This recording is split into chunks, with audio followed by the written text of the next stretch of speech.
Hello, everybody. Pop culture curator here. It is Monday, January 17th. It is Martin Luther King's birthday today. I hope everyone's day is going great. Hope everyone's living in peace. And I know Dr. King had a bright, optimistic vision for the future. We can always hope that turns out. And hopefully, someday, what he dreamt of will soon come true. And today, I don't know if it's going to happen, at least not these days, current in our current times, it seems. And it looks like I apologize for any background noise. My dogs seem to be eating and competing for dog food. I apologize. I'm going to see if I can keep them quiet.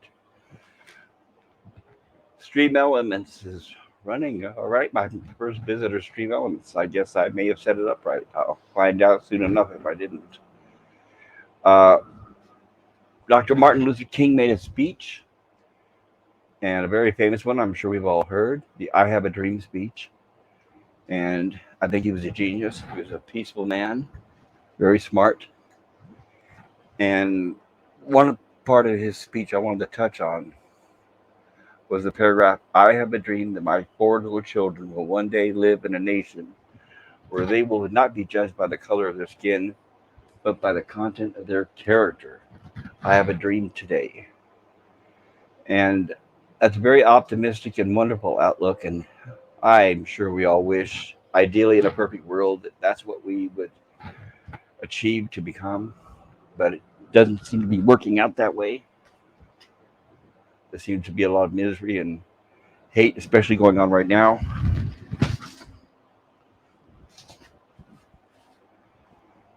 Um, so we can hope things will get better and our politicians will fix things.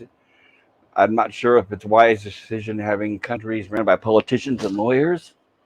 I think maybe we should have people in charge who understand what consequences are. Resolute Germ, hello and welcome.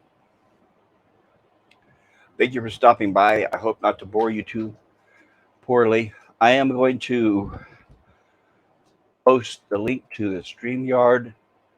I'm still new with the vernacular, but I'm going to post the link to the StreamYard link if anyone would like to join the chat or the panel. If you want to remain just chill out in the chat, that's also fine as well. Let's see if this works. I'm going to take that and I'm posting a link and I'm going to see if I can pin that to the top, if I can do that correctly. Kind of background noise is probably dogs. I had planned on doing this stream, so I took them out. I thought I was prepared. I took them out. They went potty, and they had eaten. And of course, as soon as they come back in from being potty, just as I start the stream, they want to eat and try to fight over the dog food. So I apologize for that. Thank you, Resolute Germ, for leaving a like. I really appreciate that. Have a great night and hope you get some good sleep. I will be stopping by your channel soon. I will leave a like for you as well. I appreciate that. So I'm sure if you're hearing this live or if you're hearing this later from a replay, you saw my topic about space, planets in general, maybe space travel, maybe where we've been, possibly been, maybe past, current, maybe future, what our ideals or dreams are going to be, or at least for some of us.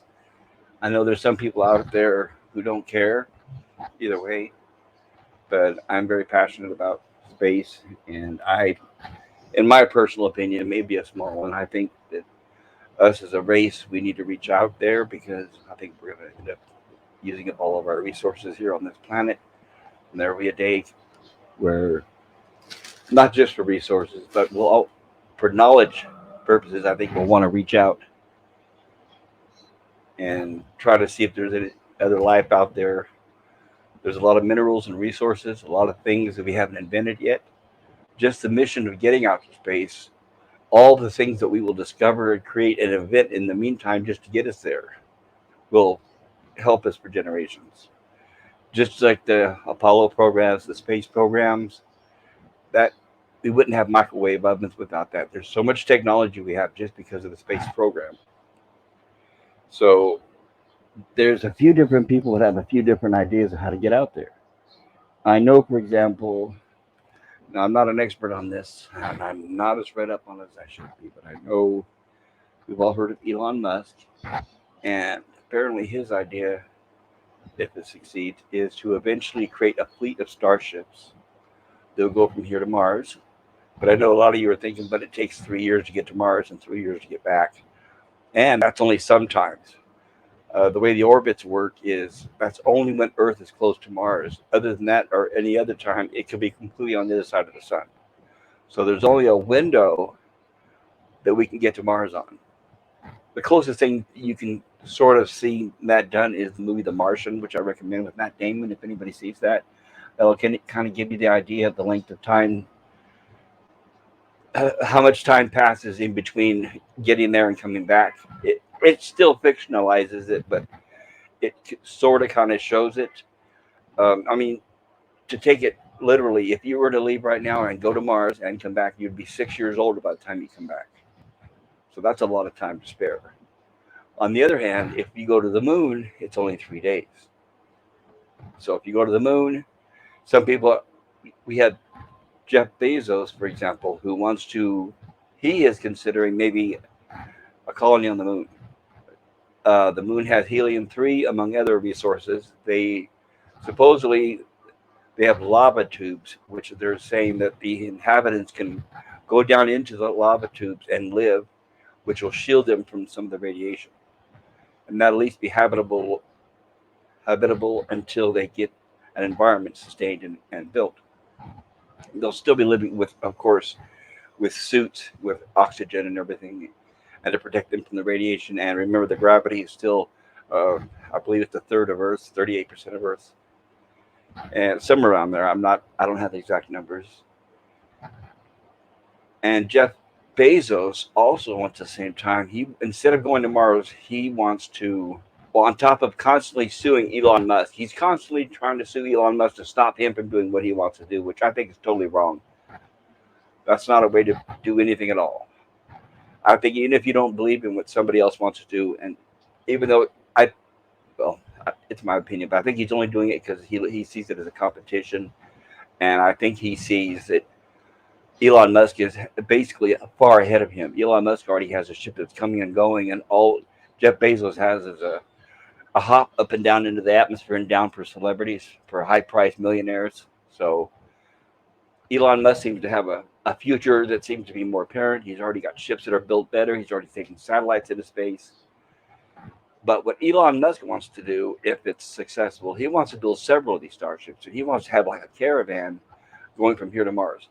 He wants to build a ship that'll hold up to like a 99 people. So having that with several ships at the same time, which in a way is safer if they're working in group, if you think it's better than sending one ship alone, right? So, and of course, his dream is, and like he said himself, that when he dies, he wants to die on Mars. He doesn't want to die on Earth. So he's hoping to be buried on Mars. And he doesn't want to die while landing. So the whole idea is to get over to Mars safely, survive the landing, create a habitable location with oxygen resources. Mars also has a fraction of Earth gravity, but we could deal with that. It's just that with Mars, their atmosphere is very toxic, and of course, the Moon has no atmosphere. So we're gonna either place we end up at, we're gonna have to live in shelters until they can do something. We have basic technology of terraforming, but not as advanced as we really need. So I don't see that as a short time solution. But maybe I'm sure a lot of astrophysicists and scientists know more than I do about that. But if we send a lot of people to Mars, and you're talking about hundreds of people in these ships, then also with supplies, because that's another thing. These new engines that Elon Musk are building they can carry twice the weight that they used to back in the 60s, which is a great achievement. So it's basically getting cheaper to take more up into space. Most of the energy to get up into space is just to get up and out of the atmosphere. Once you're out of the atmosphere, it's open game. It takes far less fuel to travel from place to place and come back. It's just basically getting out of this atmosphere. We've already got satellites around the moon, around Mars, excuse me. We already have satellites around Mars. Mars has 2 moons.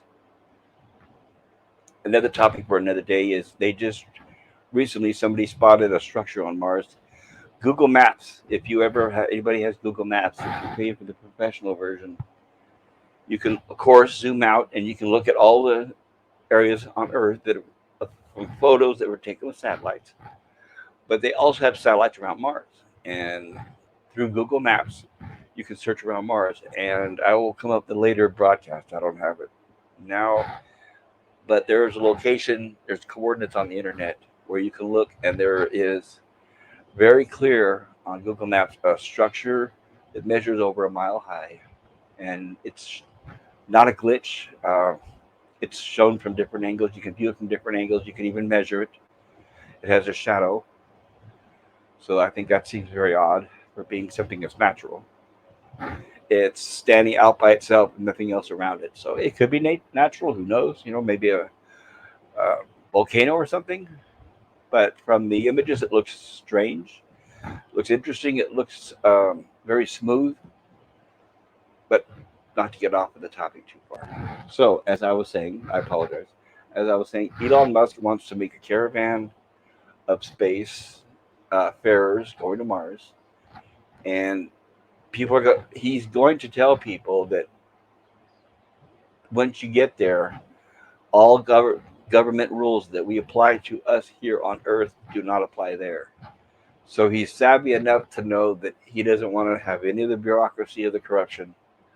But of course, what that leads to, which I could be wrong, but a dictator, because somebody's going to have to be in charge. Is it going to be him? Are we going to vote people into charge, which means create another government? So that leaves that's a whole new world of questions. Part of if you decide to move to Mars, I guess will be, are you going to agree to live under someone else's rule? Because I doubt if it's going to be a free for all for everybody. That wouldn't work. That's the reason why we have, or at least used to have, police and way of curbing crime around certain cities. Jeff Bezos wants to build, as I mentioned, a base on the moon. He makes it sound like it's going to be Vegas because it's just a hop there and a hop back 3 days, and all these resources. But once again, Jeff Bezos, he's also talking about putting up, of course, space station sort of things. But I've noticed from what I've read, he seems to be attaching the word hotel on everything. He's saying a hotel in space, a hotel here, a hotel there. So it just, I don't know. In my opinion, it sounds to me like he's more looking just for money from rich people that can go up into space. It'll be like a rich tourist destination. Forget about achievement for mankind. Forget about exploration. Forget about learning new. It just sounds like another cash grab, another way of getting rich. Something else he's going to want to own. If he gets up there, he's probably going to want to end up buying the moon, which I would not be surprised. And I could be wrong. I could be speculating too much. I could be reading too much into it. And Elon Musk wants to go to Mars, and he's got his own mission, which I think he has a better chance with what he's doing. At least it seems like he has a vision and a plan that he already has into place, and it's already moving. We've seen that he's working with those starships. He's had mistakes, but he's improved off of those, and they've gotten much more dependable and reliable. And like I said, they're more economical to get tons and material and people and equipment into space. Jeff Bezos wants to build. So I'm going back and forth between the two. Jeff Bezos wants to build a colony on the moon, as I said. But what he also wants to do is he wants to build leaping off points using asteroids and other objects in between here and the sun. So basically, what he wants to do is sort of like, well, I know he uses the word hotel, but a lot of it, I'm sure, is going to be mining because a lot of the areas he wants to go to are very, very rich in minerals, and they'll be very valuable for building other things and plus bringing back to Earth. So what he wants to build are leaping off points throughout our solar system between here and the Earth, which is, excuse me, between here and the sun. So his vision, that's how from what I can tell, his vision differs from Elon Musk. Elon Musk, this is for now, from what he's told us that I can gain, his mission is to go to the moon, basically have a cargo, almost like an assembly line between here, to Mars. Elon Musk to Mars. He wants to build like an assembly line, basically like a series of ships going back and forth in mass, and he's talking about several at a time, which does seem theoretically possible, and he seems like he has the resources possibly. That the whole question about all this is money, right? Money. I mean, even though for them, to us, their money may seem endless, but I'm sure it's not at some point. And at this point, it looks like he's got his foot further, in my opinion, than Elon Musk. Um, this just seems like, in my opinion, Elon Musk he's looking more for exploration. He wants to see what's out there, but I could be wrong because they're both, two rich millionaires competing against each other. I wish they wouldn't compete against each other. I mean, it may be even better if they were to combine their resources, but I don't think that's going to happen. That may not be a good thing. We probably do not want a monopoly. I would say if we have two different visions from two different people of how to get to space, I wouldn't say no to either one of them. I'd tell both of them, sure, go for it. As I said earlier, just them making the attempts and moving and advancing the technology forward should help us, all of us, eventually in the long run with technology and resources. Like I said, we have the microwave because of the trip to the moon. We have several things because of the trip to the moon. So the things we have yet to discover is mind blowing and not something I can wrap my mind around. And it looks like we have son of a red shirt. Hello, how you doing there? Good to see you. I'm sorry if I interrupted your Shaw Brothers Kung Fu movie, Dirty Ho, with Jimmy Wang Yu and Lo Lei. Just had to come by and catch a little PCC live. Well, I appreciate you stopping by, sir. It's great to see you. Um, I You're my second guest. I've had Resolute Germ and I've had you here tonight.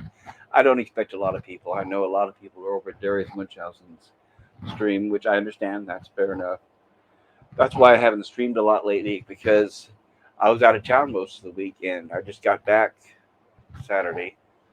But it just seemed like I know I was busy when I got back. I had so many things to do, and when I got on YouTube, it seemed like everybody was streaming at the same time or taking turns, and I didn't want to, step on any toes or interrupt anybody's streams. And then today, I figured, well, I better do it because I think I'm probably going to go back to work tomorrow, and I won't be able to for the next few days. I won't be able to stream for the next few days, so I thought, well, dang it, even if it's people streaming, I figure I'll come on and spew a few words of idiocy in the meantime. But, sir, you're welcome to come up to the panel if you want, or if not, you can hang out to the chat, in the chat, or if you want to, if you head back to your movie, I understand too. I wouldn't blame you for that. I love the Shaw Brother movies. I love the old Kung Fu movies.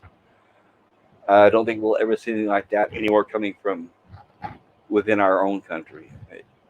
The closest we get, right, is Shang-Chi, and I personally, in my opinion, I didn't like it. I thought it was totally terrible.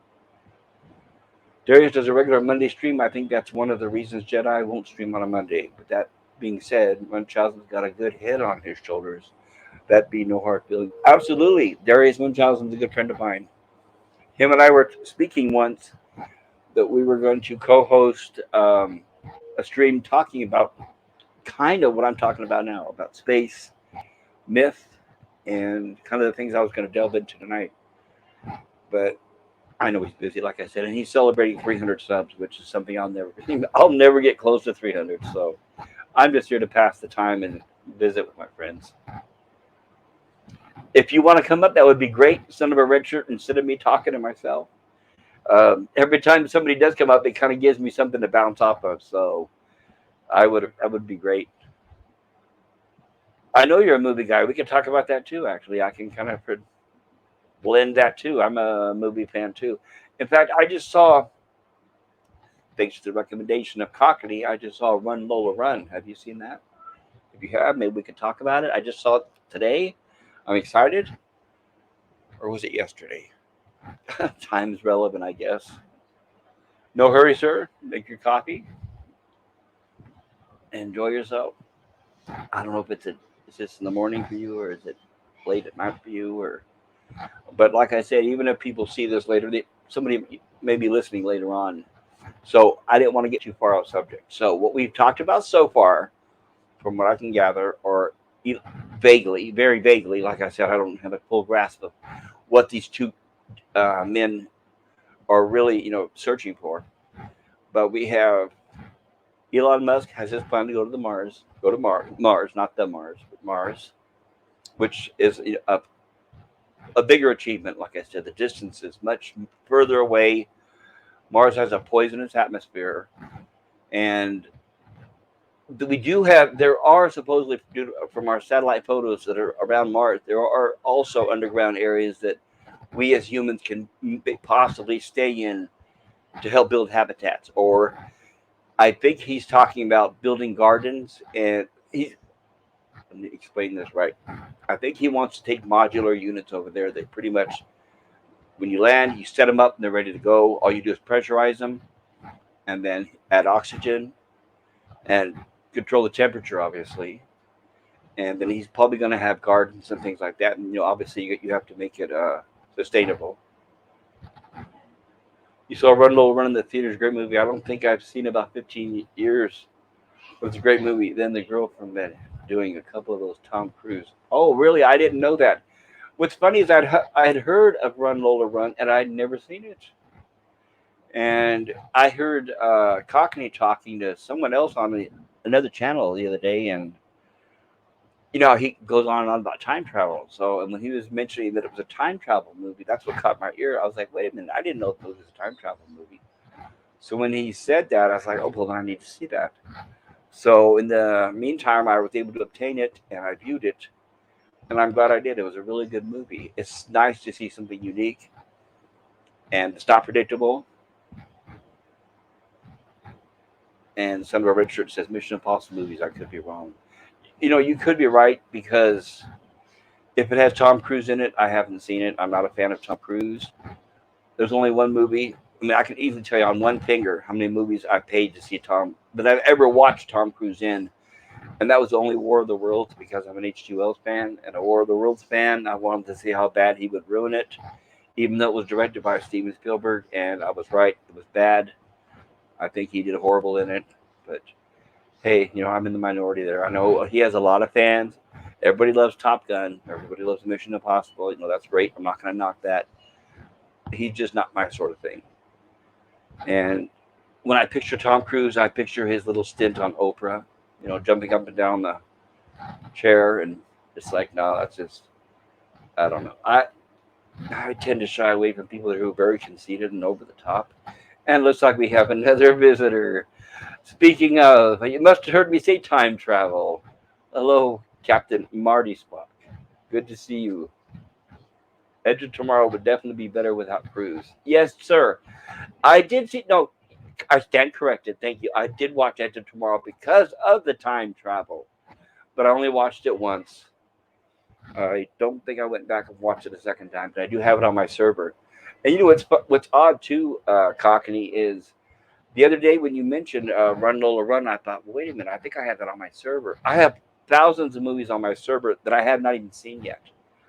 And I went back once I got home. I looked on my server, and there it was. I had Run Lola Run, so I was able. I already had it on my server. I was able to just view it, which really helped. And I appreciate that you recommended it because I think it's like you said earlier. It's like Groundhog Day, but done smarter. Obviously, it's not a comedy, but I liked it. I liked it. It's refreshing, like I was saying earlier before you came on. It's good to see a movie well written like that. I thought it was very interesting how, unlike Groundhog's Day, I'm going to try to see if I can explain this clearly. In Groundhog Day, which every day was repeating itself, Bill Murray was the only one aware of that. So all the other characters around him, they thought they were living in the same day over and over. Only Bill Murray knew and knew how to manipulate it. But in Run Lola Run, you could see that she was changing the characters and the people around her, where they were even starting to remember And we have a guest. Let me see. Let somebody up here. Bear with me here. And there we are. Hello, hello. Hello, hello, hello. How are you, brother? I am doing fantastic. Thanks for joining me. I finally have somebody to talk to. Well, two of you now. I got you, and then we got Cockney in the chat. Cocky's in the chat. Oh my gosh. Well, here's an unusual situation. I'm on a panel and Cocky's on the chat. Oh my God. What is it? Bill says cats and dogs living together, total anarchy. Every time something crazy like that happens, Bill quotes Ghostbusters for some strange reason. But oh, that well, coffee is hot. yeah. So Well, Captain Cockney does say he hates Mission Impossible for very specific reasons. hang I'm on. not going to argue that. Like I said, Can I wait, see the chat on your screen? I don't think I've ever been on your show before, buddy. Oh yeah, there it goes. Oh, there this is should just be. like regular StreamYard. The only I person I hope it ever is. go on is Bill's, but you got the exact same setup. Cool. Now I can read Captain Spot So there. right, the same setup so far. I'm still getting the handle on StreamYard, so I'm hoping Right. that the more streams I have, the more sophisticated they will look, a little bit more better. Hmm. Oh yeah, no doubt. Well, it's practice, isn't it? It's practice. Doomcock didn't become Doomcock on his first stream, man. It took him a while, right? No, but Everybody. I no, but I got to admit though, he had his all set up everything from the very beginning. He had a really good introduction and a good start. Oh, Doomcock? Yeah, I think the first video I saw with him, he already had the mask and the whole persona and everything. Oh yeah, no, he had definitely worked on it for sure. But all I mean is that he didn't come out of the womb Doomcock. He came, or like the drinker or Roddick or Yes, any person you look at. It took him a little while. correct. They Yes, had their days of just screaming into the mic alone with nobody listening, and then people start coming by. That's just how it works. absolutely. But so I came in kind of late. Like I said, I was watching. It's funny because I see my friends are broadcasting, and even the movie buff I am, I hit pause, I hit stop, I come back. I want to come in and say hi. Spock was out at the lake earlier having a hell of a time with his boy.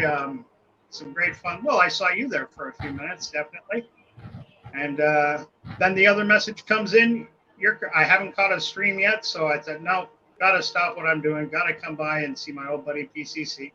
Well, I'm still getting used to calling you PCC because it's easier for me to say than type pop culture curator. So don't take Which that personally.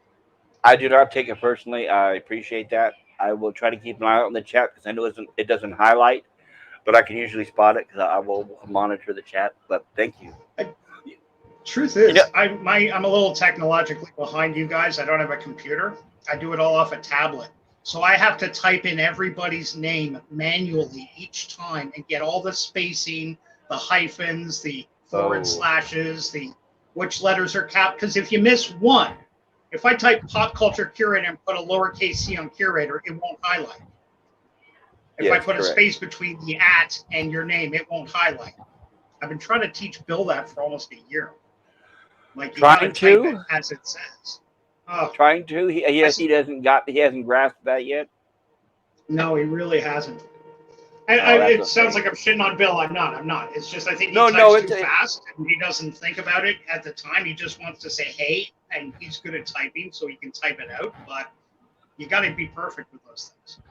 oh, I Oh, totally agree. I'm a retired teacher, so I'll handle him with kid gloves. I'll put it that way. I'll help him. yeah, Now that he's because and basically what you guys see now is thanks to him. He helped me basic structure, how to set it up, how to do a lot of the things. So I feel that I owe him. So in return, anything I learn, I'm right. going to share with him. Good man, good man. And I know he appreciates it. He's a great guy. Everybody loves Bill, and that's the thing. I won't tolerate anybody talking too much smack about Bill. Kidding Bill for his love of sparkly vampires is one thing, but he's got a good heart. He's there 100%. He doesn't like to play any politics or shit like that. That's why I love the guy. Tries to keep his nose clean and just do a good show. Absolutely. He is either. I was hoping he would stop by tonight. I know he was in Darius Munchausen's stream earlier. Yeah, I could probably text him. I don't know if well, actually, he's central, so he should still be up. For me, it's like 1 o'clock in the morning. Oh, right? wow. Yeah, that is late. I'm sorry I started this stream so late for everybody. I apologize for that. I should have started earlier. Why? Ah, don't be, buddy. The only thing I say with any of the YouTubers, like I know anything, but I will say I do because I'm a fan of a lot of you guys. And Spock, he's in the audience. He's a what's the word? Like a habitual YouTuber. He gets out there. He puts himself out there all the time. Yes, that man So has plenty to say. I give him credit. I don't think I can yeah, do that. 100%, 100%. And he's entertaining. But Yes, I like it. oh yeah, but structure with Bill is what I keep trying to push him on It's because party. like he loves the soup. That's his flagship show, that Insomniac Soup, and it's a great Yes. show. He stays up most of the night chatting with people. It's just not regular. You don't know what day it's on. Yeah, that's true. Probably depending on how he feels. Yeah, And Captain, I don't and want you to think that I'm ignoring you when you say now it's a party, and then you say Scooby Doo rubber mask nonsense. Yes, that's true. And yep, screen typing is a pain, especially when you have autocorrect. Isn't that love? Don't we all love autocorrect? for Pete's sake, Jedi Bill is a solid brother warrior. Yes, he is. yeah. Sound is a pound. Our Billy, 100%. Love the It guy. I is. always got time. I feel bad he's not. People aren't coming in for his Western Sunday cinema. Breaks my heart. He loves the Westerns. He really makes an effort to choose some good ones. He's got, I think it's this Sunday coming up, The Searchers. The Searchers. John Ford Fantastic. Yes. step. Magnificent film. Last shot in that film, to this day, I still find it one of the most haunting shots in all of cinema. Oh, you mean where Just she's standing at the door beautiful. watching him walk away into the sunset, right? Yeah, and then she comes and closes the door on him. Like you just Closes. know, like he's done. He's done all this. He's suffered all this to get what every can of his family back together. And the whole time they thought he was going out to murder that girl. He was going out to Yes. save her. And And does he had he nothing. take He had any no thanks? Does he? no He horse, had no nothing. nothing. Yeah, and just turns around and walks away because he knows that home is not his. He Yes. knows it was his family. He did whatever he could for them, but his life is out there. Beautiful movie. Beautiful end to a beautiful movie. One of the greatest westerns of all time. You talk to kids today about The Searchers, and they look at you with a blank fucking expression on their face. That's old. I don't want to. Fuck off. Yeah, that seems to be the issue for a lot of people. Westerns seem to drop out of fashion, unfortunately, which is sad. And Sure. possibly, And maybe it might be the time slot. Maybe people may be busy around Sundays when he's doing the stream. I don't know. yeah, no doubt, no doubt, no doubt. But he's trying to make it a regular thing. I Right. unfortunately won't take any advice on the movies, so I can't give him any help there. But God bless him. He's pitching every fucking week. I think he had the Comancheros on a couple of weeks ago. It was Yes. another classic. Rio Bravo before that. He's not just playing Clint Eastwood and spaghetti westerns, and I got a lot of respect for that. As much as I love Clint Eastwood spaghetti westerns, sadly, people get the idea this day and age that it begun and end with Clint Eastwood, and it certainly didn't. And you know that, Bob. Absolutely. You know. Absolutely. Yes. And with Bill, yeah, I've suggested movies too, but he's reluctant to learn new things, which is fine. I appreciate the things that he does show. That sums up Bill right there. Sometimes he's a little reluctant to learn new things. New information he's not too interested in. But he does have a wealth of information. He does. No doubt. That is true. No doubt. Well, the way I look He at it, had never heard of... Sorry? No, I was just going to say the way I'm going to do it, I'll do it sneaky. See, what I'll do is I'll have a show party and invite him over, and then I'll show the movies that he didn't show that I requested, right? Right. Yeah. That's how you do it. And not in a malicious way, but it teaches him a lesson in a good way. Well, it wouldn't even be a lesson. Right. It wouldn't be a lesson for me. It'd be a viewing party because I'd say, look, everybody, I got a movie you haven't seen yet. I want everyone to watch it, Bill including. Right. Well, the lesson being that you've got taste, that your age and experience and your wealth of cinematic knowledge does actually count for something. That's all I meant by that. Not in an offensive way to Bill. Of course not. Oh, right. I didn't take it that way. No, right. And any kind of taste I have for pop culture or movies is only appreciated by the small group, which is us. It's too bad I don't get a Sure. paycheck in real life for that. I hear We'd you. all be I rich, hear you. right? We'd all be rich. Yeah. All That's we got to do, we should create a stream. We should create a stream where we review these old movies, right? Maybe have a viewing party and or review of these old movies because I don't see a lot of that online anymore. All the reviews I see online are for games and Boba Fett and stuff like that. I don't see a lot of. But of course, our audience would there be an audience for something like that, right? You know what? I've thought several times about doing my own little YouTube movie show because that's me in a nutshell. I love film. I love cinema. I love world cinema. I love North American cinema. I love Asian cinema. You name it. Same here. French, Foreign, New I don't York's. mind. I love subtitles, all of it. Yes. Right. In fact, in my opinion, the best movies are foreign. I think American movies always follow the same tropes, the same art Yeah. structure, the same happy endings. Every time I watch a foreign movie, I always get a pleasant surprise. Like I said, with Run Lola Run, I wouldn't have seen that if it was an American Mhm. movie. If that would have been an American movie, it wouldn't be half as good as it was. But the fact that it was German and with a refreshing point of view in it, and not another typical American writer who writes 50 movies a year, very refreshing. Right. It is. It, It is an eye-opening experience to really watch some world cinema and realize that there are people from around there and people that have been doing it since the fucking 20s that yes. know what they're fucking doing. You know, Oh yeah, um, a lot of put people around somebody here think. down. Sorry, go ahead. Go ahead and Mhm. finish. Oh, I was just going to say, put somebody down in front of some of Fritz Lang's work. You know, get them to sit Exactly. down and actually watch the Cabinet of Dr. Caligari, Metropolis, or M. uh, M, thank you, M. Yes, the original with Peter Peter Lorre. Lorre. Yeah. Although, you know what? And I'm going to be watching this soon. This is in my to watch list. The remake event in 1950. Normally, I shun remakes like the I plague. didn't know they'd made a remake. Who was in that? I'm trying to remember right now. I read some really surprisingly good things about it. Like the reviewer was just begging you, give this movie a chance. Don't fluff it off because it's a remake. They said they really really nailed this movie.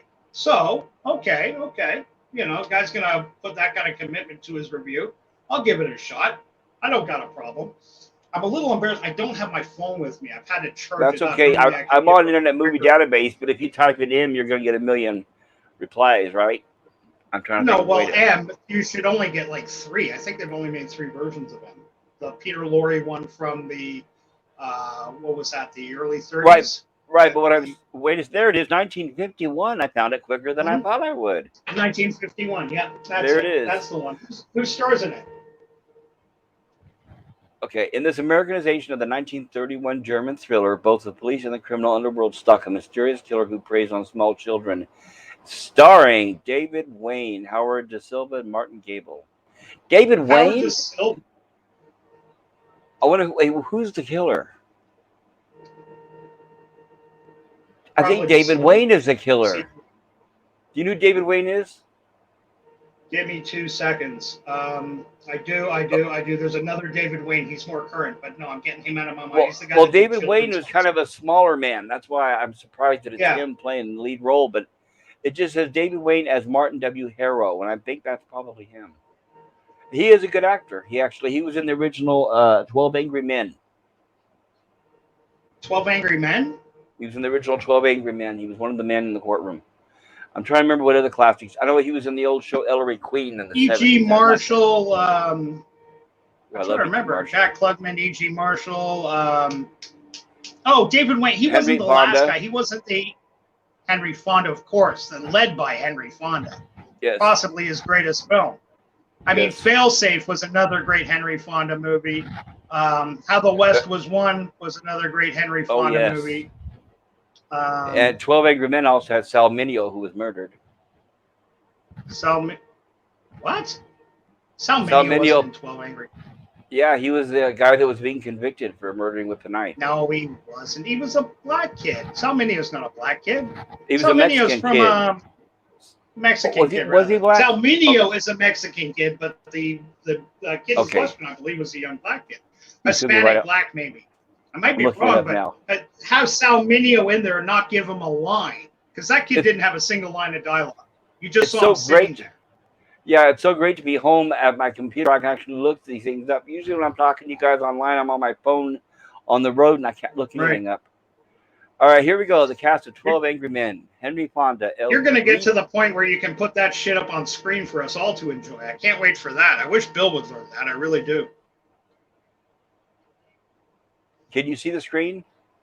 I can't see your screen. I can just see our split screen. I don't know Right. the magic of screen here. It's funny. I wish I could I advise you that. I know how to share it. Are you?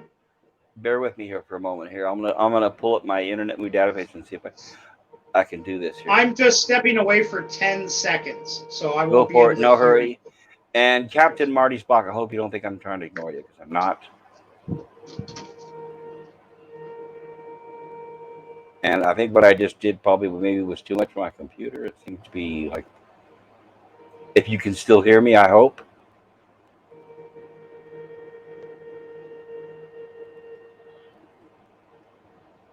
I'm gonna wait to come back.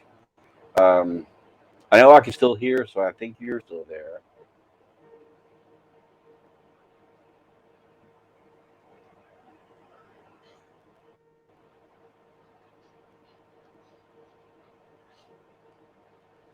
There we go. I think I resolved the issue. Yes, I did. Okay, here. All right, and share. I got this right. 12 Angry Men.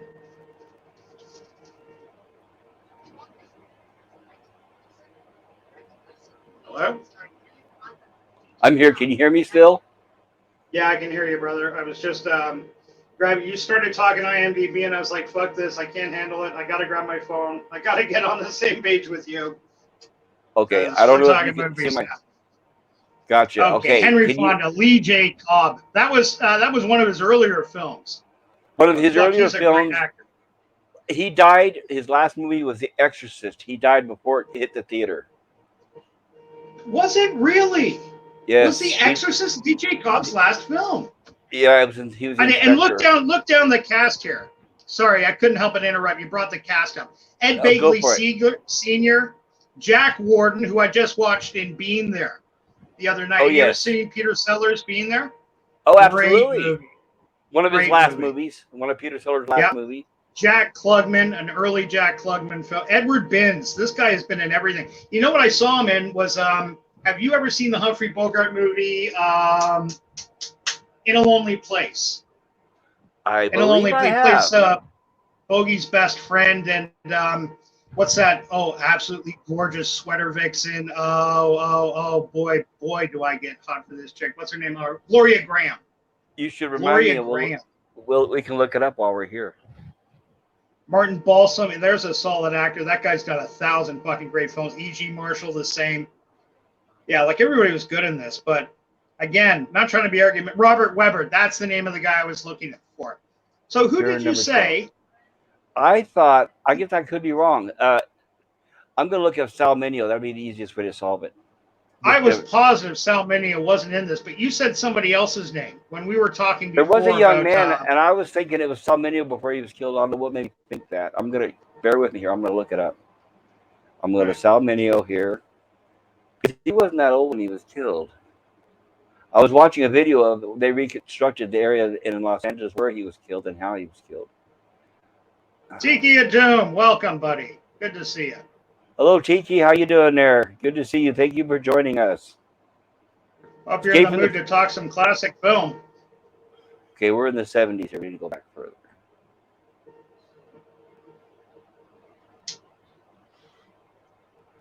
I forgot to look at what the year I beg Billy to do stuff like this for his movie nights, but he never does. Like, I know it would help, wouldn't it? Little sizzle with the steak, you know? Yeah, what I was thinking about doing was, I was thinking about having movie nights where we can kind of do a little talk about the movie, maybe who's in it, and kind of a little bit of a trivia, and then show the movie, and then have a question and answer after. I'm going to use my search tool here and see if I can find the term. Nope, he wasn't in 12 Angry Men, so I stand corrected there. So let's go back there.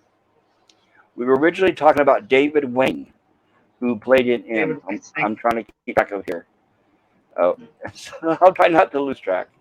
There he is, David Wayne. The Andromeda Strain, that's another big one he did. That's right. I forgot about that one. Oh, yes, Yes, there's a great fucking Michael Crichton. yes, Michael and Crichton's there's Andromeda Strain. Yes, yes, of course, David Wayne. and this is Ellery Okay, Queen. This show I said I used to watch. This was a great mystery show back in the '70s with Jim Hutton. right. Oh, Jim Hunt. Andromeda. Yeah, I like Jim Hunt. And who was Paula Prentice? Like those two did like 8 movies together or something. They were just a natural couple because they were both so tall. I think Paula Yeah. Prentice was like 6'1" Oh wow, without I didn't know she heels. was that tall. Interesting. Maybe not 6'1", but she was at least 6, I'm sure. 5'11", 6. She was a very tall girl for the 50s. Well, I thought he was in 12 Angry Men, but I stand. Yeah, there he And is. also, M. what's where? Right M, there. yeah, M. yeah. Martin Harrow. Okay. Yeah, but you recognize his 1919. face now, right? But you see what I mean? He's Yeah, I like do. a shorter man. He's not that tall, so Yeah, that's yeah, kind of yeah. He's got interesting. one of those.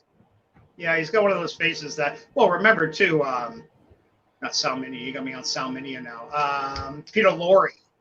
Peter Lorre is Yes. a very slim, but it kind of added to it too.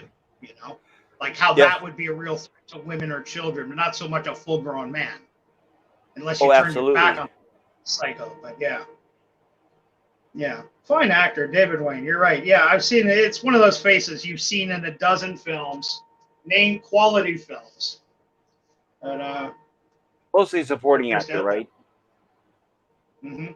Except for M. Apparently, he had a starring role in M. Yeah, but I didn't. I don't remember him from 12 Angry Men. No, that's what I was when I was looking up 12 Angry Men. I didn't see him in there. That's why I apologize. I guess I was mistaken. I thought he played like the reporter or somebody that was in the room. Oh! I thought you were talking about Salminio being in 12 Angry Men.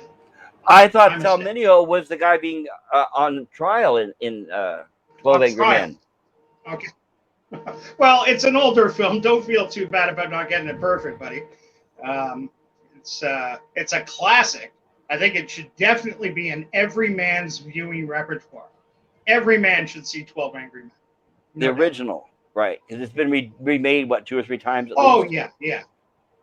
And I have heard a few good things about the remakes, to be fair. Oh, they There's are. They're sometimes, really like, good, yeah. But they're just, I don't know. You know how we are. I like original, but yeah, it, I have seen it the remakes. They're is not bad. it is a classic story. Like the story enough, it's worthy of retelling throughout the years. I'd rather see kids be familiar with the story in a play or whatever, but if you can't get that, it's just the original was so well done. Just an absolute triumph of casting. And like 97% of the movie takes place in one room, you know? Oh, absolutely. So, yeah, Sidney Lumet, he was a hell of a director. Hell of a director. That It was would a be a stage movie. play before. It was. The fact Henry Fonda saw the stage play, and that's why he bought the rights for the movie to make the movie and start in it. Right. Yeah. But that's a movie. 12 Angry Men is a perfect example. That's an actor's movie. If I was an actor, I would be insisting on being in that. I would be up there. I would be up there Yeah. rehearsing, and I would be, that would be a role I would want to be in that, right? Well, I never was big on the method, to be honest with you. For me personally, yes, of course, many excellent, great, top flight actors subscribe to the method acting. But one thing I liked, Elia Kazan, guy that Yes. brought us like On the Waterfront, films like that. Yes. Baby Doll, another great Elia Kazan movie. It was also Eli Wallach's first film. You ever seen Baby Doll? Oh, yes. Yes. Um, I love Eli Wallach. oh yeah, Eli Wallach, what fucking legend actor. He was big into the method and shit like that, and with Elia Kazan, and I listened to him telling some stories about. He said back in those days, he said they'd workshop these things, and it was beautiful because they'd constantly be putting you in a scene you'd never try for. He said, like, I know I'm not the good looking leading, but they put me in a leading man, or they put me, anything, just to stretch your acting muscles. And that kind of workshopping I love. Yeah, okay, there's the remake, 12 Angry Men. Of course, you got Jack Lemmon leading up. What's the cast list on this, buddy? I was going to say now, obviously, Jack Lemmon, so we can't knock this one either, because obviously he's a master as well, right? Yeah, of course. And here we go with the cast of this one. Look at that. Hume Cronin, George C. Scott, Ozzie Davis, James Gandolfini. No way. Tony Danza. Oh, man, how have I not seen this? Nothing's perfect. I'm embarrassed I've missed this. George C. Scott. Armin Mueller-Stahl. Yeah, that's the guy from Star Trek, right? No. I think it's something else.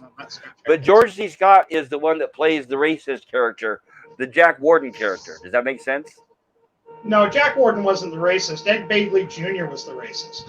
Ed Begley Sr. Ed Begley Sr., sorry. Yes. Ed Begley Sr., remember he had that speech talking, it's just them, it's not me, it's them, it's how they are. And everybody kind of turns away from him and lets him have his racist rant until he just tires himself out. Then everybody turns around and comes back to the table. One of the best scenes in the film.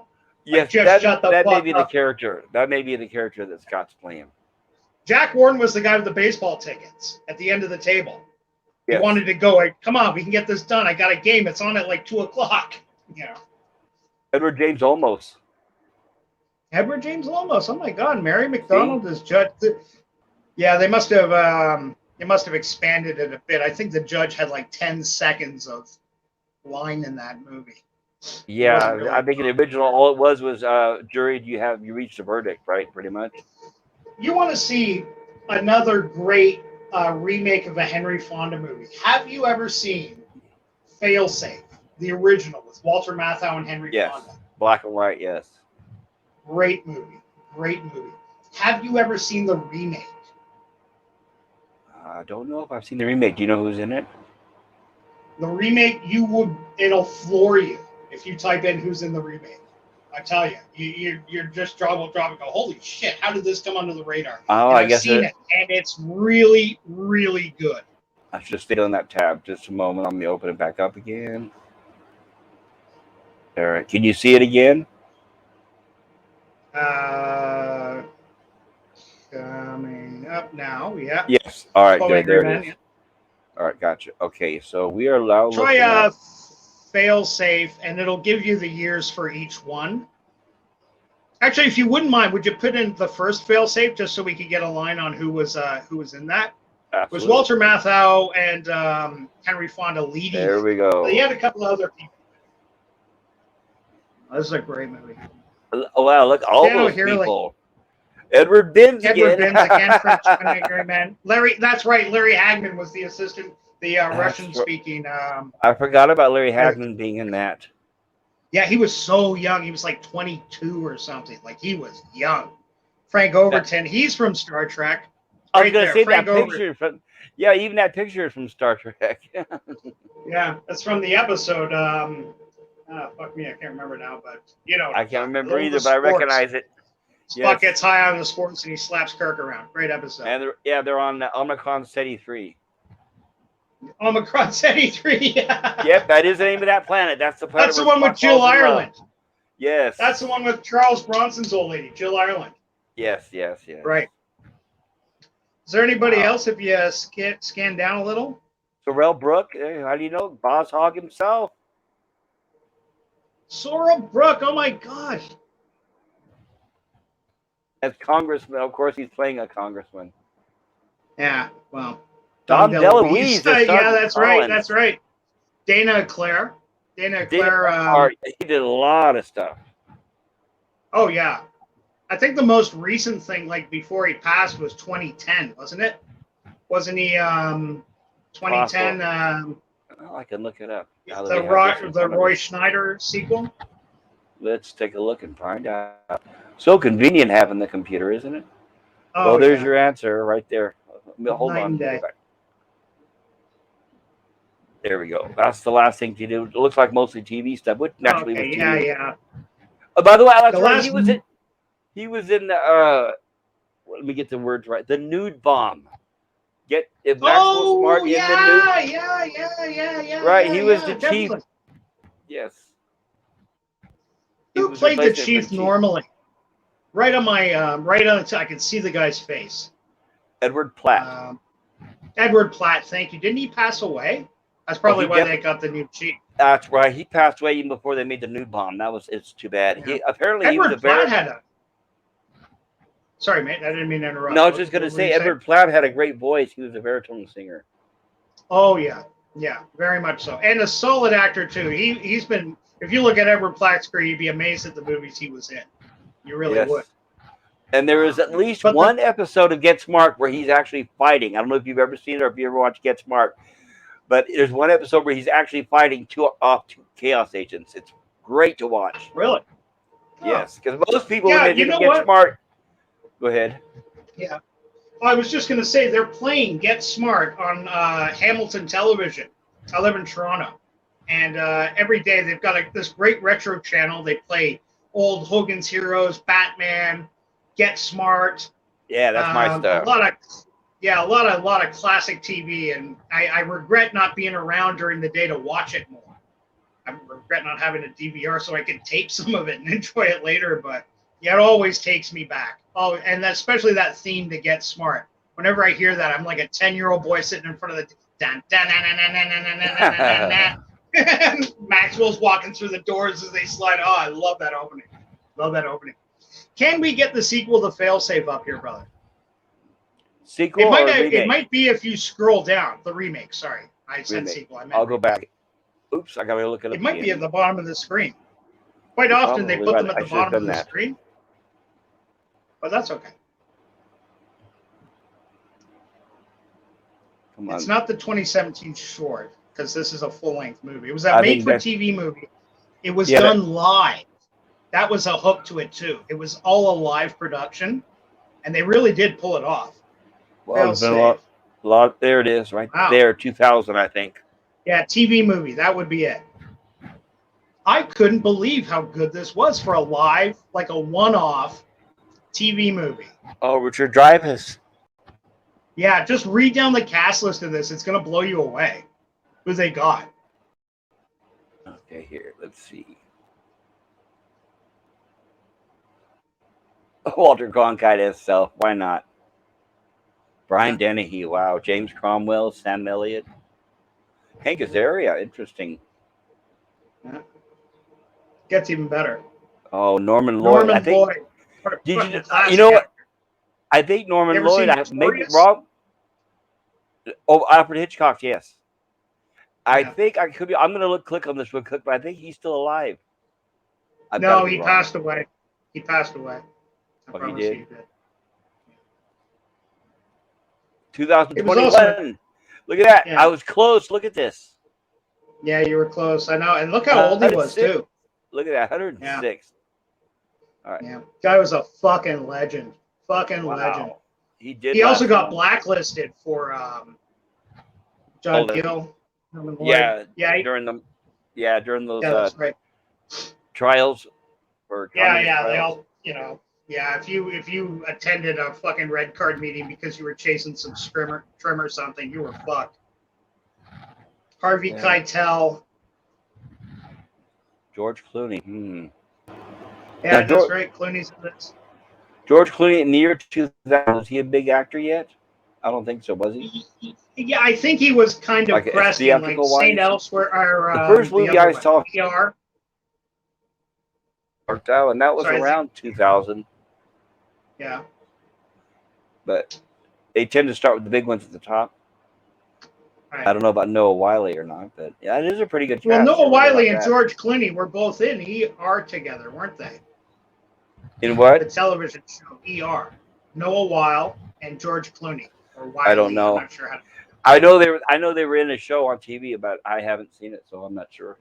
Yeah, it was a medical show. I'm not big on the medical dramas, but I do dimly remember that. Sam Elliott, he's a great actor. Done a whole shitload of great westerns. Oh yeah, he's the one that chews on his mustache. That's right. He's the one that you said. Weren't we talking earlier? Yeah, you said that he's now does the voice for the beef commercial. Yeah, I'm pretty sure it's Sam Elliott does it. And you're right. I'm pretty sure like 20 years ago or 30 years ago it was Robert Mitchum. Yeah, and that's like I said, that was when I tuned out of watching television. I haven't watched television in commercials decades. I can't remember the last time I watched the actual broadcast TV. I don't remember. Right. Richard Dreyfuss got a little skinhead wig going on there.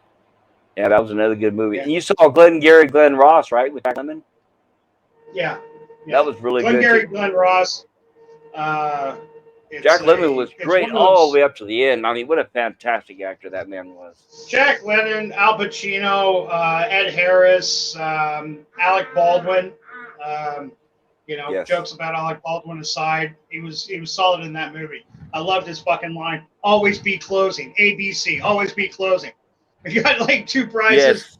Yes. One is a Cadillac and one's a set of steak knives. It's a really good set of steak knives. Don't get me wrong. Yes. Yeah. Great film. I want to show you a movie that I want to. We were talking about having viewing parties. I want to introduce you guys to movies that you have not seen before. And this is one that I highly recommend that you probably have not seen. It's got an interesting cast. There we go. Let's see here. Let me know if you've seen it or heard of it. Ruben and Ed. And here's the cast.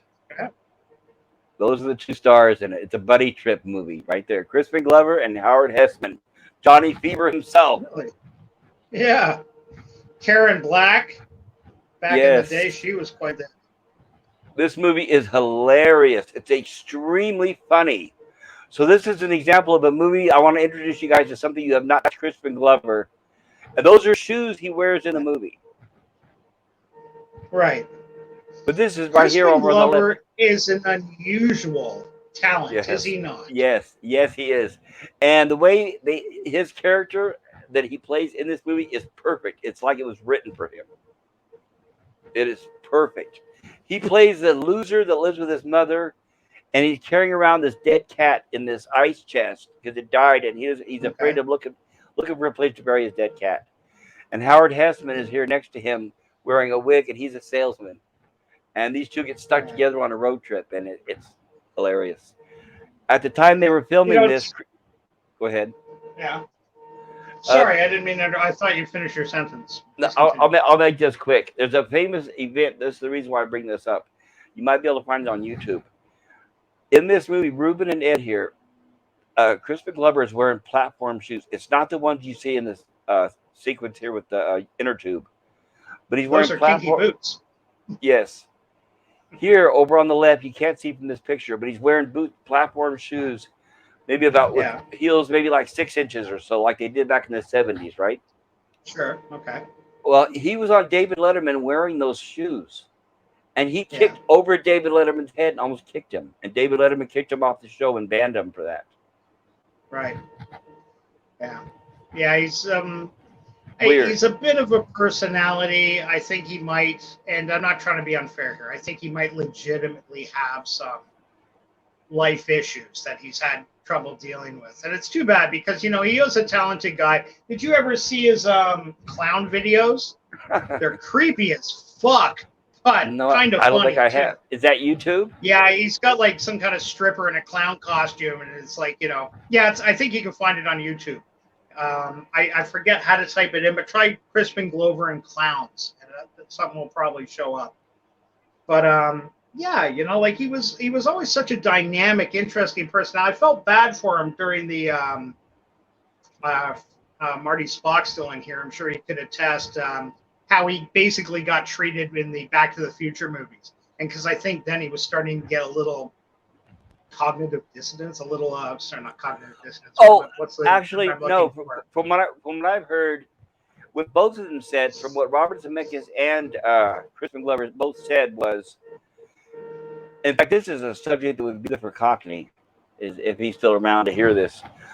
Apparently, the problem that Crispin Glover had was he didn't like the fact that Marty gained from the time travel, that Marty pretty much was poor, and that he went back in time and came back, and his family, he started picking apart all the plot holes, pretty much is what it was. And the director was basically saying, no, you need to shut up and just play the part. And then Christopher Glover, that's where they start arguing. Christopher Glover didn't like the plot holes. He thought it was, I can't remember verbatim what he said, but somehow it was showing people, from what his point of view was, it was showing you that, hey, if you go back in time, you could be a bully and you can be rich and successful if you do so, or something like that. He didn't like the Yeah. idealism of it. And that's where the two clash, and that's the reason why he was replaced with the sequel. Hmm. So It's there's ideals unfortunate. of the script. Yeah. I kind of get where he's coming from, but at the same time, you signed on to a movie. Unless you Oh, really yes. feel it that egregiously hurts the plot. I mean, you kind of got to shut up and do your job if you're an actor, right? You were hired I, to play I, a role, not write I the film. totally agree. Yes, I totally, especially knowing if that would have been me in my shoes, thinking, Yeah, wow, none of us expected the movie to be this big. Hey, I'm sure I'll be back. I'm sure the next paycheck will be even bigger, right? yeah, yeah. But that's this is an example where the actor let his ideals get before him. Same way with the what do you call it? Robert Reed from the Brady Bunch. He fought constantly with the producers and the writers because he didn't like the scripts. He was a classically Yeah, trained actor, and he was always complaining these scripts are below me. And I don't know if you know, but famously they would not allow him in the last episode. He was not in the very last episode. They allowed him to be on set watching it was as it was being filmed. But he was banned from being in front of the camera by the time they had the last that's episode. just sad. That's just sad. Let me take That's just 2 quick seconds to say a quick hi to Darius Munchausen and the Jason Lee Tucker experiment. Thanks for welcome, dropping by, boys. Darius. Hello, Jason. Go ahead. If you talk to them if you'd like. Sorry. Oh, no, I was just saying, it's sad when you hear stories like that. Robert Reed, I had no idea about that. I mean, we know he had some tragedy come up into his life and stuff later on. I think I hate to just label him like this, but didn't he catch AIDS? Like in the early Yes. '80s or something? Yeah, he was. Yeah, Yes, he sad. was one of the first celebrities to come to that. Right, Yes. right. And And hello, like Darius I grew up with Munchausen. him. Sorry, Smash what was that that? like button, everyone. Darn straight. I grew up with the guy. I can't think of a bad thing about Robert Reed. To me, No, he's he always wasn't. been, He was a very good man, and he was actually a very good dramatic actor as well. He did some really good dramatic roles. yeah. What's fascinating is you were talking about medical television dramas, right? Like you were talking about ER. There was one back in the '70s called Medical Center, and this was Yeah. when Brady Bunch. I believe Brady Bunch was either still in the air or it had just went off the air. Uh-huh. And Robert Reed was on that as a man who got a sex change, and that was very, very controversial Really? for the day. Yes, Wow. That is something. Going back in that day, you remember, I'm sure you grew up as well with I Dream of Jeannie. All right, absolutely, sorry, of I said course. I Dream of Jeannie. My mistake. I didn't mean to say that. Bewitched. Bewitched. All that, I Dream yes. of Jeannie is a fine show, but Bewitched, oh Thank God, you, when I was a Jason kid, Lee. I I crushed appreciate on that. Elizabeth. Crushed Montgomery. on Elizabeth Montgomery. Yeah, who didn't? Well, now But we're at the age now where she'd actually go for us. She had this thing for older men for some reason. She had a father fetish. yeah, if the cancer didn't get her, sadly, I think she passed away like in Very the young 90s. age. No, I think the Yeah, 80s. I don't even know if she lived that long or not. was it? Yeah. Yeah, she was not that old. It was really tragic. But No, no, no. her father was Robert Montgomery, and he really hated the men she was with because they were all his age. That kind of drew a formed a divide between the two of them. They didn't get along well in her later years. I guess I can't really blame him, but that's not my opinion, right? Well, she ended up marrying Robert Foxworth. Robert Foxworth, probably Yes. for any Star Trek fans out there, remember him as the evil admiral that was trying to fuck over the Federation and Cisco in Deep Space Nine. Good character actor. Good character actor. He's been in 100 things. Solid guy. He had a permanent. Remember, he had a permanent. Nobody remembers what a permanent is anymore. That curly haired dude. Yeah, I was gonna say, isn't it color weave now or something like Jerry Curl? Yeah, Hey, probably. Darius. I'm a little behind the time. Hey, Captain Marty Spock. Jason Lee Tucker's statement says in the chat. I'm sorry, guys, in the chat. I don't want you to think that I'm ignoring you there. So I'm going to continue highlighting. I will at least highlight the comments. I will definitely try to go out of the way to read every one of them. Like Cockney Spock says, we are nothing without the chat. I will read all the chats. He's absolutely right. Absolutely right.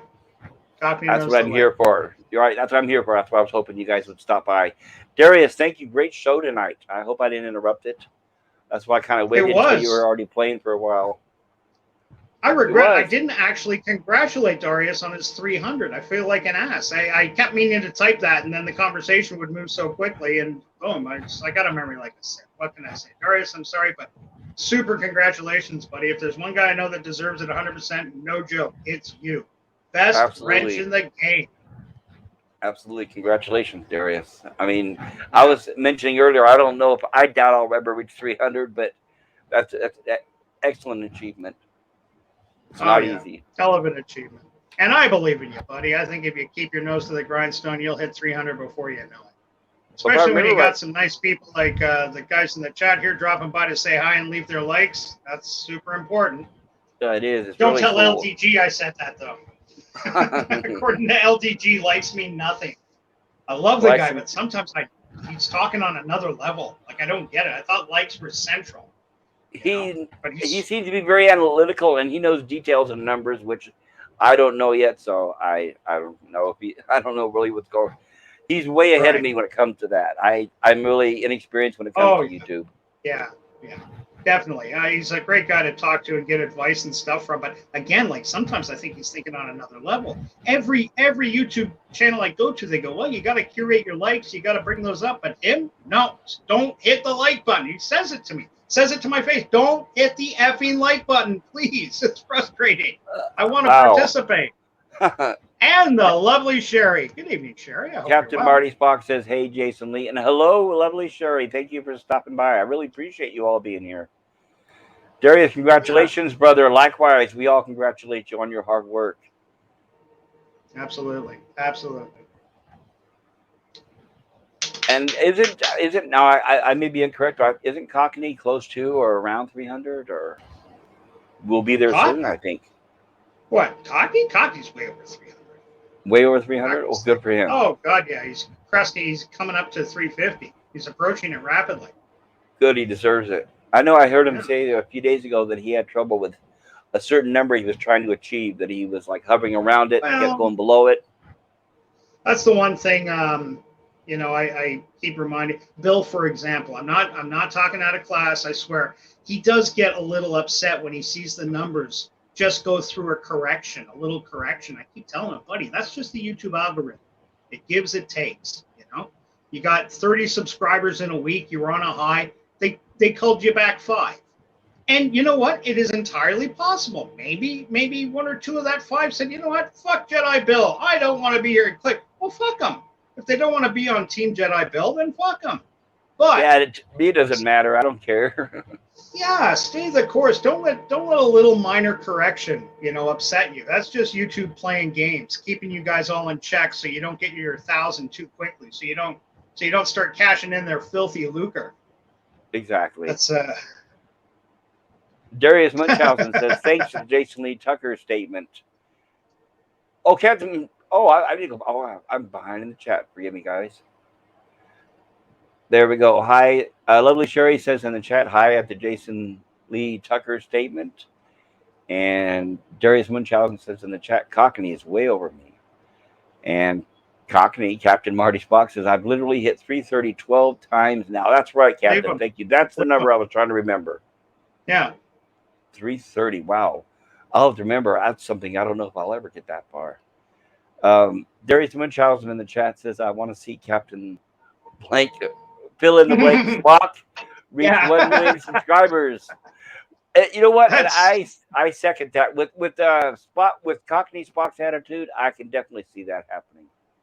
Oh, for Pete's sake. It's going to happen for him, The Yeah, personality oh is there yes, 100%. it is. He's And got the that's, yeah. right, and he knows he's got great topics to cover, which is another thing too. Very detailed. He doesn't repeat the same things over and over. So I really Oh, sweet appreciate that, Jesus. Captain. What channel have you been watching? I love the guy. My only criticism is, Cockney, watch some more movies, buddy. I'm begging you, watch some more movies. You got great observations. But we heard him. There's 1,000 movies out there for you to entertain us with, for you to talk to us about with. I keep trying to throw you little leads. I want to hear your thoughts on movies like Battle of Algiers or Heavy Metal. You know, he's got a great mind, sharp, funny as F. Love the guy. Always got time for a good Captain Blanco Spock. And that's what I'm going to call him now, Captain Blanco Spock. Changes his middle name every other day. Well, I have given him a few recommendations, and I can hope that someday he might get around to them. If he doesn't, it's okay, because yeah. he does still have a lot of things and interests and knowledge that I share with him. But he's an absolute fucking nut for real life war stories and all that sort of thing. So you think that would lead into like how many hundreds of movies are out there that his unique vision would help bring to the fold, instead of kids going, I went to go see Midsummer and I feel like I got ripped. Fuck off. Watch Zulu. Yeah, man. Watch a real good movie instead. Here, this is why. And explain to him. That was the kind of movie channel I'm thinking. You want to cry to me that you spent $12 on Black Panther? Well, fucking don't. Okay? Here's a list of 6 Henry Fonda movies I can give you that would keep you going all weekend, and you might actually learn something. You might actually grow as a person from watching this man at the height of his craft mold a character and bring it out. Have you ever seen Grapes of Wrath? Both.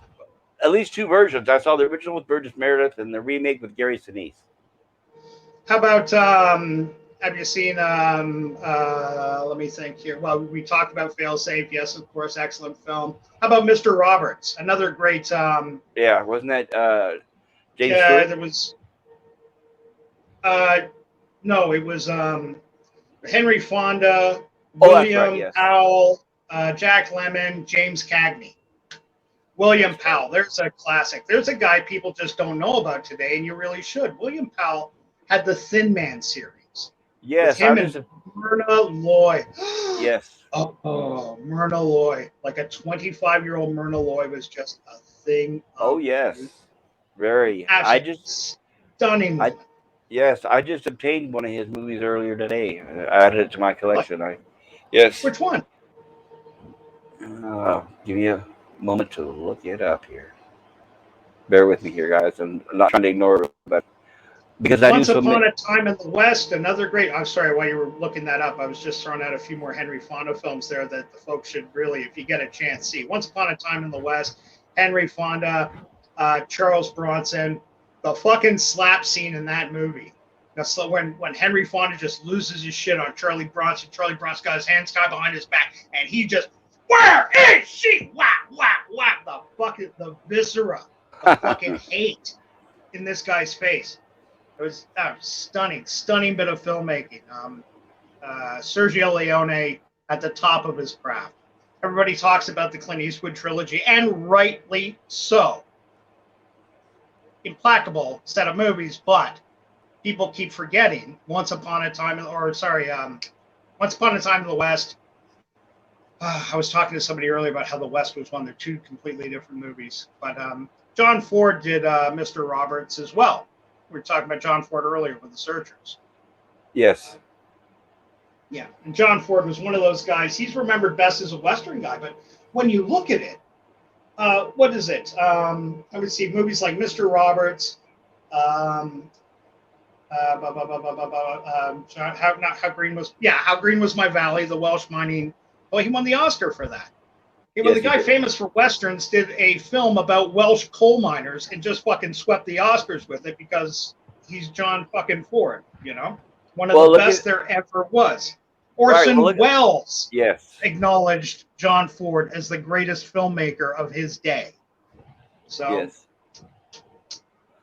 prefer John Sturgis. Oh, John Sturgis, Mega Cropper. Great to see you, buddy. Yeah, love John Sturgis. Bad Day at Black Rock. Yes. Oh, absolutely. What a fucking movie. That was Bad a good Day movie. at Black Rock. Yeah, Spencer Love Tracy. That movie. Spencer Tracy, Ernest Borgnine, Robert Ryan. Another one was Ernest. Yeah, it is so delicious seeing Ernest Borgnine when he plays bad roles, isn't it? Yes. You know what? Ernie is always a hero to me. He's always everything he does. I mean, he is so good. I mean, he can go from McHale's Navy to something like that movie. And the what is it? The one where he's he's the security guard on the train with Lee Marvin. What movie is that? Now Oh, give we're me going 2 on to so seconds. many Jason Lee tangents. Tucker. Buddy, have a good sleep. Thanks for Sorry, dropping Jason by, Lee pal. Tucker. Yes, thank you. I'm not trying to Yeah, ignore the it's chat. I should get caught almost up in 2 the a.m. chat. for me too, pal. But I can't help it. Captain, I'm talking movies. yeah, Captain Marty Spock in the chat says, "I'm done with my genius not being recognized. I'm going back to print publishing." Well, sir, we And recognize your you'll set it genius, on sir. fire. Right, we recognize your genius, sir. That's why we are your fans and your followers. Jason Lee That's right. Tucker's statement says in the chat, Darius, I will definitely stop by your show next Monday after work. Got tied up tonight. I know how that is. I get very busy all the time. Darius Munchausen in the chat says, I got subscribers faster when I wasn't streaming. Then I lost 3 during the stream. Got one back since the end. I'll tell you what, Darius, I'll go and unsub and then sub again. Let's see if that helps.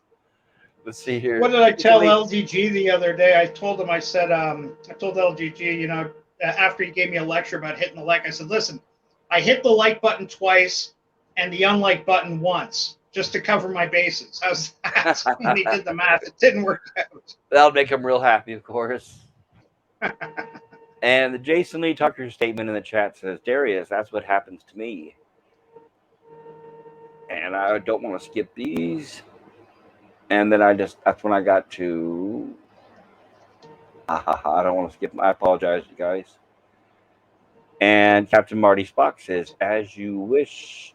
And the Jason As you wish. Sorry, every by time your I hear command. that, I think of the guy going down the hill. The Jason Lee Tucker statement says, smash the like button, everyone. Thank you, Jason Lee. I do appreciate that. I won't tell everybody not to do it. I can't order you to do it, but unlike Pickles, I'm not going to tell you not to do it. Mega Cropper, thank you for stopping by. Prefer John Sturgis. Totally agree with you, Mega Cropper. Huge fan of John Sturgis here. Jason You Lee prefer Tucker's, John Sturgis to John Ford? Was I like that them what both. you were saying? No, I like them both. I don't really consider one over the other. Jason Lee Tucker's statement says, guys, I got to hit the bed almost 2 a.m. Florida. Wow, that is a late one for him, isn't it? Yeah. Jason Lee Tucker's got to get up for work in the morning. Yes, guys, feel free to post links if you can. I'm kind of new at this. Or if anybody wants to join the panel, there's a link pinned at the top. I guess I should have said that an hour ago when you all first arrived. I apologize. Darius Munchausen says, good night to Jason Lee Tucker's statement. And Jason Lee Tucker's statement says, I should be streaming sometime this week. Stop by if you can. And we got a smile from Darius Munchausen. Or a laugh, actually, or a wince. I'm not really sure. But I hope I didn't drive anybody away by us rambling on. Yes. Oh, I doubt that, brother. I think people are dropping by because they like you. They want to hear you ramble on a little. It's your turn. Your turn to ramble. Well, I'll try not to bore them or offend them, right? Try to keep it entertaining. I know we go on this, follow this rabbit hole of these old movies. I'm not sure how much of that we can keep doing without losing interest, because I don't know how many people are really familiar with that old black, especially when we're looking at these old black and white movies. You and I could do it for hours, but the people in the chat, I'm not sure that they're so hip with it. Well, you know what? You don't know. You don't know until you try. And that's the point. You can go and find 100 channels talking about fucking Boba Fett right now, right? Sure you can. Can you find one channel saying the first 2 episodes of Boba Fett lifted heavily from Lawrence of Arabia, Dances with Wolves, Goodfellas, and what was the other movie I could see in that? Like, you could just see it. You've seen Lawrence of Arabia. Absolutely. Have you not, Pop? You've seen Dances with Wolves, I'm sure. Yes. Could you not see, like, some blatant ripoff coming from these movies? Oh, again, it's fine to homage. Don't get me wrong. Like, I say ripoff. That was cruel. I shouldn't have said ripoff.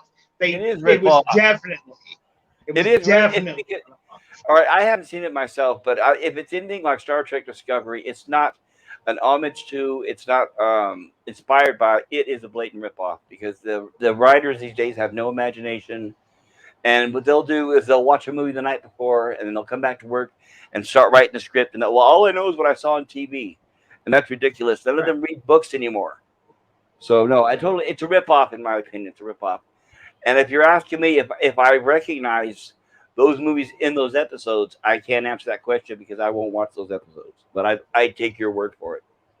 Well, I think that's a shame, but you got your own path to go on. Me, I'm giving Boba Fett a chance. To be honest with you, it's not top drawer Star Wars, not yet. There That's is a fine. lot of faults to it, but Yeah. I'm willing to give it a shot, and primarily because, to me, the death of Star Wars, and I mean this from the bottom of my heart. I was a kid. I was a young man in the theater.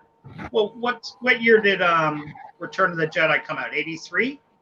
Did he So I was possibly 84, something like that. 83, 80, 84? 83. Yeah. So I was a young man, teenager, Yes. and I grew up with these movies. To me, Star Wars, that was an event movie. I was listening to LDG talk. He had a great interview over on Chris Knight's channel, The Real Review 3000. Wonderful Okay. guy, Chris Knight. If you're in the chat and you don't know him, check him out. I A lot do. of Yeah, fun. Loves the he's a great community. guy. Yeah, one of the friendliest guys out there. Never heard him. I mean, like, I don't know him well, but I never hear him badmouth anybody. He's a solid cat. And he was interviewing LDG today, and I dropped by and I was listening. He did a great job.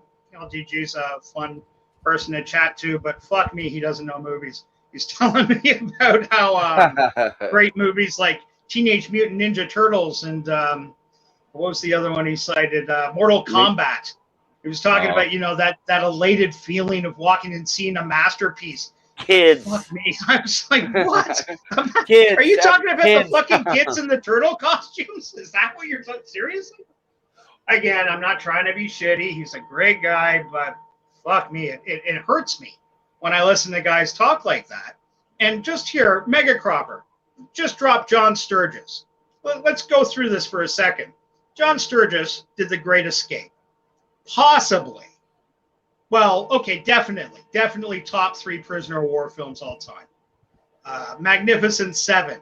Yes, it was a fucking pretty much stolen, but he didn't steal it. Great film. Bad Day at Black Rock. Yes. One of my all-time favorites. Classic film. The Eagle Has Landed. McHugh. John Wayne's, I think it was his third last movie. He was trying to be Clint Eastwood. Don't sell it short. Fantastic artists. Right. The reason why he made that movie was he was offered the role of Dirty Harry and he turned it down. Oh. When he read the script for the first Dirty Harry, in the first Dirty Harry movie, the plot was the bad guy Andrew Robinson was like killing hookers and prostitutes and stuff like that, and part of it took place in like porno shops and the seedy areas of San Francisco. Right. John Wayne said, that sounds like trash. I'm not going to do it. Boom. The movie was a huge success. Yeah. And they pretty much told John Wayne, they said, look, these Westerns aren't going to live forever. You want to do it. Mm-hmm. And that's why he did the McHugh character. But I'm a huge John Wayne fan, but I think we can both agree by the time you meet McHugh, he was a little too old for that kind of character, right? Yeah, sadly, Hollywood had this thing for years where they just kept trotting out the big names, kind of past their prime. Clark Gable, Robert Mitchum, John Wayne. Those are all guys that had amazing heydays. But they kind of went back to the well one too many times. Then again, John Wayne, for example, what did he finish off his career with? One of his best films ever. The Shootist, wasn't it, or one of those? The Shootist. Lauren Bacall, a young Ronnie Howard. Yep. Great film. About a gunfighter nearing the end of his. I forgot to mention James Stewart. Hello, Movie House. James Stewart. Thank you. I just drew a blank on one of the most famous actors of all time. I drew a blank on his name. But yeah, a great film. Wonderful film. Maybe it's because I'm older. I appreciate these films more. A movie to me like what was I just talking about the other day with what was The Wild Bunch, one of the greatest westerns ever made, one of the most bloody violent westerns ever made, but a effing classic. Absolutely. Right, if you haven't seen Wild Bunch, boys, the cast list alone, who do you got in that? That is an amazing cast. William Holden, Robert Ryan, Ernest Borgnine. Yep. Edward O'Brien, Um, Edmund. LQ. Edmund O'Brien. Was it Edward or Edmund? Edward O'Brien. Edward O'Brien. You're probably right. I apologize. Let's see here. I'm gonna look it up. Edward Check it O. out. Could be. I'll be embarrassed if I got that wrong. He's a great DOA. One of the greatest film noirs ever. That guy was front and center. He did some great work when he was younger. Some great work. Edmund O'Brien? Edward O'Brien? Edmund O'Brien. Edmund sounds right. I could be wrong. Edmund O'Brien. Yeah, right. No, that's a writer. Yeah. That's okay. It doesn't matter. But while you're doing that, like John Sturgis also gave us Chino with Charles Bronson, Joe Kidd with Clint Eastwood, Ice Station Zebra. Oh my God, how cool was Ice Station Zebra? If Cocky's still in the chat, he knows what I'm talking about. Patrick McGowan. He left. He left The Prisoner to do that film. To do that movie, yes. Hour of the Gun with James Stewart, another great one. The Satan Bug. Oh, have you ever seen The Satan Bug? Yeah, it's a really good movie. Yeah, it is. It is. He did that right after The Great Escape. God, and yeah, is Captain Marty Spock in the chat says, "Ramble on, my dude." So let me catch up with y'all a little bit here. And The Old Man in the Sea, one of my all-time favorite films, and my all-time favorite book. Yes. If I have to endure one more 5-hour complaint about Boba Fett or Matrix, or I may as well spend that time watching them myself. I second that one, brother. Yes. Yeah. And Captain Marty Spock says 1983. Yes. So Return of the Jedi, 1983. Captain Marty Spock. Chris Knight is awesome. He has great bluster, but is actually a sensitive guy.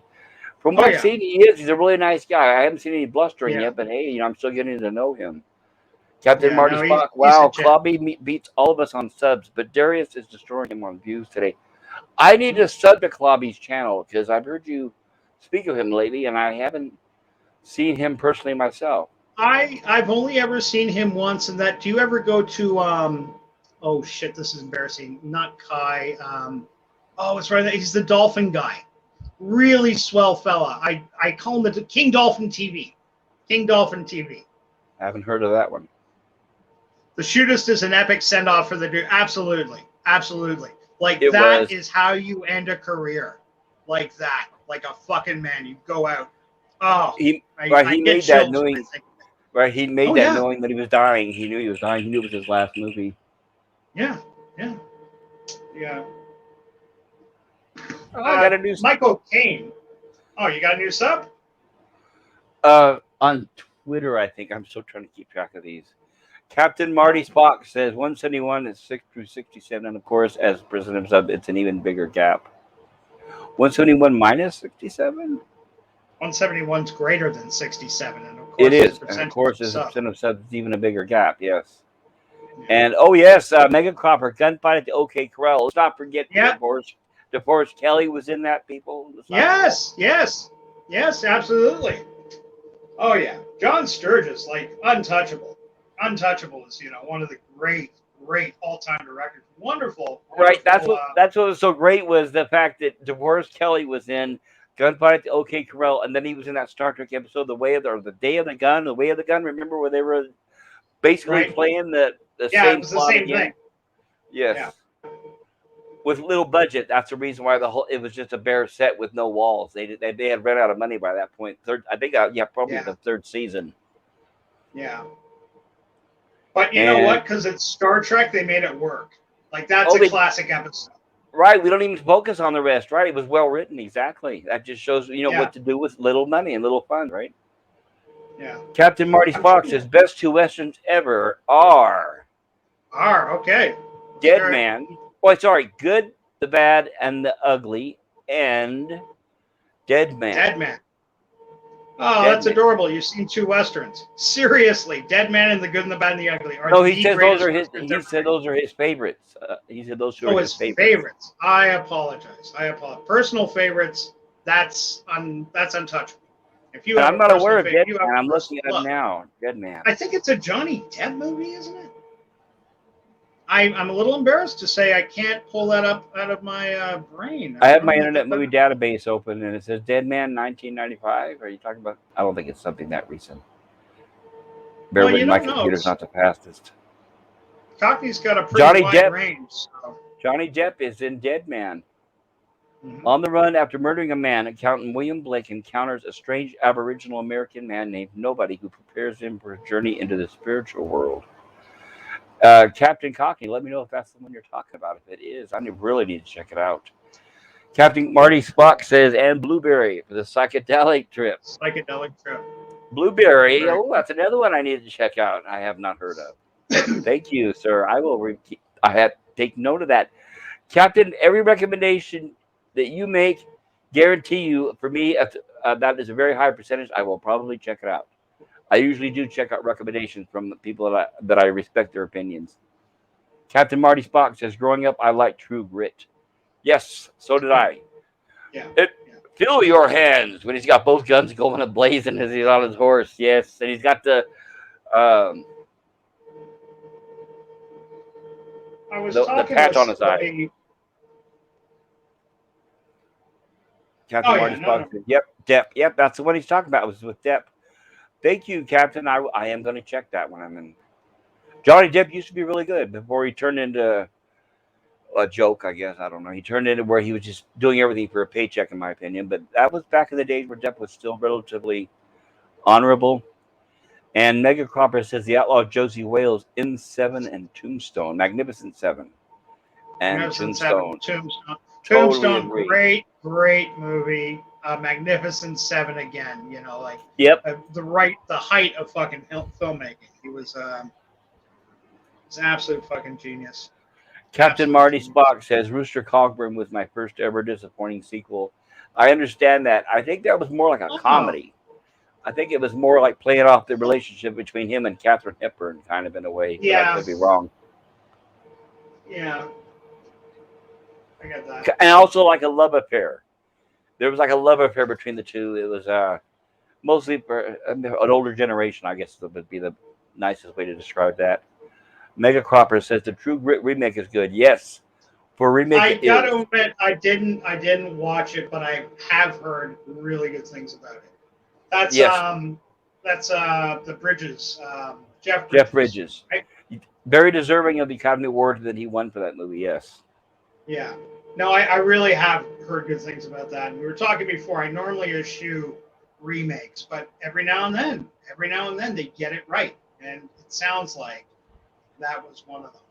It was. It Uh, was really good. When you think about it, the first True Grit was a good movie, I would say, in spite of having Kim Darby and Glenn Campbell in the cast, because when you think about it, either of them are really solid actors. So John mhm. Wayne carried that movie pretty much himself. Yeah. So that's another thing that really stands out for that movie. And how you were talking earlier about how these actors would Hollywood hire them even though they were old. I think back then Hollywood would hire them as long as their names would draw money in and put seats in butts in seats. John Wayne, no matter how old he got, he could still sell seats. That's right. He was legitimately a movie star. Yes, he You was. know. Right. Yeah. People would come just for John Wayne's name. He was. They don't really do that anymore. We all lived through the time of actors being able to sell Schwarzenegger being able to sell his movie just on the name Schwartz Stallone, being able to sell. God bless them. Don't get me wrong. I'm not bad mouthing the boys. They had their share of failures too. Stop or My Mom Will Shoot. Um, Captain Marty Spock, Red. yes, there's a remake, sir. Sorry, go ahead. But yeah, I think that day is. It might come back. It might come back where we learn to reappreciate the writing. That's where I hope it starts. The story, then the director, then the actors. Those ensemble pieces, which um, will bring you to the seats. Not because, and I love a superhero movie. I'm not shitting on them. You go see a Batman movie because you want to see Batman. You don't give a fuck that Sparkly Vampire number 3 is playing Batman. If you're a hardcore Batman fan, it might bother you if you're a fan of acting, but if you're just all jazzed up to see a guy, dressed in leather beat the shit out of people great, go for it, you know. But Putting to it that way, me, it sounds like gay porn, but okay. yeah, it's funny. We were talking about Howard Hessman a minute ago, and you Yes. know, the last time I saw Howard Hessman was last night. And you know what was on? I just randomly turned on the TV. I think it was Police Academy 3, City Under Siege. For some reason, the Comedy Channel here on Sunday night's been playing Police Academy movies. And I watched the So first was one last like a Sunday. cameo or what? No, he was no, he was the head of the police department where they were having the bad crime. That's the one with Bobcat Goldthwait. Remember the Yes. guy that would scream all the time? Ah, ah, Oh, ah! I know. That's why I was never a fan of Cat Goldthwait. Yes. Yeah. I Him didn't and think he'd Gilbert be a good one. Gottfried. Him and Gilbert Gottfried is like fingernails on a chalkboard. I can't do it. I will say, as comedians, like they did have their time. I've heard Bobcat Goldthwait do serious stand-up. The guy has some stuff to say. He's not Robin Williams level, but he is genuinely a funny man. And he's talked at length about that character and how hard he had to try to shape that, because when he came out, like nobody else was doing that. Sam Kinnison is another example. Sam Kinnison, like a rage comic, you know? Yes. He Well, was they have fantastic in Back to School. Yes. But And Married with watching Children. him on stage for 2 hours, for me, it was draining. Like, Well, I felt yeah. like I was going to have an aneurysm. You have to remember that comedians, all the comedians, always have to create their own shtick so that they're unique, so that they're Right. remembered, right? Yeah, of course. Right. I mean, even Don Knotts had to create the nervous man shtick. He wasn't really like that at all, but that's what he did, and it was successful, and he stuck with it in everything he did, right? Right. Sure. And there's no harm to that. Many people have done well with shtick. Don Rickles, you said Don Knotts. Don Rickles is famous for his acerbic wit that he would carry through in just about everything. And people loved Don him Rickles, for it. right? He was the only celebrity where people would pay money to be insulted by him. Big names, Yeah. people would pay to go in there to be insulted by him. Oh, yeah. It was funny. I was watching on YouTube. They had a little, I typed in Kelly's Heroes a few weeks ago, and they got Don Rickles back on set, filmed live, like with a proper movie camera, roasting Clint Eastwood during a filming break of Kelly's Heroes. And it's just like 5 minutes of him ripping into Clint, standing right beside him, and Clint's taking it all, laughing away. And he just impromptu, just got up there. You know, they put the camera on him and just started talking about Clint. This fucking chump, this fucking hump over here. Look at this guy. Right. I mean, like, you know. Right. Now, remember, now we're talking about somebody, a kid, for anybody out there listening. These are people back in the days who actually had talent that did not have to have a script in front of them. They could actually come up with things that were funny. That's not something you're going to see anymore. Yeah. Yeah, that's the truth.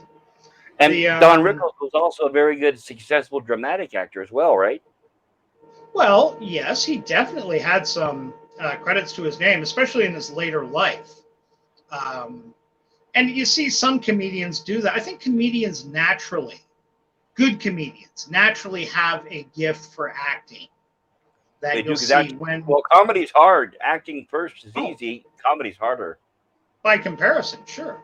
Getting a room full of people to laugh. Some people have that natural gift. They have that talent, and they know how to use it to the best of their ability. Don Rickles is an excellent example. Eddie Murphy, I've often found could be, you know, a really competent actor. What's that movie he did? Like, it's now 20 years ago, Showgirls or something like that. He was playing dead serious in it, and he was very good. He was good, a good, solid actor. He wasn't, you know, none of that shit. Like, he came because he wanted to act. I can't remember the name, but three young girls, they're trying to, you know, make it in the show business or something. I think he's the manager. I kind of caught it halfway on TV at a girlfriend's place at the time and was like genuinely surprised. Wow, that's Eddie Murphy? Like, he's actually acting? But it doesn't feel like he's acting. You only notice it because he's not making jokes, you know? Yes. So it's a bit of a departure. It's refreshing, yes, it is. Have you, are you a John Frankenheimer fan? Do you like John Frankenheimer films? I'm talking films like, Right. Yeah, I've seen some of his work. Any favorites you want to share before I just start reading off his resume? Or go ahead. Well, going back, This guy, the other day I caught on Turner Classic Movies. God bless him. I love that channel. It's on in my house at least once a day. All Fall Down was an early hit for him, but he went from that. He had a great run. He went from that into All Fall Down had Warren Beatty, Angela Lansbury, Carl Malden, Nice. Eva Marie Saint.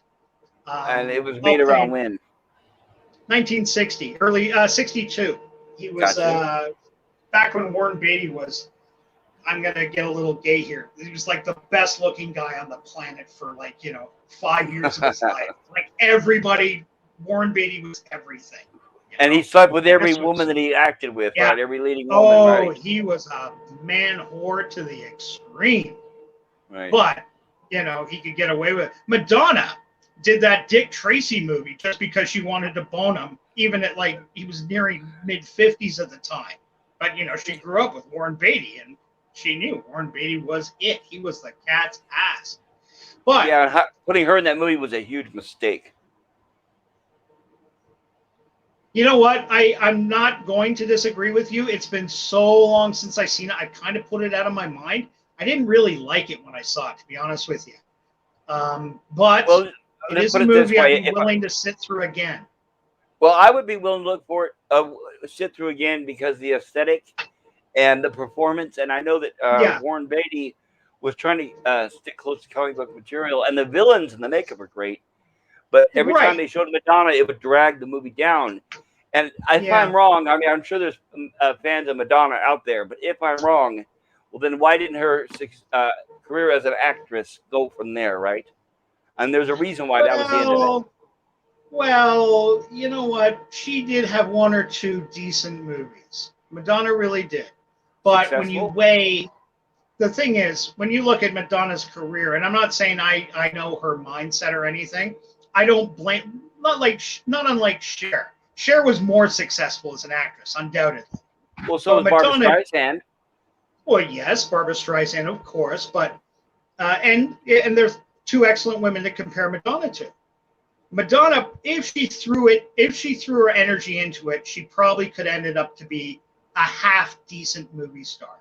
She probably would have ended up with, a couple of roles that were pop fluff, one role that was, mentioned at Oscar time or something. But that wasn't where her heart was. She preferred the stage, and she made hundreds of millions of dollars preferring the stage. Well, J-Lo. That's why they say always make sure you keep your day job, right? Yeah. But I'm trying to remember. She had an early movie with Matthew Modine and Rosanna Arquette. Do you remember the name of that? Nope. I probably didn't see it. She made a black and white porno in the early days, right? Yeah, it wasn't hardcore. It's more like softcore porn. Right, it was. But when she became rich and famous, she bought it up everywhere. I don't think you can find it anymore. Yeah. Who's that girl? Wasn't that something like that? Who's that girl? That might have been it. Yeah. Did that just come out of your head? Well, because didn't she also have a song? Or somebody did. I don't know. You're right.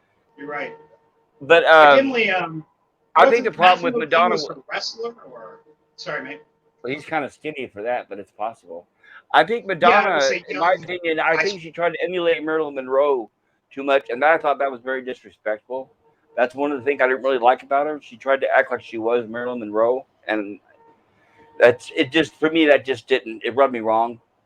So yeah, maybe, okay, I can see that. I really only got that through the that video she did, but I've never seen her videos. I've never seen her videos. It's that one where she looks exactly like Marilyn Monroe. She got the dress and everything, like she was deliberately doing Marilyn Monroe, and that's forgivable for a music video. I don't know. I haven't watched her videos. Well, trust me on this one. There is one. It's not like a virgin. Well, I believe you. I'm sure, like I said, for me, it seemed like for years she tried to act like Marilyn Monroe and look like it and act like it, and it just turned me off. So if you're saying she made a music video, I'm sure she did. I'd be surprised. Material Girl. That's it. Okay. Now I remember the song. Living in a material world. Sorry, I'm not. that was okay. Just stuck in the back of my mind. Sing it. Sing it. Encore, Yeah. encore. Do your best. Do your best Madonna impersonation. Maybe we Let's should see do how quickly karaoke we can end the like Bill chat. does, huh? That's We'll right. get Bill up Impromptu there. karaoke. We're going to call it Apakella Oki because we're not going to play music and get banned. We're just going to sing off key wildly to whatever old fucking Madonna tune we can think of. Well, I was on the Rambling Canucks karaoke stream. I Yeah. tune in on that on Saturday night. You got Rambling Canuck, and you got Nina, Bill's roommate, and Bill on there, and a few other people singing. And I keep requesting "It's Raining Men" sung as Johnny Cash. And they haven't done it yet. Oh, well, I'm sorry, but I'm not surprised. Hearing Johnny Cash sing "It's Raining Men" is not something I want to live through. Just not. It would be unique. But speaking of living through stuff, I brought up John Frankenheimer before, and this guy's list is fucking incredible. Just listen to some of these movies. I know you may not have seen all of them. Birdman of Alcatraz. That was fucking great. That was a classic. Manchurian Candidate. Yes. One of the Robert great Redford. Cold War. Sorry? Robert No, Redford, you're thinking Frank wasn't Sinatra. No, Manchurian Candidate, not the candidate. The candidate is Robert Redford. The Manchurian Candidate is that one where the Korean detachment of soldiers gets captured and brainwashed. And you said Frank Taken to Sinatra? China. Yeah, Frank Sinatra. Frank Sinatra, Lawrence Harvey, Angela Lansbury. They banned this movie for like 30 years because they thought it was too, apparently, it came too close. All about assassinating the candidate for the presidency of the United States, James Gregory, the legendary James Gregory, who played one of my favorite low-key Star Trek villains, the psychiatrist in charge of that base where you sit in the chair and it erases your mind. Right. He was always good playing a bad guy. Snake. Yes. Yeah. James Gregory, real talent. 7 Days in May, another fantastic John Frankenheimer film. Boys, if you haven't seen 7 Days in May, Kirk Douglas, Burt Lancaster, those guys did a bunch of movies together. They were good pals. But fuck me, Ava Gardner's in that too. Frederick March, the legendary Frederick March. Boy, people don't talk about Frederick March anymore, and that's a fucking crime. He was one of the greatest actors who ever lived. Watch his original. Oh shit! Sorry, bit my tongue as I was talking. Watch his original Dr. Jekyll and Mr. Hyde. Spencer Tracy is probably my all-time favorite actor, but this is one of the rare times I'd say Frederick March beat him to it. He did the movie like 10 years before. Spencer Tracy did a great version that had Lana Turner in it, as she was coming up. Lana Turner was coming up. Right, now the Frederick March version, isn't that the version where the whole transformation was done live on camera, just using lighting and makeup, right? Exactly. That's one of the tricks. Yes. Now with Tracy, he relied more on his acting skills and a little bit of makeup, which was fair. That was, he pushed for that choice. And it was good. He was great in the role. If Frederick March's role didn't exist, Tracy's would be the one I'd be pointing to. But I hate to say it, Spence, you're always been my favorite, but Frederick March, he got you this time. And those two together, Inherit the Wind. You ever see Inherit the Wind? Absolutely, of course. Stanley Kramer, yes. Watching those two get together, fantastic. What a fucking movie. That, I tell everybody, Inherit the Wind. Gene Kelly, who really was, He's another one who could do, he could do a serious dramatic acting as well. Gene Kelly was fantastic. Well, yeah, this kind of almost goes into what I was saying about comedians, but he was really he was an athlete. Singer-dancer, yes. Yeah, he was a magnificent dancer. Boy, like one of the guys, you just can't take your eyes off him whenever you do anything. I know. In our community, that's probably not the most sought-after skill, but boys, check out some of this man's work. There's a reason he is legend. There's an excellent reason he is legend. And and that's only cemented when he did a movie like Inherit the Wind where there was no singing and dancing. He was just playing straight, and he was fantastic, solid. I mean, it was March and Spencer, but and also Darren. Darren was Scopes, the teacher from Bewitched, the first Darren. Oh, Dick York. Dick York, thank you. Yes, Dick York. That's right. Absolutely. By the way, But you know about the whole history of him injuring his back, right? I don't really know that. I know that's why he left the show. He had a Okay, chronic right. back Well, injury and he couldn't I walk. have I have the movie where he injured his back and you could see right to the point where he injured his back, right where they cut the camera. Oh, really? Yes, he was him and another guy. Those rail cars where it has a like a seesaw or control in the middle where two people can control it and they go down a train Yeah. track. You know what I'm talking about? Yep. Yep. Uh-huh. Okay, in this movie, it's the Brothers Corduroy or something like. I'll look at the title. But in this movie, him and another gentleman are pumping this railroad car going down the tracks, and they're filming the movie. And apparently, what happened, what he wasn't expecting, was the other guy let go of the handle, and he wasn't expecting, and he pulled his whole back out of whack when he tried to counteract with the weight of the cart, and that's when he Right. pulled his back out of place. And you could see in the movie cut right to the point where the other man let go of the handle. So you didn't actually see Dick York collapse, but you could tell right at the point where it happened. And there's a Right. famous story where that director would use almost every frame of footage. He was a very cheap director. Yeah. So yeah, that's why Dick York was on pain pills and all that kind of stuff with Bewitched, and eventually was in it replaced, of course. Sorry for going off that tangent. No, not at all. That's it was germane to what we were talking about before, but yeah. He worked with who was in Bewitched, Angus Moorhead. Agnes Moorehead, Angus absolutely. Moorhead was magnificent Angus, actress. Go back to absolutely. films like and all the work she did with Orson Welles and the Mercury Theater Players, Magnificent starting with Emerson's. Magnificent Anderson, Citizen Kane.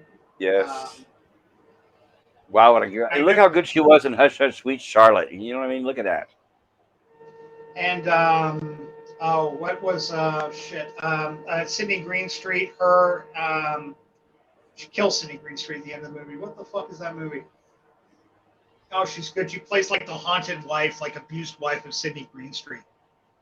Oh boy, that's gonna frustrate the shit out of me. I really enjoyed that movie too. I love Sydney Greenstreet. She was good in, I know she didn't have a very big role, but she was good in How the West Was Won. She played the wife of Okay, Carl yeah, Malden. yeah. She did specialize in smaller roles. Like it was, she didn't have a Yes. lot of starring vehicles, but she was solid, sound as a motherfucking pound. That woman could act her way off any stage, any Yes. stage. I saw a biography with her, and she was a very busy person, too. She was a woman of many Yeah. talents. Yeah, and fiercely loyal too. I remember hearing the story that she made the poor new Darren's life absolutely miserable, so much to the Yeah. point where Elizabeth Montgomery called Dick York and said, "Could you come down and talk to?" And he came to the set in a wheelchair.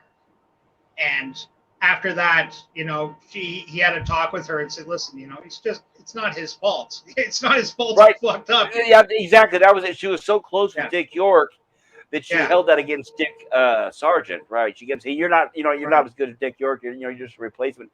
By the way, did you know that yeah. Dick Sargent was originally lined up for that role, and the only reason why he didn't get it was he was not available, so it went to Dick York. Oh, I did not know that. I Yeah. always assumed Dick York was the first choice. Nope. Ah, yeah, And learn something new every day over here at Pop Culture Curator Kids.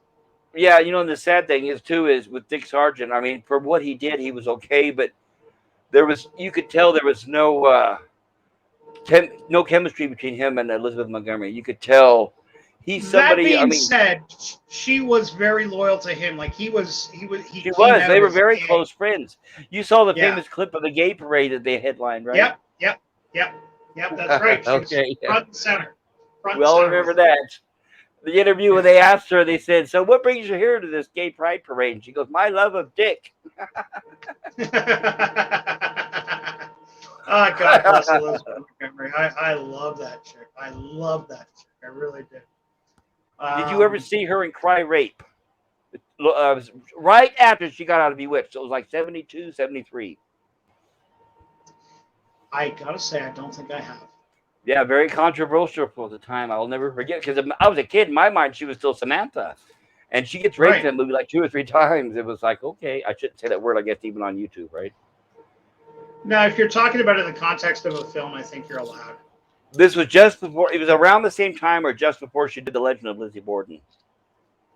That I remember. Yeah, I Yeah, remember it was right around that the time, right? Because that's why she got out of Bewitched. She said, "I'm tired of this, childish garbage. I want to do some serious roles." So she did Cry Rape. She did the Legend of Lizzie Borden and Mrs. Sundance, a western. And then after right. that, she just kind of did more TV stuff. Well, I guess it was always Sure. TV stuff, but I mean, like television series, I think, and cameos. Right. And Robert Forster, yes, she married him after she married Saul Sachs. He was the director and producer on Bewitched. She was with him for many years, and Yeah. when she kept telling Saul Sachs that she wanted to go to Paris and she wanted to go see the world, and he kept saying, Yeah. "I know, honey, I'll take you one of these days, but our show is so successful, we're so busy." She finally left him for that reason, and that's why she quit the series. And I saw an interview with him later on, and he, to his constant regret, he always regretted that. He always loved her to the very end. I believe it. I do. He was talking. I It's don't know if you know this or not, but they were talking about. You remember in the episode of Bewitched when Samantha would play the evil sister, right? Serena, right? She had a right. brunette wig. Yeah. Well, she would come home dressed like that, and them two would go to a motel, and Oh she would yeah, I play. heard that story. Right, she'd play Yeah. that little sexual game. I guess it really turned him on. So whatever worked for them, Yeah. right? Hey, It would cute. work. You know why not? Lucky him. It would work for me too. Yeah, no doubt. Seriously. No, yeah, she But was great. I love those episodes where they did the split screen and they'd be talking to each other, sort of thing. Like, boy, that's possibly what led my 10-year-old mind into thoughts of my first potential fantasy three-way right there. exactly. Well, think about this. As a kid, you're looking at it and say, which one would I want to be with? Well, definitely the sister. Uh, But and like you were talking about earlier, you were mentioning Dream and Genie. I have mhm. to tip the scale towards Barbara Eden being hotter. I mean, she just, I don't Oh, know. okay. And even still now, she can still fit into that costume, right? I love Barbara Eden. You'll never hear me say a bad word about her. I just out of the two, I think for me personally, like again, Barbara Eden, like right up there from the '60s, Diana Rigg, Barbara Eden, Elizabeth Montgomery, Barbara that sort of Feldon? thing. Barbara Feldon, Barbara maybe? Feldon, yes, of course, Agent 99, Uh-huh. uh, Diana Rigg from the Avengers? lovely girl, yeah, of course, Diana Rigg. A couple of years later, but yeah, Diana Rigg definitely. Those cat suits Diana Rigg used to wear, Oh, woo, yes. smoking hot. She was like really the original girl for that too. Oh, she Uh, was. And that was, remember now, the yeah, Avengers came out before James Bond came out. yeah, and another girl too. Like like we could do a whole episode on cuties from the back in the day. You know, watching Oh, some of these Julie Newmar run around as Catwoman.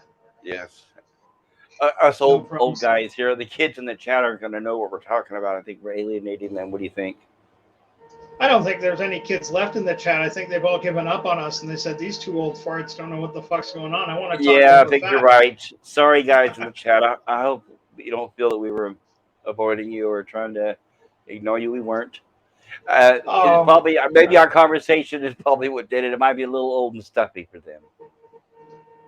Well, I offered yeah, if but anybody wants to come up on the link or up on the panel, I have the link pinned. If anybody wants to come up and add to the conversation, and we can talk about things you like as well, everybody. Except, there is an exception. I probably don't want to talk about country music. I'm not a fan. I had that too much a feel of that when I was a kid, and I'm not into sports. So those are the two topics that I'm not very familiar with. I can tell you some country western stuff from back in the day, but sports generally no. So if anybody wants to come up and talk about the San Francisco 49ers or whatever, I couldn't tell you one single player on one team in any certain era at all. I feel bad. Sorry.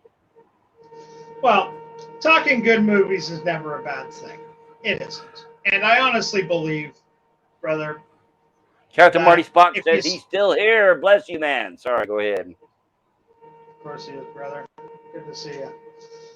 But you can't go wrong. You can't go wrong talking about good cinema. Maybe people aren't into it to that second, but that's how you bring new people in. That's how you get people interested. You show them. You talk about things like that. talking about old John Frankenheimer films, I kind of got off track there, but his repertoire alone deserves notice. I mean, just like I named, Birdman of Alcatraz, Manchurian Candidate, 7 Days in May, which is one of the greatest Cold War films ever made, all about a general wants to take over the United States. He's had enough with this fucking panty-waist president, and he's going to do it. Well, we could Burt use that these days. Lancaster. Sure. Have you ever seen Grand Prix? Tony Curtis? Now, there's... No. This is James Gardner, Eva Oh, Marie yes. Saint. Yes, a long time ago, but James Gardner, yes, I did see that. That's right, yes. But it's one been of the years. one of the greatest racing films, and just Toshiro Mifune's in that. The filming of the race, probably some of the most visceral race footage that came out for decades. It stood the test of time. You get a chance, you have to see that on a big screen. If you get a chance, see that in the theater. And no CGI kids, right? No CGI kids, unlike that Fast and Furious. Not a bit. No, they crash cars. It's like the real fucking deal. It's stuntmen doing this. It's, you know. Right, people actually getting injured and hurt, yes. Yeah. Other John Frankenheimer films we've heard: The Gypsy Moth, I Walk the Line, The Iceman Cometh. Just the challenge. This one's a little corny, the challenge, but another Toshiro Mifune, a classic Japanese actor, Rashomon, not Kagemusha, sorry, High and Low, a legendary actor. The Challenge, Scott Glenn, early Scott Glenn film. It's fucking great. He's a boxer. This is pulp. Have you ever seen The Challenge? I'm thinking, I know who Scott Glenn is. I'm thinking I may not have. Right. Scott Glenn and Sherma, yeah, he ends up being hired. He's like basically he's a boxer, but he's kind of down on his luck. He's not really getting the fights anymore. They're using him as a training dummy, basically, because he can take a beating. And for some reason, this crippled Japanese businessman asked him to secret a sword to Japan for some ritual bullshit, yada yada, because in the Second World War, the sword was stolen from the family and yada yada yada. It's like early 80s when America was nuts for Japanese stuff, you know? So like it's all very, very overly done. You know, Shogun was playing in TVs at the time, that sort of thing. You're old enough to remember the love affair that the States had in the 80s with Japan. Everything was Japanese. The comic character of Wolverine was hugely shaped by the American love of Japanese culture in the early 80s. When he got his own Frank Miller series, they put a huge Japanese slant. Like John Byrne before that made it so he wrote in the magazine, he wrote in the comics so Wolverine understood Japanese and he spent time in Japan, but he couldn't remember when. Then it came out that it was the Second World War. Wolverine had this backstory for 25 years where he didn't have a memory. He was just like a killing machine, and his memories were gone, and they eventually came back. Other John Frankenheimer films are a little more recent. Guys will remember 52 Pickup. That wasn't a bad Roy Schneider movie. Oh, yeah, that's right. Dead Bang with John Johnson. Year of the Gun. I didn't know he did Tales from the Crypt. Huh. Well, a lot of them did Tales from the Crypt. I wouldn't be surprised. Yeah, they got a lot of good talent behind there. Ronin. Have you ever seen Ronin? Robert De Niro. Robert De Niro, yes. Sean Bean. That's a fucking solid movie. That's where the higher George Wallace. Yeah. So I was just talking to somebody earlier about Frankenheimer. And hell of a director. Jeez, and to think of the directors we have now, I don't know. Even Steven Spielberg has pretty much ruined his career at this point. I can't think of any directors I have faith in anymore. Oh, Robert Eggers. He may be the only one, I guess. The one who made The Witch and The Lighthouse. But there's very, very few directors that I follow anymore by their name alone. Right. And it's unfortunate. It is, because before, like you and I have been talking the whole time, before 20, 30 years ago, we could list off a whole list of actors and directors that would fill seats. As soon as a movie was announced that it's starring this person and directed by this person, you knew it was a pretty good chance of it being a good movie. And now we don't Right. anymore. Now that we know everything's written by committee to click off certain boxes, Yeah. it's gone, right? Yeah. Oh, it's gone. But brother, please mark my words here. It will return. Quality entertainment will return to our theaters. It might take another couple of years. We just got to get over this silly little woke bump that we got on, Well, and you and I remember, agree with that, but think about this, and I know a lot of us have wishful thinking. We're hoping that, but here's my question for you, practically, right? Practically, the way it's going is: we agree Hollywood is losing money. They know they're losing money. We know they're losing money. But considering who's in charge of the country, the press, all media, the schools, I don't see them giving up the fight anytime soon because they all have this one agenda that we're talking about, and they have seem to have an unlimited stream of cash. So we can hope that one of these days they'll just give up and act like they don't exist. But as long as they're here and they control everything, don't see it happening soon where they're going to suddenly say, yeah, you guys are right. Our message is wrong. We'll go ahead and start making things like we used to. I don't see that happening because they control everything now. you've heard the They term. censor everything that doesn't even think like them now. So Yes, but I mean, I do truly believe in my heart of hearts we're due for a correction, a swing of the pendulum, so to speak. Things will come back. Yes, and there will come back better. Um, it's going to take a while. I hear what you're saying with media and such. Bread and circuses from ancient Rome. How do you keep the masses, keep them fat and happy? Just, don't think, here's food, here's entertainment, go for it. And eventually, when the entertainment dries up, it never will dry up. There's always a hunger for entertainment, good quality entertainment. And we'll get past the pablum that we're being served now, and we're going to get back into it. The Hollywood survived the Hays Code. The Hays Code was the most Christian women's league bullshit you could find. They wanted to eradicate all mention of sex, all mention of violence, all mention of yes, any real home life. You know, the and same it thing they wasn't did in comic until books. yes, exactly. With comic books, it was a bit more insidious. I find personally, in the sense that a lot of comic book companies took the brunt of basically criminals and shit when they would remember back to in the 40s and 50s, I just people lost loved a writing viewer. books like Oh no, go on. they, Sorry, go ahead. Yeah, Captain Marty Spock agrees with you. Brendan Circuses, yes. Go ahead. yeah. Uh, I was talking about the Hays Code. The Hays Code was a horrible thing employed in 1934 that really, for a few years, gutted good cinema. Yes, good cinema was still coming, but you had to change everything. You had to, in their day, be woke. You couldn't, have a subject of something that you couldn't make M in 1934 or 5 because of its very sinister but Yeah, real subject matter. implications, right? From what it applied, Yeah. right? And even silly little things like premarital sex or something. There's one film I remember that got banned for years because of one scene where it was shadow of an unmarried couple was cast on a bed, and that was too sexual. That had to go. Well, you're right. They Look at how many years they wouldn't even allow a toilet to be on screen, right? That's right. Yeah, there again, a purely functional item every single human being in North America uses. But we don't need to see that. You know, people Right. people don't actually use that sort of thing. They go to the bathroom to brush their teeth or bathe, but Well, not. unless you're the Brady Bunch, you don't need a toilet there either, right?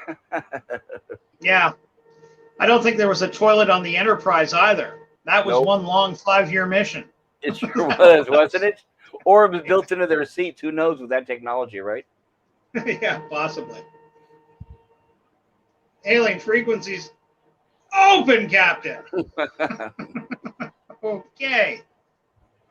I think No. what's funny is, yeah, the Brady Bunch made it very obvious. I mean, they showed the inside of their bathrooms with everything but the toilet. And that Yeah. was the 70s. They still wouldn't show that. So there you Yeah. go, right? So yeah, the holdover. I mean, the Hays Code really kind of petered up for film, for cinema in North America. Remember, Europe wasn't bound by any of this, but they couldn't get their movies shown over here if they didn't comply. So a lot of European movies did get chopped to shit because they weren't all hung up, because you could see somebody's cleavage or shit. And we're not talking porn or nothing, just natural things. Jean-Luc Godard, I think, wrote an essay in a French magazine about how Hollywood and cinema in general has kowtowed for far too long, and we're sick of not seeing women the way we love them, men the way they are, children with everything is just so fake. And he brought this French new wave neorealism feel back, and it started with Breathless. Have you ever seen Breathless? Yes. Well, what you're talking about is that's the problem, is they want to deconstruct society. Everything you just talked about is everything they hate. That's what they want to tear down. They want to get rid of the nuclear family, right? Well, yes, but it wasn't hate. It was just sick of the artificial veneer, the BS surrounding, like, how you're supposed to act in a movie or something like that. Don't be real. Don't be natural.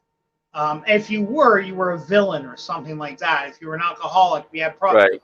They wanted to see more realism in life. They wanted to see, shit like a young couple in bed, not necessarily effing, but just being together.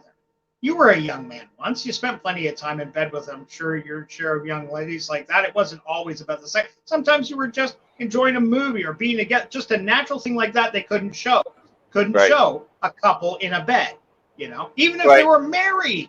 Right. They have the old two twin beds, right? The old two twin beds, like Lucy and Ricky. Yeah.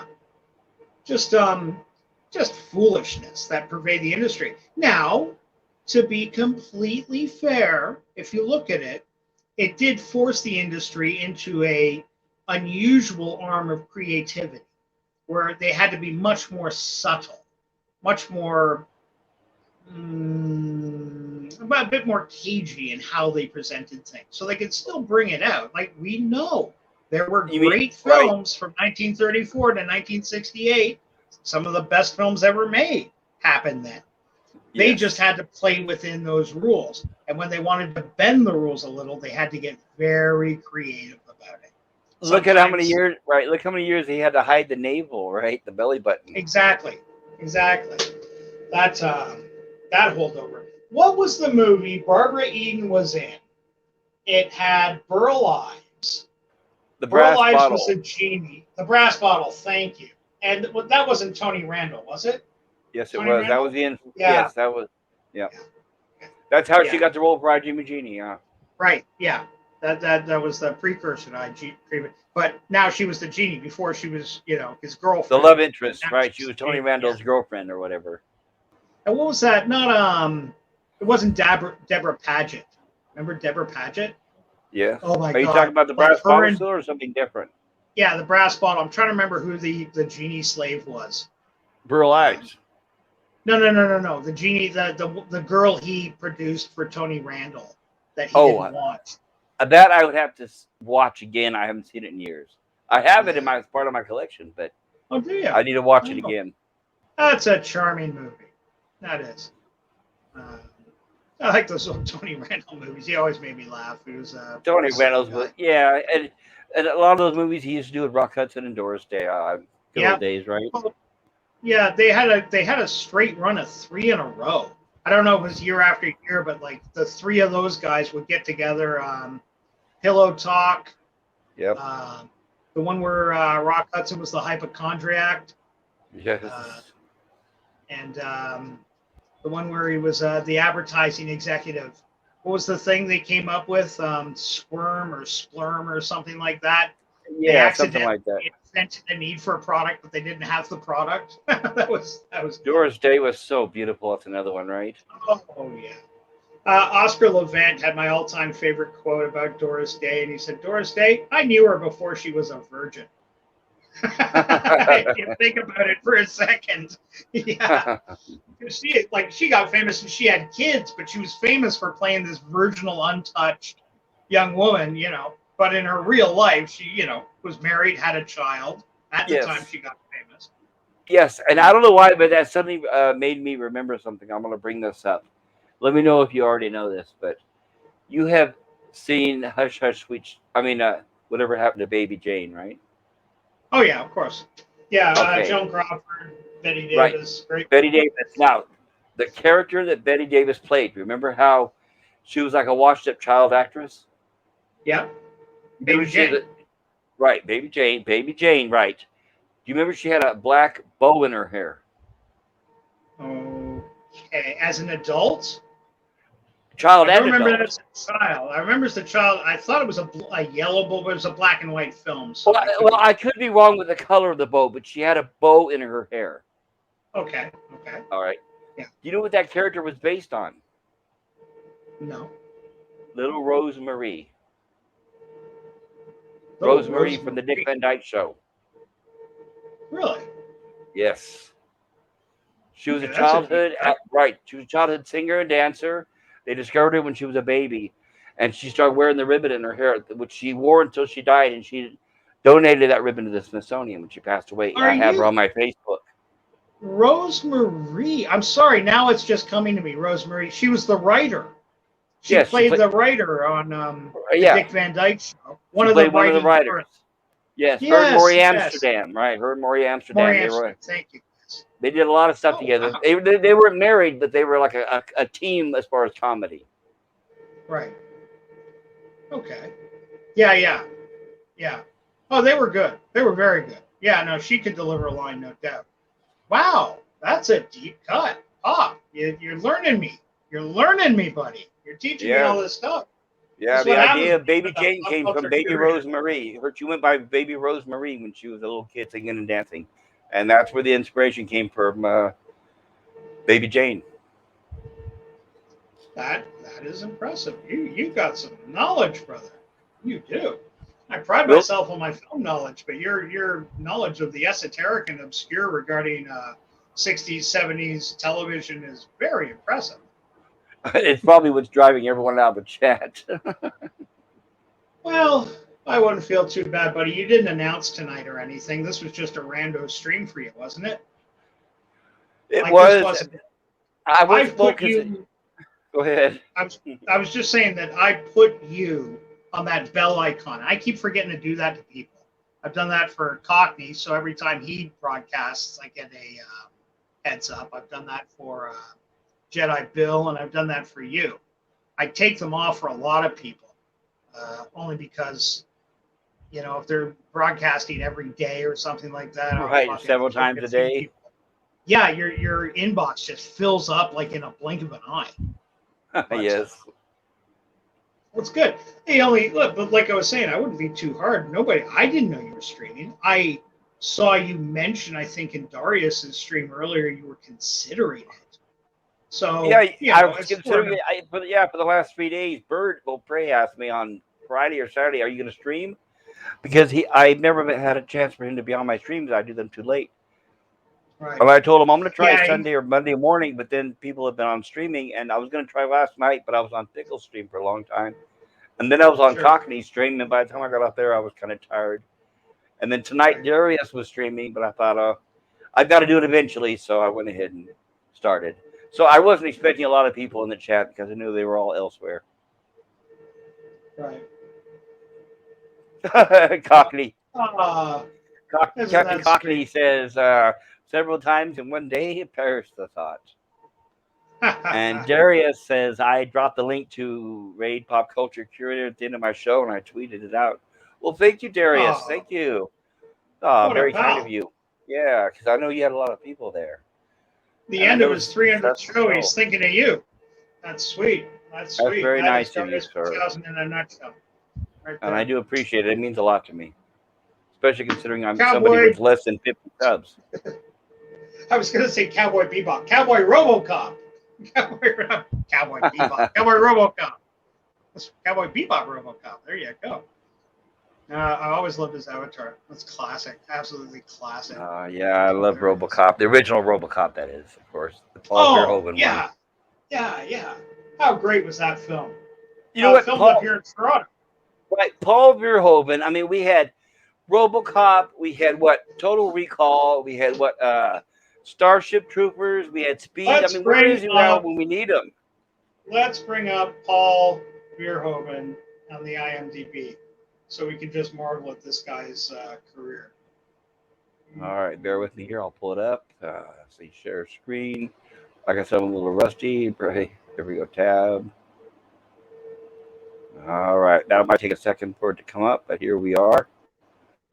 And this is the movie. I left the tab open because I need to make a note to Oh, myself. okay, This is the Johnny Depp movie that Captain Cockney brought up that he said that was one of his favorite westerns. okay, And okay. I'm not It's familiar got a with this. 7.6 IMDb rating, which isn't bad at all. IMDb is not the greatest barometer, but they don't have a bad generalization. So, I mean, it gives me a good feeling if Cockney's recommended it, it's not going to be garbage. Right, I'm and a it's little 19. surprised he puts it as his favorite. So this is why I really want to catch this movie It for a is. guy to I'm make gonna that claim. a Jim Jarmusch film. I'm gonna I'm gonna find this and locate it. If it's available, I'll get it. Maybe I'll have a watch party with this movie. I think I'll do that, and we'll invite Cockney over to. Maybe he can give us a little insight on it since he's a fan. Right. So, note to self: 1995, Johnny Depp when he was still a good actor before he just went for paycheck after paycheck. It just seemed like he went for looking for the biggest paychecks. I don't Mm-hmm. know. I'm just not a fan of Disney. Once he started working with them, I'm done. I was done with them. But okay, here now we have Johnny Depp in Dead Man. Now we're looking at Paul Verhoeven if I can spell this right, at least part of the way right. If it'll finish it for me, there it is. Verhoeven. Well, I mean seriously, where's this man when we need him? We need some new stuff. Yeah. He had, look at this little run he had. The Hitchhiker, RoboCop, Total Recall, Basic Instinct, Showgirls, Starship Trooper, Hollow Man, all in a row. Yes, look at that. And he's working on television series. Oh, the crime! Look at that. Hey, you know what? If he brings some talent to it, I'm 100% for it. I don't shit on a Yeah. director for doing a bit of television. Don't No, shit I on don't. actors. But within the restraint of television, it's kind of heartbreaking. I wonder if it might be like Amazon or something. It just says TV miniseries. Yeah. Bellamy TV Showgirls, miniseries. you got to do a Showgirls fucking watch party. Is You that had when there's one that'll with get Demi Moore? no. That was the one with the chick from that TV show with the kids, tall, kind of skinny white girl. I'm trying to remember her name. Pretty girl, Show. very pretty girl. Showgirls. It was the one about strippers in Vegas. Well, I remember the Uh, movie because it was a huge box office disaster. yeah, yeah. Oh, it was a Yeah, nightmare. It was that's why I absolute, remember but the it was a movie. Right. magnificent. It was a magnificent nightmare. It was. Showgirls get shit on, but it's totally watchable. It's Well, just, here it's so trashy. let's But let's it's, let's check it out, shall we? Here. You know what it is? Is Paul Verhoeven probably cannot make a movie like we're talking about just go anymore. You down. know. You could click on the poster and it will bring it up. Or that would work too.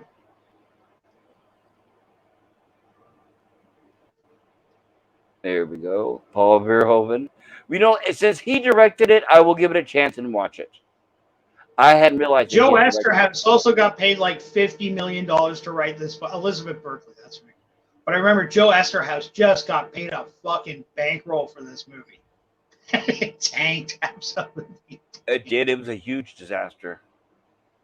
Yeah, but it was frustrating because, like I said, it was a magnificent disaster. Showgirls really was. It's a spectacular fucking movie to watch. Gina Gershon. Oh, I love Wasn't Gina it Gershon. a fairly big budget? Wasn't it? Fairly, yeah. Like, no, they had real sets, real fucking actors, stuff like that. It was, I like Kyle MacLachlan had that, and Robert Davey. Good old. Oh my God, the Goonies. Oh yes. Oh wow, Al Ruscio. Wow, he's another one that goes way back. Most of these I don't recognize. They probably played the well, strippers, I imagine. yeah, yeah. You said Eddie Murphy was in this. No, Oh no, I guess I'm mistaken. no, I thought you sorry. said I he. was, I might have said Showgirls accidentally. I'm trying to remember the name. It's like, it was about three young African American girls that were forming a band in Oh, the 80s, I think. They were trying to like become. It was basically the story of In Vogue, but three really super hot chicks that could sing. And Eddie Murphy, I think, was the manager. Again, I watched it at a girlfriend's place on TV halfway. I was like, wow, that's Eddie Murphy? Holy shit. I didn't really sit and watch and absorb the movie, I'm embarrassed to say. But I remember just in that short bit, I was impressed with how good he was as a real actor. Never having seen him do real acting before, it was, maybe I'm overselling it, to be fair. I miss the days before Amazon bought IMDb. This website used to be really fast and lean. Yeah. All right, Beverly Hills Cop 4. Ugh, I don't know if that's a good idea. Coming to America, Video America. I don't know. Did anybody see the Coming to America sequel? Not me. I didn't see the first one. No. I only. I'll be honest. I did not see the first one because I'm not a fan of Eddie Murphy. But I had a good friend of mine said, "But wait a minute. It's got the two old guys that play the Duke brothers from Trading Places." And I said, "What?" He said, "Yeah, they play cameos when they're homeless bums in the street." So I rented the movie just so I could fast forward to that one scene with Ralph Bellamy. Ralph Bellamy and I can't believe I can't not remember James Whitmore. Ralph Bellamy and shit. Weren't they both in Cocoon? Ralph Bellamy was. I mean, but I don't know about the other one, if I can remember his name. Which I feel bad that I can't remember. By the way, Dolomite is my name. Have you seen this movie? Now, Dolomite's a series. It's a series of low-budget, funny, not intentionally funny, but funny movies from the early 70s where this guy, Rudy Ray Moore, was somehow he got the money together to make independent movies where he tried to act like he knew karate and kung fu, but they were hilarious.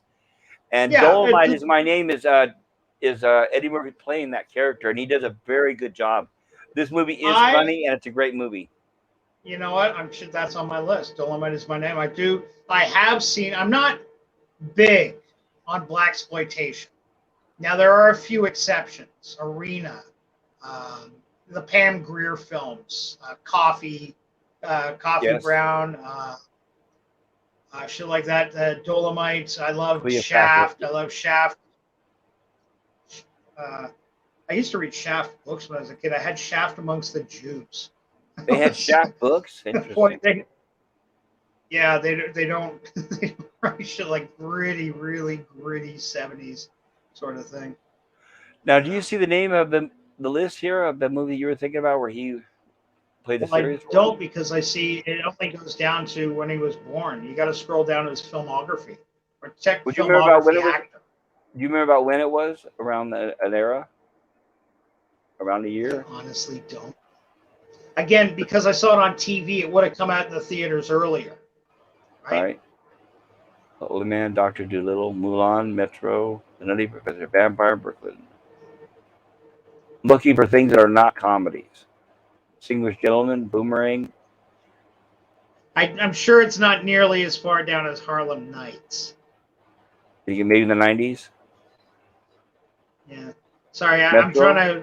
I don't mean it to be a dick, but you keep moving the thing. I'm really squinting to read it here. Oh, I apologize. I'll slow down here. No, that's okay.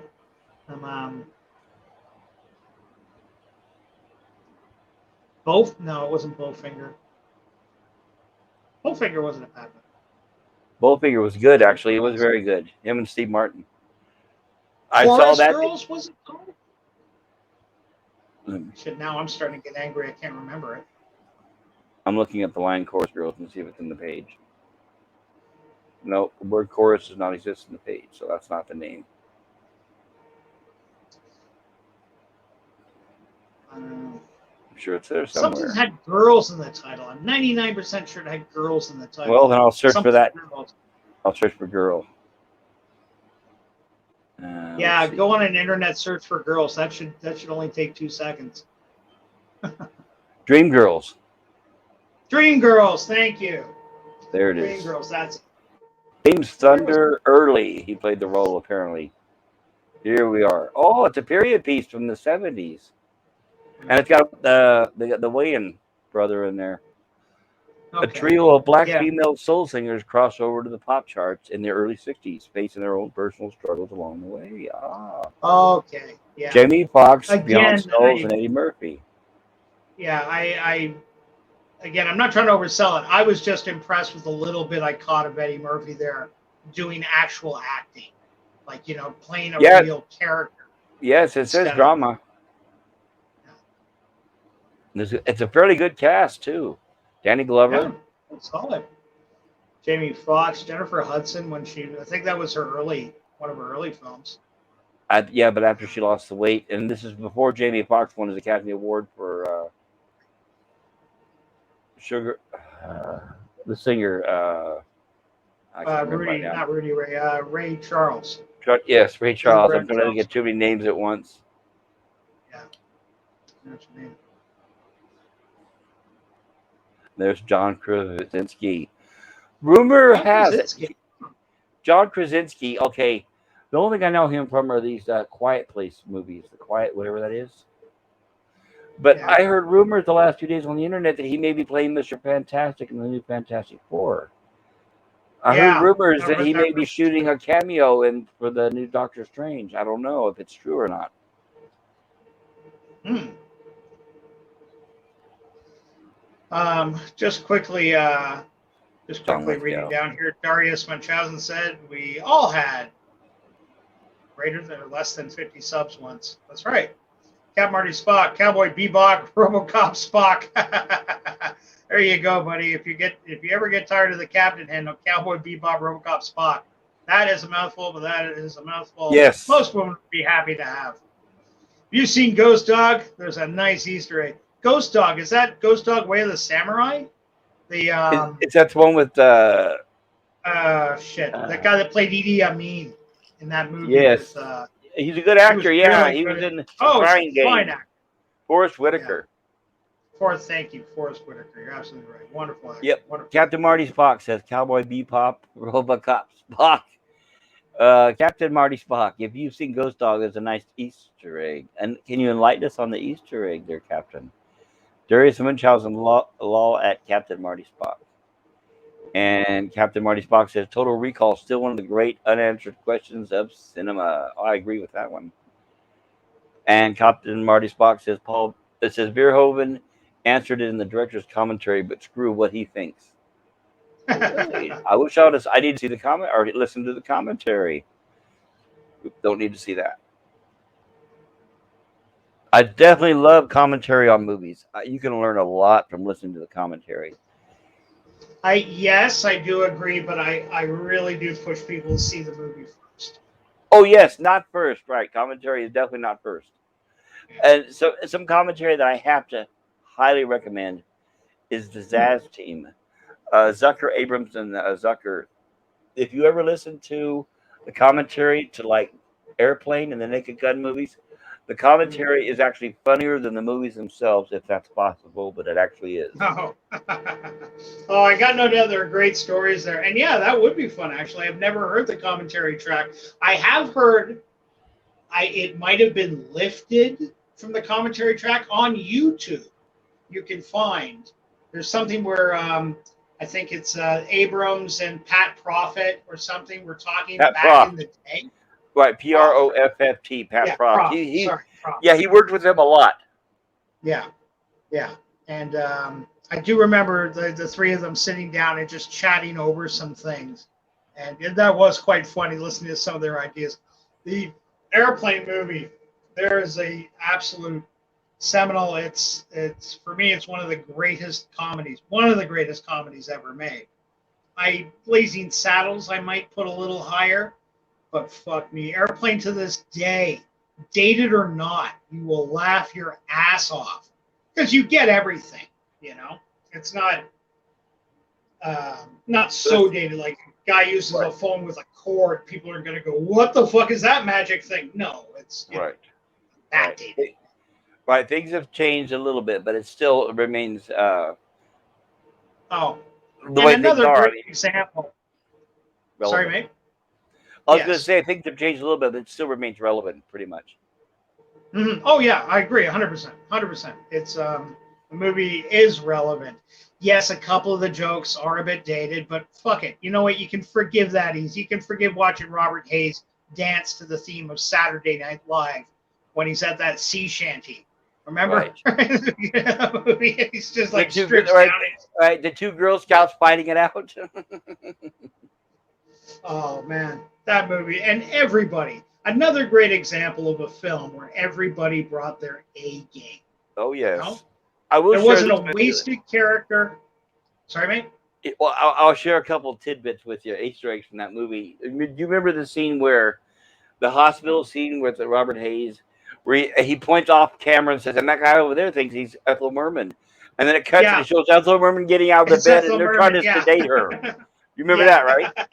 Well, okay. yeah. When they showed her the script for the movie, she said, "There's no way I'm doing that." She goes, "There's no way I'm doing that. I'm a singer." And the way they finally convinced her was they said that she said, "Okay, I'll only do it on the count that I can do my own hair." And they said, Oh, "Okay, really? sure, whatever." That's how she did the role. And another big, here's another good one. You remember Robert Stack in the movie, right? As Ted Stryker. No, Yeah, Ted Stryker was Robert Hayes. But anyway, you know what I'm talking about, right? yeah. Robert Stack Okay. was the captain. Yes. Right. Great actor. Okay. Yes. Okay. So when that character was written for Robert Stack because they loved him Okay. so much. So Yeah.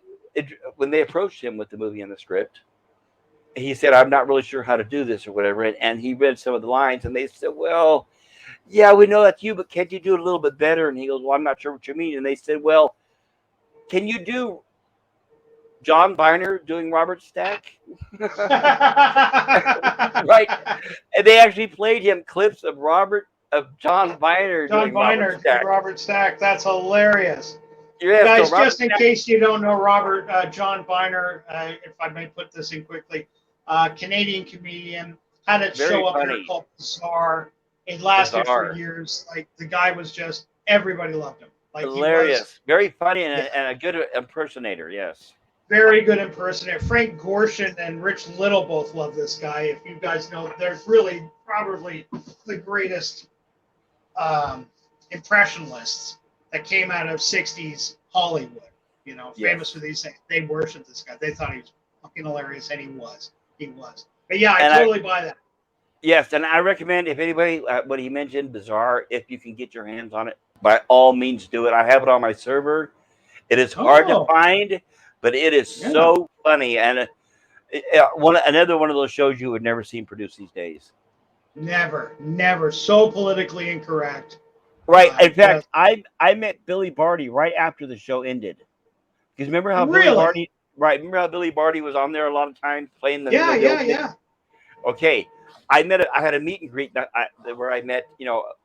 There was a whole row of celebrities, and Billy Barty was one of them. And I remember I shook hands with him, and he was drinking wine. I remember he was slightly tipsy, and I shook hands, and I was telling him I was so nervous. I was trying to remember all the things that I'd seen him in. And then Well, go ahead. would this have been before or after? Wasn't he in Time Bandits? Time Bandits was produced in the UK. I don't know if he was in. I don't think he was in Time Bandits. They did It was have it was after American Time and Bandits. it was okay. He was in Sundance was Willow. about 1982. I know he was in Willow and some of those things, but I don't know if he was in Time Bandits. But I you have do to look it remember up. Time Bandits. Oh, it's one of my favorite Terry Gilliam movies. Absolutely. Oh yeah, Bring me 100%. the map. Oh yes. Boy, I'd love to do a Time Bandits watch party. That's a fucking classic. Well, we'll definitely put that on the menu, right? Yeah, I know Cockney's mad for 12 Monkeys, and 12 Monkeys is a great movie. No Yeah, I'll watch that arguments. one too. But for me, Time Bandits, just the heart, the fucking heart in that movie. Sells Oh, me. if you're talking about favorite Terry Gilliam movie, that's hard for me to decide. I like him so Oh much. yeah, I don't know. very difficult, very difficult. Brazil would be a leading contender for me though. Adventures of Baron Munchausen. Sorry, Darius, but I gotta say it, Baron Munchausen. That's another favorite. He of was, mine. oh, the poor man. He was so unappreciated. He deserved so much more. I don't know. It's hard, and all the trouble he went through trying to make the Man of La Mancha. It's like, oh my God, poor man. He got it done. Gotta hand it to him. He got it Eventually, done. finally done. After how many starts and restarts, and how many actors Yeah. that died. Yeah. Cockney Interesting. wants a Back to the Future watch party. I I get you demand. do with your Okay, new avatar. Cockney, I have a challenge for you. We'll do a Back to the Future watch party on Back to the Future 2. Can you watch it without any comments? No, I want to watch Back to the Future 2, and then go to Cockney's channel and watch him watch Back to the Future 2, Watch him watch and it. let us know. Yeah, exactly. Turn off Spielberg's comments, put on Cockney's comments. There, Yep. Cockney, there's your new show, Cockney's comments. You watch a show and you bitch and moan through the whole thing and explain to us where they went wrong. I say bitch and moan, you know what I mean? Like, you just get in there and you right motherfucker and just Gilliam is a genius. Zero Thorn is an underrated classic. It's like Blade Runner in the daytime. Zero Yes. Theorem. Sorry, Zero Theorem. Yeah, he just told me about it last week or so. And by the way, Captain, I acquired that movie as well. It is now part of my collection, and I will be watching it this week. Thank you so much. I can't believe it. I missed that one. I usually try to watch everything Terry Gilliam has done. My Terry Gilliam knowledge isn't 100%. I will admit. Jabberwocky. There's another great Gilliam. Remember Yes, Jabberwocky from back in the day, Michael Palin?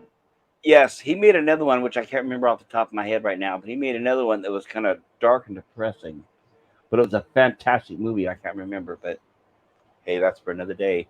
But honestly, now that we've been talking about Back to the Future and we have Captain Cockney here, Uh-huh. I would like to do if we had the time is honestly a watch party where I would not mind at all. I'm starting with Back to the Future Part One. I would love to have a watch party with Captain Spock where we could pause it and he could describe and go through every detail of his theory about time travel and where the mistakes are. I would love to see that. You know what Because I would I love to watched his see? video of If describing it, and I was thinking I Did you would go love to to his have him channel? Did you see where he built the models and everything? Back to the Future. There's there's a video out there where No, it's I'm that not if you surprised. could play that half screen, if you could play the movie and his explanation at the same time, and just Yes, you'd have to do it like pausing it out and stuff. It'd be that's what I'm real talking tough about. one Yeah, to do live, but do that it, he would be says. fun. Oh, but wait a minute here. Wait. Look at this. Captain Marty Spock says, I am not watching Back to the Future Back to 2 the Future ever 2 again. ever again. Fuck no, we won't go. Was Brillig Twas and the Slithy Tubes did gyre and gimble in the wave? woo! That is a Am I? deep cut. That's a Jabberwocky cut. And Captain Marty Spock says, yes, I'm not sure to what part. I think he means the watch party. Mountain Dew it. Captain Marty Spock, play my Play video. my I give you video. copyright permission. Darius has done it. So, Darius has done Captain, what it. do you think about our idea of a watch party and we stop the movie so you can explain along the way, huh? We would need you on the panel so you could say, okay, stop here. And then you explain what's going Well, on, and then you say, okay, go ahead and play. I'm for it. We just got to get him off the idea that he'll never watch Back to the Future 2 again, because I might be mistaken, Captain. I know you're here. Correct me if I'm wrong. I think that is the nucleus of your argument. It really takes place in Back to the Future 2, buddy. I'm sorry. I'm not trying to fuck with you. I did see the video. I got to refresh myself. I got to refresh myself on that so I can Go for talk it. knowledgeably. But And I remember that away he from put a keyboard, lot of guys. effort into it. Yes, I'll be right back. I have to use the restroom. I'll be right back, Okay. guys. Sorry. Yeah. Please hold Just the say fort down for me if you can there. All right, son, I'll be I right gotta back. Thanks. no problem. Pop culture curator right now is walking the prostitute he's rented to his car. So I'm going to entertain you with stories of blank. Don't make me come up there. Oh, you got a standing invitation here. That I'm confident to say with pop culture, with no doubt. I have no controls over anything, so I can't change the screen. But I think that would make it interesting, very interesting. And fun, potentially fun. And for me, that's a big thing. Let's have some fucking fun. I know we're not bringing in tons of people tonight, but we're having some good movie talk. I'm always ready to talk good movies with anybody. Anybody at any time.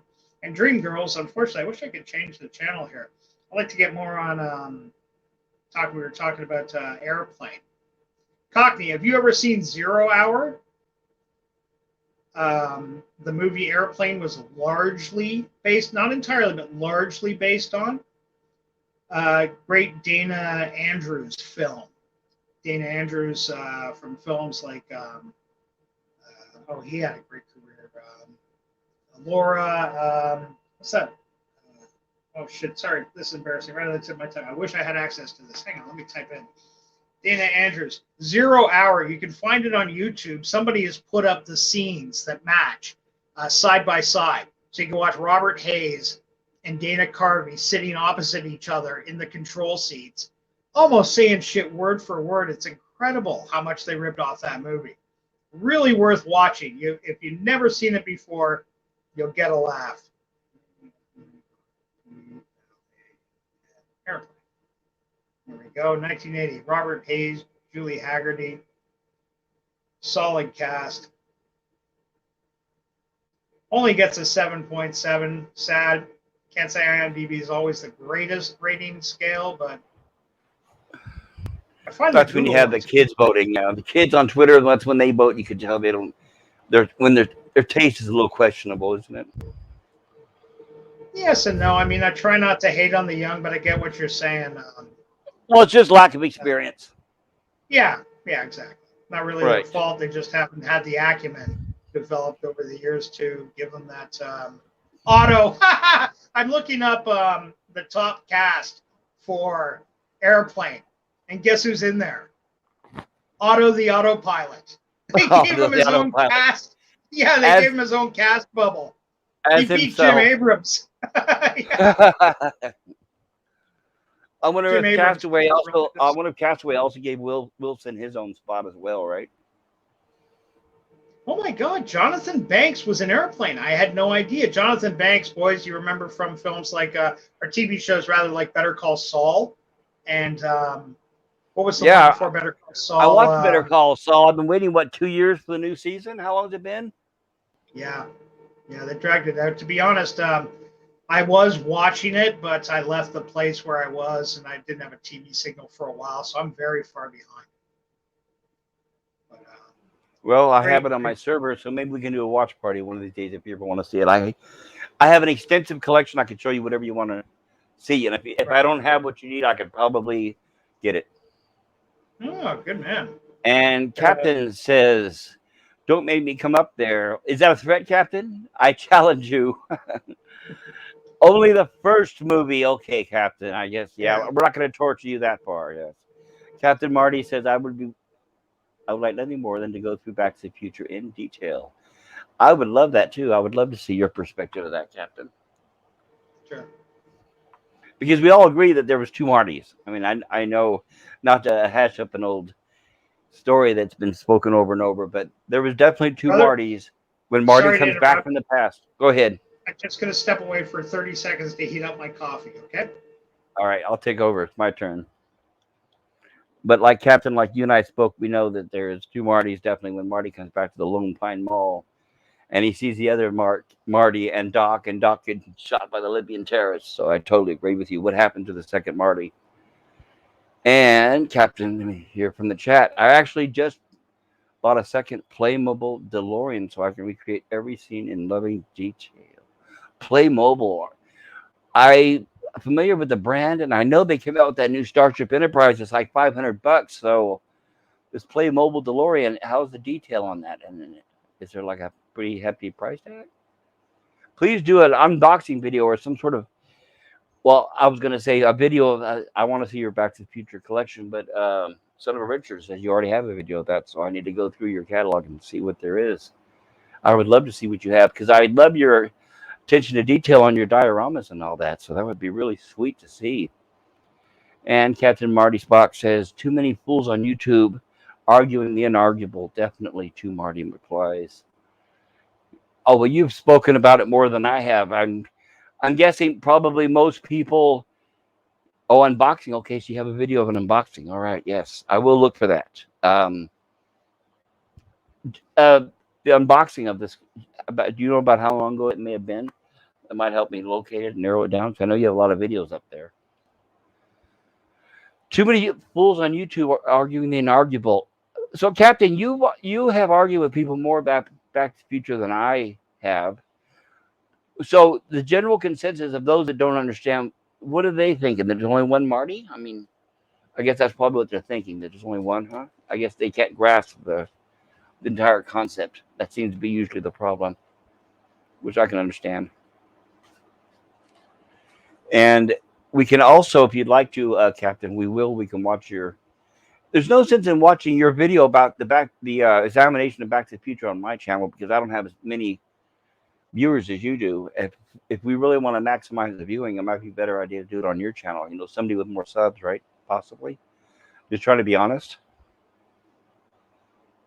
And but I would love to have you on a watch party. I'm starting to figure that out. I know the Cosme website, and so I think I can figure out how to eventually have a movie and have it posted up there, and all of us go to the link to watch it.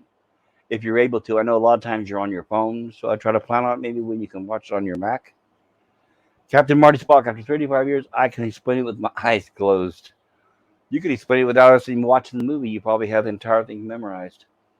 It's my best video, and it has the lowest views. I don't get it. Lowest? That is crazy. See, there's no accounting for taste. That just shows you. You know what the problem is, Captain? You know, I'm not familiar with the video because I think I may have seen of it, but I haven't watched the entire thing. I think the problem is there's a lot of people it's just over their head and they lose track of what's going on pretty quick and they step out. I think is what it is, which is it's sad to say, but I have the patience and the understanding. I can watch that and get all the way through the ending because I'm very interested in to hear your opinion about the time loop, the time travels, the double dimensions, or whatever it could possibly be. I just watched a time travel episode of The Twilight Zone the other day on Verge Channel. A good one with Buster Keaton. It's fairly simple. I don't know if you've seen that one or not, but a guy in 1895, a janitor, grabs a time travel helmet that takes you anywhere in time for 30 minutes. And Buster Keaton, it opens up like silent. And Buster Keaton's a janitor, and he sees these two scientists talking about this helmet. It's a time travel helmet. They step out of the room. He puts it on his head. He sets it for 1959 or 1960. Goes to the future. Then there's sound once he gets to the future, and he runs into Stanley Adams, the guy who plays Cyrano Jones on Star Trek: The Troubled Tribbles. So it's kind of like a comedic episode. So Dr. Keaton travels to 1960, and then all he can think about is trying to get back to 1895. He realizes that the world is a horrible place, and he wants to go back to 1895. But at the same time, he meets this other guy, this Stanley Adams character, who's like a shyster who wants to go back in time and follow him back in time. Uh, I don't know if you're a fan What of movie? Twilight Zone, but that's a great. I'm talking about an Oh, episode it's of an The episode. Twilight Zone. The Oh, Twilight I Zone with Buster love the Keaton. Twilight Zone. With Buster Keaton, no less. Wonderful. Yeah, have you seen I that one missed where? that. No, I Yeah, it's haven't. season 3, I believe, episode 13, maybe somewhere around there. I could look it up. A Matter of Time or something I like that. I know Bird has been doing a Twilight Zone Oh, what do watch you know? party. I feel Welcome, bad. Captain. Hey, there he is. I just when I tried to get away, they pulled me back. I said, well, hit us with the movie references, brother. That's what it's all about tonight. Yeah, I guess we used the All right of lure. Now this is the time travel thing. It's driving me crazy because, well, see the thing is, most people say, "Oh, time travel in movies, it's so crazy. Don't even try to make sense." Well, I have made sense of it, and that's the thing. No one gets it, but that doesn't mean it's not there to get. And just I could just launch into it. I could almost just I could do it now, but it's just so difficult to do it briefly. But the grandfather paradox. Every time travel story ever made has to deal with the grandfather paradox. Now, I didn't come up with the grandfather paradox, so this is BC. This is before Cockney, right? This is before. Okay. So this is before me. The grand. So if anyone doesn't know what the grandfather paradox is, that's your homework. Or I can explain it my way, but it's not my thing. So, but basically, when your character goes back in time, what if they killed their granddad? That's the. I mean, why the obsession with grandparents and murder? You know, why not take a French maid out to lunch? Why is it not the French maid paradox? But anyway, and the thing that fascinates me about basically, there's three answers to the grandfather paradox. There's three, so it's not a paradox. It's been solved three times. It's not a paradox. Back to the Future uniquely tries to have its cake and eat it, or it actually eat its cake and have it, but that's another discussion. And it's the only movie I know that tries to have all three options, all three answers to the grandfather paradox. And that's what's wrong with it. Now, ultimately, it doesn't matter because it's a charming comedy. It's still a 5 out of 5 movie. What it's great. It doesn't matter. Who cares? I care. Right. It's the time travel's wrong. It doesn't matter. It's a great movie. It's not going to take. They get away with it, but they did get the time travel wrong. That is a fact, and I'm going to stake my reputation on it. But it does sound like you've come to a acquiescence or in a middle, at least in your own mind, that as this movie is light entertainment, it's not really trying to set a message or teach us anything about time travel No, or, no. lessons. It's a fun experience. Yeah, it does. Right? It doesn't matter. But Yeah. but then again, all right. Here's another angle. You know, pitch. Do you know the YouTube channel Pitch Meetings? I've seen it. Right, and Okay, sure. for anyone that doesn't know, they basically deconstruct and destroy the mistakes in movies by going backwards to an imagined comedy pitch meeting between an idiot writer and an idiot producer, both played by the same genius actor. Right. I love it. But what not a lot of people know is that that entire YouTube channel, Pitch Meetings, was based on a stand-up routine, which was based on one pitch meeting, and that was for Back to the Future. Because on paper, it's a piece of shit. It's got sexual assault and incest in it, and it's a family comedy. Yeah, that's right. It does. Oh, So definitely, yes. so I want to create a second series, like another picture that Back to the Future is so bad. It is the pinnacle of the example of a film that fucks up so much and is still a 10 out of 10 movie that everyone loves. And so it's already been proven once with pitch meetings and incest. I'm going to prove it the second time with what did you call it? Cockney's Charming Channel Chumbawamba, whatever it was brilliant. I wish I'd written it down. Cockney's Cranky, Cockney's whatever it was. Fuck, I'll get it later. What was it? Cockney's Criticisms? Cockney's What, criticism. whatever. I don't. We'll have to rewind it. Fact checkers, but yeah, I want to. It doesn't matter, but it does suck, and that's when the response is generally, yeah, Cockney. It's time travel. There is no logic to time travel, but that's what's wrong. What fascinates me is that given it's not possible according to physics, it does have its own internal logic. The grandfather paradox is an issue, and there are three answers for it. It's that simple or that complicated. I mean, you can literally go through any time travel movie or TV show or episode of Star Trek ever made, and I'm confident I can put it into one of the three categories. Apart from Looper, which is the one film that's even worse than Back to the Future, my award for the worst time travel bullshit ever goes to Looper. Fucks it up totally. Well, Right. Ruin Johnson, so that makes sense, right? Yeah. There's a consistency. That guy hasn't got a fucking clue about anything. And every movie he makes proves it. No, Sure. all the only thing he can do is kiss ass in Hollywood. That's all he does. Exactly. Because contrary to what Red Letter Media think, Looper has the worst time travel logic in any movie ever. But this is the good thing about getting into debates with people when they can muster up a bit more than "oh, you're an idiot" and other such charming ad hominems, or "your theory is batshit crazy, guano crazy." Thanks, Mr. Londell, but that's not very Mustache helpful. is stupid. Yeah, exactly. Tell me where it's so. I thanks to people actually poking holes or trying to in the theory, that's just made it even more perfect and watertight. and that's a good thing. But yeah, the thing that kind of go around, my head just goes round and round with is I don't personally think time travel is possible to the past. So it's definitely science fiction, but it does have an inner logic. The grandfather paradox is a thing. What happens if you go back in time and change the past? And there are three answers.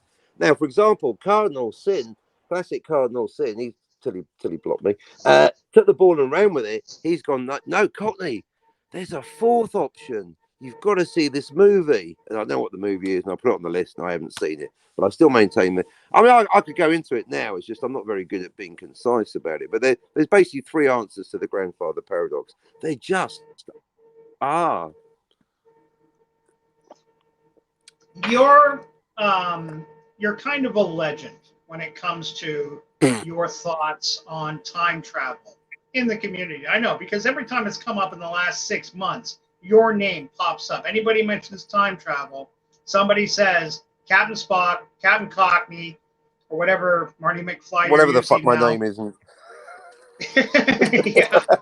But one thing, and I'm a little disappointed, but I think I know the reason why. Go on. The one movie I've never heard you critique or even mention. Yes. Is the original H.G. Wells, Rod Taylor led The Time Machine. You're right. Now, I'm completely ignorant. Maybe you can tell me what happens, and I'll see which of the three options. Oh my God!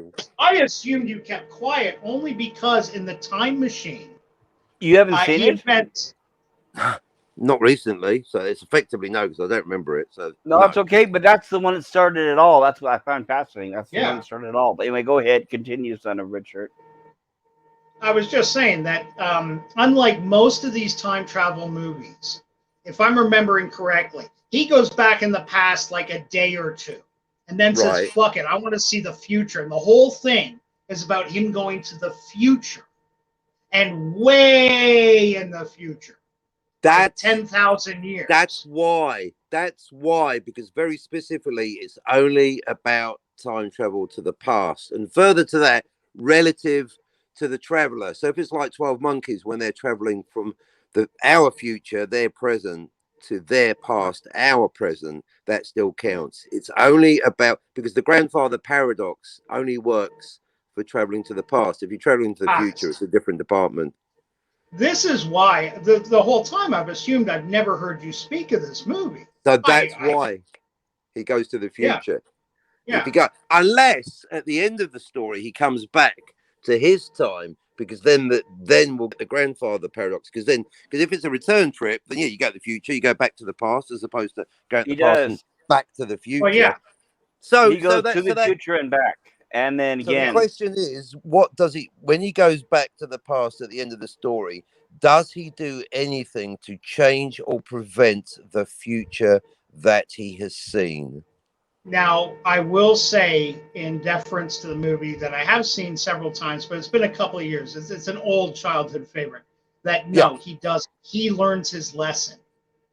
I believe he destroys the time machine at the end. He wants nothing to do with the future. He thinks it's a nightmare. Right. Well, that was back in the days. All the movies and the scientists, remember all the movies Frankenstein, they always destroyed their creation or whatever, right? So, but any movie that was made under the... Sorry, I just want to put in that any movie made under the nuclear umbrella is going to be like a horror story. That's just how it was. And tell me I'm wrong. Once nuclear stuff came in, we all assumed we were going to nuke each other at some point. Right. I think they went through natural disaster, but it could have been brought about by a nuclear apocalypse. You don't know because it was moving so quickly. He was watching all this shit from his time machine as it's unfolding in front of him. Another cute thing about it, too, what I did like, a cute little caveat I'm only going to mention, a time machine that stayed static. And that was a central plot point. It was on sleighs for some reason, not even wheels. Sled. Yes, a sled. Yeah, sled. So it didn't travel in space. You couldn't just go, let's go to 14th century It stayed France. exactly where it was. When he ended up 10,000 years in the future, he was in front of a temple that would have been 20 feet in front of his house. Right. That plays part of the plot, yes. Yeah, See, that's that's a good big because a lot of stories assume that time travel also includes space travel when it doesn't, of right. course. So that's Exactly. good. That's great. Yeah. Yes, Cocky. And there's also a scene where while he's traveling stationary into the future, the ground is eroding around him. A mountain is building up around him and then crumbling Yeah. around him and all that kind of Yeah. stuff. Yeah. Because actually, I think in Back to the Future, that's something they do get right. There's no space traveling. He's in the same place. That's why he ends up running over that pine tree, thus Pine making Yeah, tree. twin he's going at 88 kilometer or 88 miles an hour, miles an hour. but He's at the mall. There's no mall. It's yeah, going to be a mall. He knocks over. But that's the key thing is he knocks over a pine tree. He comes from 1985 Twin Pine Mall. The first thing he does is he knocks over a tree and creates Lone Pine Mall. So within a second of arriving, he's totally changed the timeline. that's you know what? I never picked up on that. I've seen Well, that movie yes, several times. I right. The never picked up butterfly on that. paradox. Yes. Yeah, and that's why when people are like that, there's no two monument for well, there clearly are because there's two realities because there's two malls. There's three pines divided across two timelines. There's Lone Pine Mall and there's Twin Pine Mall. It's right there on screen. Why are they still arguing with me? You know what I mean?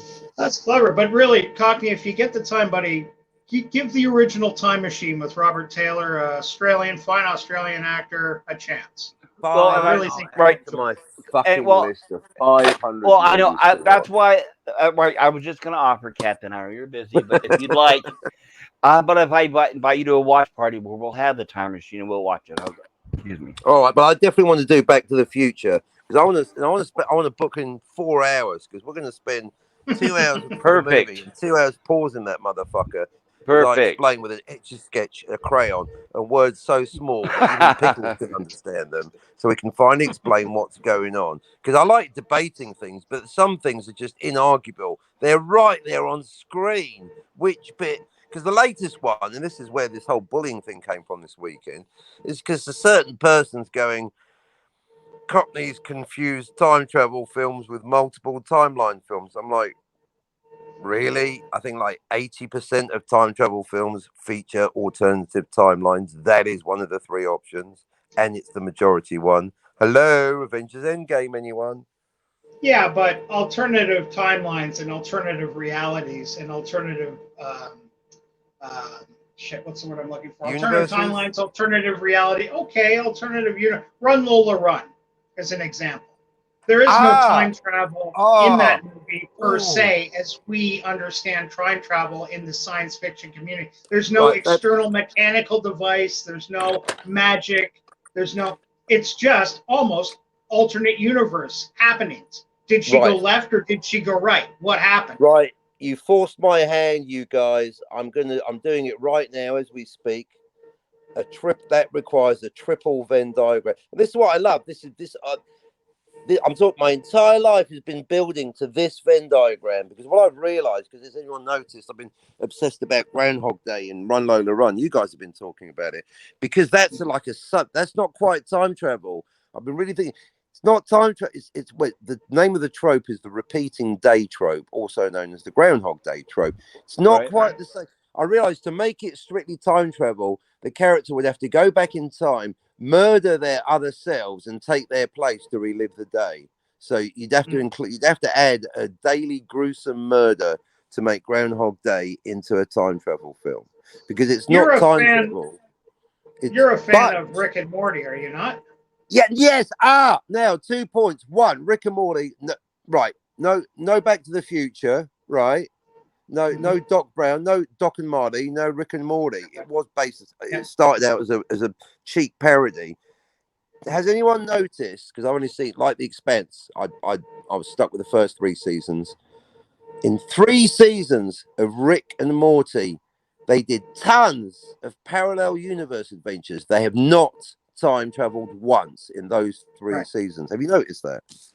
Yeah. So no, they don't do time travel. Right. So further to your point, the triple Venn diagram, because this person who claims erroneously that there's no such thing as time travel with parallel universes, my response to that is fuck off. But they are separate. So I'm now putting a triple Venn diagram. I'll get it on screen if you want, but you can do it in your mind. The first circle is parallel universes. The second circle is time travel, and then the third circle is day repeating. Okay, so parallel universes. Let's start with 12. Right, 12 Monkey is time travel, but it's closed loop. Now, I haven't talked about what a closed loop is, but it means there's one timeline. If you go back in time, you've always gone back in time. You already come from the universe that is a result of your having gone back in time. That's why you've got to start with 12 Monkeys. So 12 Monkeys is a film that features time travel, but only one timeline. Agree or disagree? I agree. Okay. It's been a while since I've seen it, but I'm going to agree. All right. I mean, it's not a trick question. I sincerely believe that to be the case, but of course I could be wrong. All right. Another one, Terminator. Terminator, the first Terminator, only the first Terminator. Actually, I think the second one it still holds. But anyway, Terminator 1 has time travel, but also a closed loop. They kill the Terminator. He leaves the hand behind. They study the hand. They make Skynet. Skynet invents Terminators and time travel. About right? Yeah. Yes, from what I created remember. himself. And although it's a comedy, Bill and Ted's Excellent Adventure. So those three films feature time travel, but no parallel universes. That makes sense. Okay. Sure. Now let's go to Star Trek Mirror Mirror. That's a parallel universe, but it features no time travel. Time travel, correct. Not for a second. It's all done in real time. Well, according to Star Trek, Mirror, those two universes are existing side by side at the same time, right? Right. There's no time travel required. It's a different universe, but they're there at the same time. You know, Spock's got a beard. They're doing the thing. They've got the punishment chambers, but there's no... Right. Now... But Star Trek is famous for time travel stories, too. Yeah. City on the Edge of Forever is my key example of option 3. Now, this is where I'm not sure if it counts as parallel universes, because it says there's a second timeline, but it erases the first timeline, so it's almost on the cusp. But so because it's debatable, and I'm trying to, believe it or not, keep it simple at this moment, I'm going to include or add or suggest Avengers Endgame as a great example of a movie with time travel and alternate timelines, parallel universes, what do you want to call them. Agree or disagree? That's possible. I hated that movie so much it's hard for me to remember, but I hated it so much I didn't see it. Yeah, you're talking about the part with Captain America where he went back and came back as an old man, right? And that kind of stuff. Well, I didn't see it because it was too much timey. I'm allergic to timey-wimey bullshit, and it just there. Catch-22, I didn't see it, so I don't know. Sorry, Cameron Pasha, but I know now. Pickle going. There's no time travel in Avengers. I know there's fucking. Well, can we just say as a placeholder, Avengers Endgame? Pickle said there was no time travel in Endgame. That's what he says. Well, but they made it very clear as part of the plot. That's interesting. I know. Well, quite frankly, that's why we fell out. We fell out over it because I was like, Pickle is just too used to saying complete bullshit and getting away with it. It's just like, I can't even argue that level of word salad bullshit. You should have been there the other day when he told me, he said, we're not going to need oil for cars in 50 years. And I said, well, what do you mean? He said, well, we're going to have batteries in cars. And I went through an hour trying to draw him that you can't make a fucking car. You can't build tires. You can't make plastic. I was there for that's what that was. Now, what I've realized is, I mean, and a bigger topic that we've been talking about today is talking about other YouTubers when they're not there. So this is a public forum, bit of teasing. All right, there, Pickle. Hey, Pickle is a fucking genius. He's got next level intelligence, but like a lot of intelligent 100%. people, he's so used to being the smartest person in the room that he just comes up with such weak ass bullshit. Like we're not going to pick him up for it. You know, and that's the thing. He's wasting his intelligence on such bad takes, such weak ass arguments that when you argue with him, he comes back with such non sequiturs as "because I'm God." I mean, it gets to the point where it's like discussing something with a toddler. You're just coming out with word salads, and I'm getting really bored. I finally hit my limit. Sorry, but he doesn't like to admit when he makes a mistake. Yeah, but you did catch it right. He is a smart cat, no doubt. It's totally just sometimes smart, not denying the smartness. Totally. Like, for Very smart. example, with cars. He doesn't know fuck all about cars, but he relies on his intelligence to make a observation, which is a legitimate thought process. We all do it. We rely on our intelligence to come up with ideas and make observations like that. But Yeah. because he doesn't know about cars, he doesn't see it through, and he can't think the next level. What else do you use? He just thinks what you put in the engine, and that's it. That's all Exactly. the car will take. You can't I'm explain what realized brake fluid is, or transmission fluid, or right. fuck. Or the tires. Yeah, we need oil Yeah. for everything. Exactly. Yeah. How are we making the So electricity to charge electric cars? Coal, nuclear, how do you oil. get the electricity from the wall to the machine? He was telling me because they're going to have a free floating transmission done by magnets. That was his argument. I go, you're way overthinking this. How do you plug in the CNC machine to build Living it in if you don't cloud have any computing. Look, electrical? in 50 Sorry, yeah. years' time, we'll be lucky if there's any fucking horses left, let alone cars. Are you kidding? There's no one getting it. It's already game over, man. I mean, just no one's getting it, are they? Anyway. So I've got myself off the track now. They repeat, by the way. So I'm going to put, because that's actually a different category. It's not time travel. They repeat. They're not actually traveling in time outside of their body. They're repeating this. So I guess it's kind of time travel, but it's different. I mean, that's why I find it so fascinating. I'm still getting my head around it. But anyway, Groundhog Day is repeating day. So Groundhog Day, as we know, Run Lola Run, and it's ruined by Tom Cruise, but Edge of Tomorrow. And correcting myself, I had been putting Sliding Doors in this category, but now I've realised, without reviewing it, the Gwyneth Paltrow character does not learn from the other one. Unlike those other three, the two Gwyneth's universes are basically displayed concurrently, not consecutively. So they're two separate people. So actually, Sliding Doors is a parallel universe story. Yeah. Okay, I'm glad you mentioned that. I did obtain that. That'll be next on my list to watch. Yeah, but basically, there's parallel universe stories, there's time travel stories, and there's both. But that both bit is actually a very big overlap. It's a fat Venn diagram. It's like hot chicks, crazy chicks. It's almost It's almost like one circle. Anyway. Well, what do you think? Are you familiar with, or what do you think of Quantum Leap? Well, what category would that be? He's appearing in someone else's body.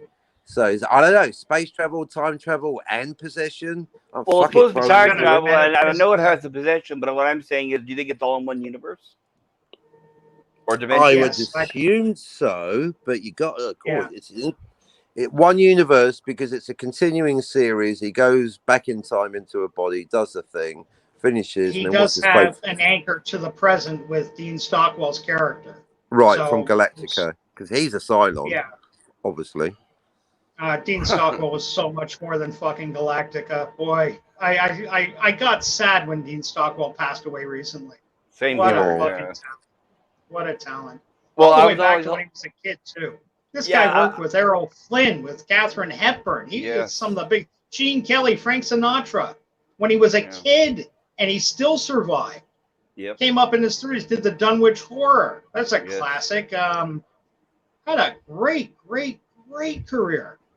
Fantastic actor. Sorry, I just Dean Stockwell passed recently. Like it's fine. We were all holding out for a reunion with him and Scott Bakula, a final ending for Quantum Leap, which we'll never see, right? Sadly, and those two stayed good friends the whole time. Like they go to conventions together and shit. Yes, and they did want to make a final episode, but did you know that there's a clip on the internet that would have been season 6, episode 1, where it shows Al back in the past saying that I remember Sam and I'm going to go find him? Yeah. Whoa.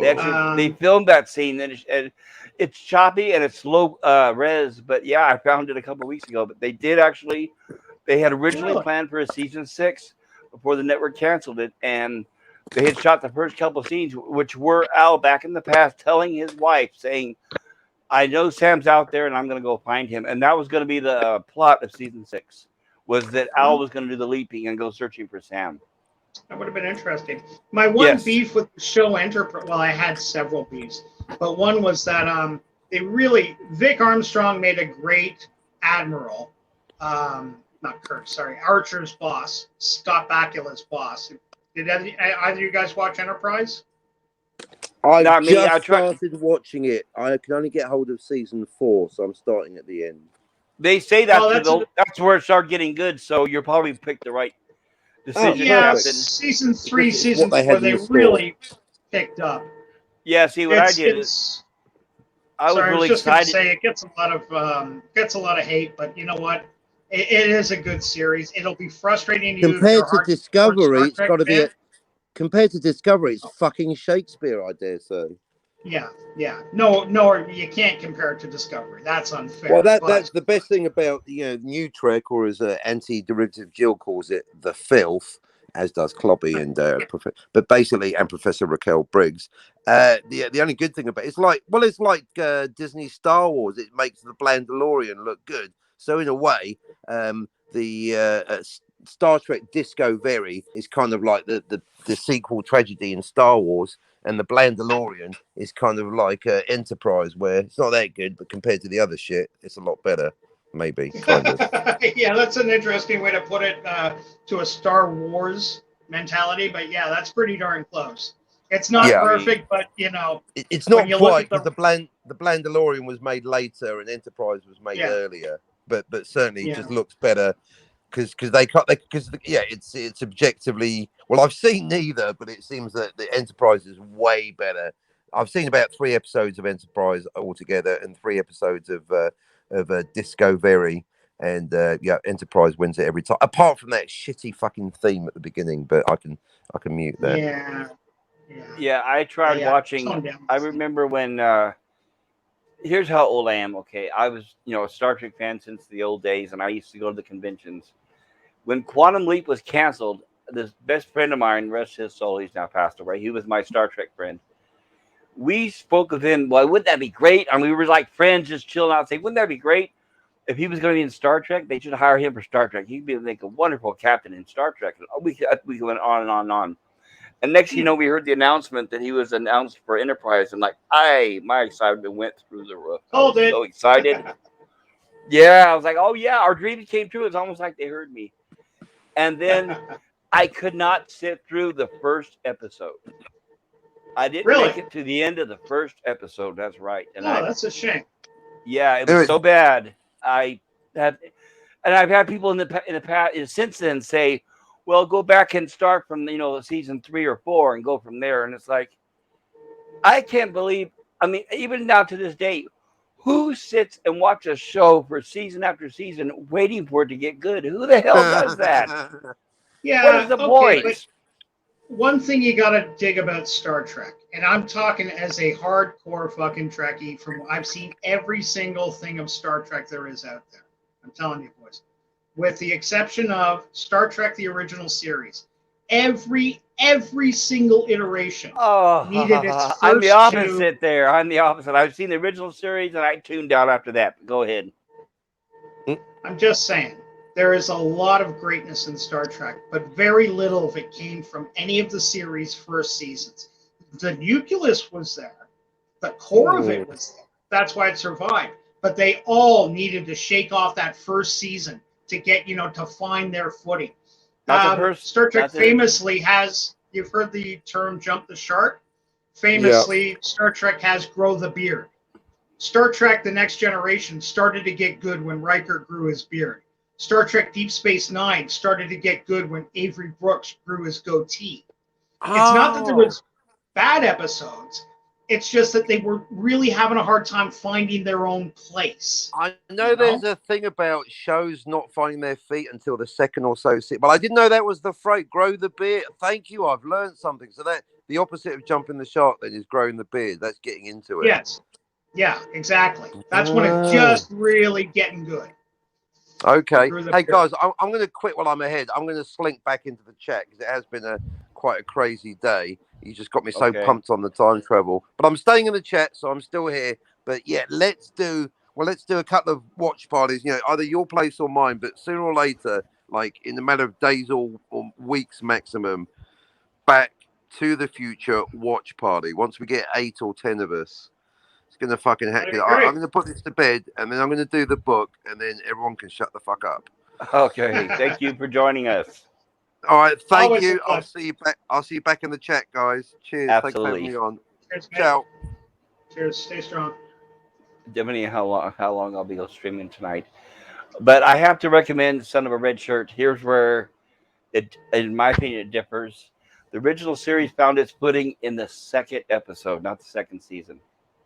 Yes, but remember, it was the original. It was the template. They But what were I'm great. saying is, then you think it would have taken longer to get their footing, right, rather than sooner? But what I'm saying is because they were the original, there was nothing holding them back. Every idea was possible. Whereas go to Next Generation. Well, you can't act like that. That's how Kirk would do it. We want to be different. Well, this is a different enterprise now. We have families on board. Well, you can't do that. Men wear skirts in this. Well, They everything had their growing pains. Yeah, everything you just described. The reason why is I do know the history, and by the way, I did watch the Next Generation when it was new and live. Everything you described, and the reason why the season 1 had so much trouble was that was Gene Roddenberry's influence that was causing all the trouble. Well, you can't blame him in a way. I mean, like, it's his baby. He was putting Right, it was his there. baby. Right, it was his baby, but he's the one that said, "I want families in space. I want Pep Slate Crusher. I don't want any conflict in between the crew members." All that was him. Exactly. Right. Remember, that's the reason why he hates Star Trek 2, Star Trek 6, and all those, right? Yeah. So once they promoted him out of control and said, "Okay, you're an executive producer. Here's your paycheck. Just sit back," and they told him, "You go ahead and send a few production notes every now and then," which they ignored. That's why the season 2 started getting better from there. So, but I do recognize, and also the actors, in my opinion, in season 1, they were kind of stiff at first, and it took them a while to kind of get the characters right. Yeah, and again, if you're old enough that you can remember a time when it was only Star Trek, no Next Gen, Deep Space Nine, animated series, nothing. We had, and that was fucking it until Star Wars came. That was everything. Star Trek was the height of televised science fiction. There was not, okay, Battlestar Galactica was cool, sure, but did it really have the cachet of Star Trek? Buck Rogers, great show. Love Jill Gerard. Love seeing Aaron Gray running around. Tweaky, Mel Blanc voiced Tweaky. How can you not love that? But still, a pale imitation. Even Buck Rogers season 2 deliberately made a U-turn and tried to turn it into Star Trek. Star Trek, and it killed the show. It did. They had Wilfred Hyde White, a very respected up British to that actor point. Up to that point. Yeah, well, up to that point. But to be fair, everybody knew he was cashing a paycheck. Right, but to be honest, that wasn't what destroyed the series. You see, the series was almost canceled. That was a last-ditch effort to try to save it, and it didn't work. Yeah, but in the end, it was the nail in the coffin. I didn't tune in the second season, waiting to see that horrible robot standing next to Wilfred Hyde White. I was like, oh man. Yeah. Like we had never seen the B9 from Lost in Space or Robbie the Robot, right? Right, exactly. It was poor design, poor stuff. Like my heart, as a kid, my heart bled for the show because the first season, yes, it had its ups and downs. What was it, 26 episodes or so? Because back in the day, back then they used to really do them. Yeah, they used to pump them out. Yeah.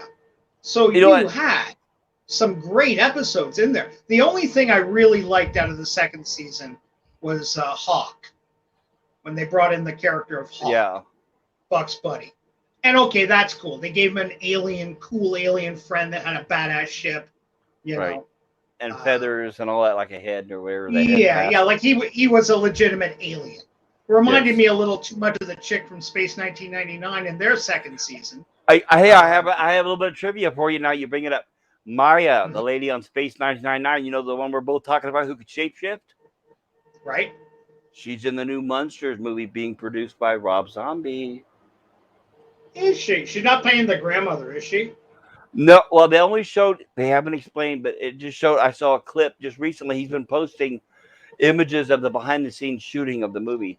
And from what she's dressed, it looks like a gypsy or something. And I didn't even recognize her. But there's a YouTube channel I'm sub to that's just really really good, and he's into classic TV and stuff. And he pointed out who she was. I was like, whoa, I didn't even realize it. But yeah, the Isn't Rob her Zombie name somehow Catherine Schell? Or Shell Schnell? I think so, something like I that. think it's a German name. But Catherine yeah, Schnell. when he said that was her, I was like, what? Get the Space fuck 1999. out. All that goes. Oh, this is how old I am. I remember watching Space 1999 when it was new, live, Yeah. waiting for it. Yeah. Star Trek, the animated series. I remember waiting for Saturday morning for that to come on. Oh, really? Yeah. Which, That's go ahead. no. I was just gonna say. I think I've never actually asked, but I think you got maybe 5 years on me, roughly, if your age is. I don't right. know. I was born in Yes. '64. I called it exactly to the year. Oh, okay. There you go. Yeah. But what's interesting is, as you were, let me think about what we were just talking about a second ago. I got so much going through my head right now. Watch as a kid, waiting for the Star Trek the animated series to come on. Eagerly awaiting. Right. And when I was thinking about Buck Rogers, I was thinking the dive. I think that also that was very noticeable with season 2 was Buck Rogers was a primetime show, right? But season 2 on the production level was like watching a Saturday morning Sid and Marty Krofft show, wasn't it? Yeah. Boy, that's the production value went down. Jason of Star Command. Yeah, and Jason of Star Command was fine for its time, but you're right; those production values killed the show. Taking them, putting them on that. What was the ship called? The Searcher or something? Like it was supposed to be a cross between the Odyssey and the Enterprise. You know, like a serving military type ship. And just everything about it was a fucking nightmare and tragic too. And they got rid of Kane, Princess Ardala. Oh, come on, she was a serious reason to watch that show. Henry Silva. Thank you, Henry Silva. Fucking great actor, Henry Silva. Boy, that guy had a good career. Bullshit too. or not. Ocean's 11. Remember, he showed up in the funniest things. He has done some really good. Oh, I'm embarrassed right now. I'm trying to remember the name. He was in a great fucking movie with Elizabeth Montgomery, I believe. You don't mean the man? Let's see. Yeah, let's look that up. This is going to drive me nuts. It was a mob movie. He was a hitman. It was really fucking good. It was a really good movie. Henry Silva, he was... Elizabeth Montgomery, huh? I'm 99% sure Elizabeth Montgomery was in that film. Let me just look up. Not Henry Silva, Henry Silva. I don't know why, but I'm thinking he's a Native American. I could be wrong. There he is. No, but he did play a few Native American parts, like Ricardo. And bless him, he is still alive. Born in 1928. So Jesus, he's in his 90s. Chance. The Manchurian Candidate. That's right. We were talking about that before. This guy has had a hell of a career. Let's just go through. Manchurian Candidate, Ghost Dog, The Way of the Samurai. That was mentioned. I think Cocky Spot brought that up. Here we go. Code of Silence. Dick Tracy. We look at all these movies we've been talking about tonight. Look at that. Ocean's Still 11. alive. Born in 1928. I didn't know he was in the remake of Ocean's 11. I wouldn't be surprised. Yeah, there it is. Ghost Dog. He did the voice of Bane in both the Superman and Batman cartoon show. I didn't know that. Look at that. I mean, he goes way back. Look at this. Oh, yeah. Now, let's try to see if we can draw out the one you said that he's in with Elizabeth Montgomery. I'm going through the posters here. Hopefully I'll recognize it from the poster. I believe it was filmed in Italy, but it had an American... Lust in the Dust. Oh, you know what? That's an underrated movie. Oh, Lust in the Dust. Oh, yes. I don't normally go in... Oh, shit. I hit Cannonball Run 2 by accident. It's funny. I just found my copy of Cannonball Run 2. It's a double feature with the Gumball Rally. You think it'd be a double feature with Cannonball fucking 1, but no, the Gumball Rally. Yeah, it wasn't as successful as Cannonball 1, so it's in a whole different league. That's the problem. Oh, for fuck's sakes, I hate this when you double-click your phone accidentally. Fuck you. I don't want to type it in again. Lust in the Dust. Oh yes. Paul Bartel, another underrated director. He was so funny. Have you seen him eating Raoul? Oh yeah, eating around. Paul Bartel, he's an interesting cat, isn't he? He was Um, interesting. Did you know that you he know did? who was He in was Eating Raoul? Sorry, I him. just had to throw this out because I'm a Trekkie. Oh yeah, the Robert guy from Beltran, Voyager. Yeah, the guy from Voyager. He played Raoul. Chakotay. Yeah, Yeah, he was the guy that got eaten. let me ask you this: Uh, I didn't watch Voyager, but because I can't stand Kate Mulgrew's voice. But did he play a Native American in that, or a Hispanic, or what did he play in that? yes, he was. There was actually there's a bit of a parentheses around that because they thought when they hired a Native American advisor, they kind of got duped. The person that they came really didn't know his shit, and he just made up a bunch of stuff, and they bought it. And they said, Oh, okay, yeah, like they jeez. thought he had credentials, right? Like they did check the guy out, but somehow the guy fudged his credentials, Right. and so they've kind of backtracked from that and said, well, we did make a mistake. We were never trying to be disrespectful. So I think they got a pass because they treated everything like it was serious and sacrosanct. So Right. they got forgiven for fucking up because their heart was in the right place. So they didn't really get reamed. But yeah, that guy fucked up. He had no knowledge of Native. He just happened to have blood, and he sold it. And apparently he did a pretty good job, and everything sounded reasonable, realistic. Yeah, he I'm probably sure right some because people would have. they were looking to tick a box, and he said everything they wanted to hear is what happened until he got in front of a camera, right? Yeah, well, even after the camera, because they were relying on him for the fact checking, which in the end they've stopped doing that. Now they source it out to several people whenever they do anything, involving the past or natives or stuff. But I'm just skinning through my thing here. It's a little slower than your computer. Sometimes I need to rely on looking at a movie poster to jog my memory. No hurry, take your I'm a time. very visual guy, but yeah, this one goes back to the '60s, I believe. We're going through. Yeah, he had a huge run where he was doing a lot of work in Italy. A lot of guys were. Um, Guys like not Dirk Clint Eastwood. Bogart, well, Dirk Bogart, Clint Eastwood, Yep. Broderick Crawford, legendary Broderick Crawford. Highway Sharky's Patrol. Machine. Oh, I forgot he was in Sharky's Machine. Bad guy, I'm sure. Yeah. Kane and Buck Rogers, 11 Bullets. He played Quark, a character called, well, if you're not a Deep Space Nine, Foxback. No, it's not Foxback. Foxback is a cool movie. Wait, you're saying Henry Silva was on Deep Space Nine? No, I'm saying Henry Silva was in Buck Rogers. He played Kane. Oh, yeah, And Kane, in yes. Deep Space Nine, there was one of the most famous characters was the Ferengi bartender named Quark. Yes. Sorry, I just saw the poster for you. Loathe. Yes. I don't like the How Ferengi. can you?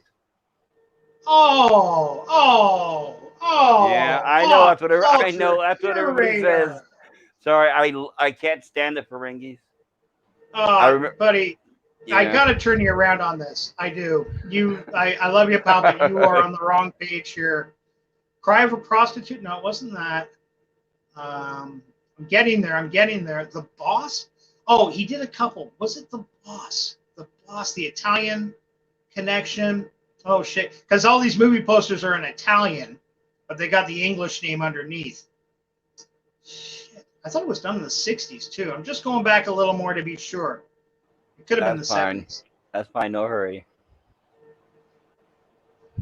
Another trick, too, that I learned, if I just go to Google here, wait a second. 1 second. Uh-huh. Henry Silva, Elizabeth Montgomery film. Shit, it only heard Elizabeth Montgomery film. There's not a lot. Henry Silva, Elizabeth Montgomery film. Johnny Cool. Thank you, Johnny fucking Cool. And it only gets 40% on Rotten Tomatoes. Fuck you, Rotten Tomatoes. 79% from Google users. Google users.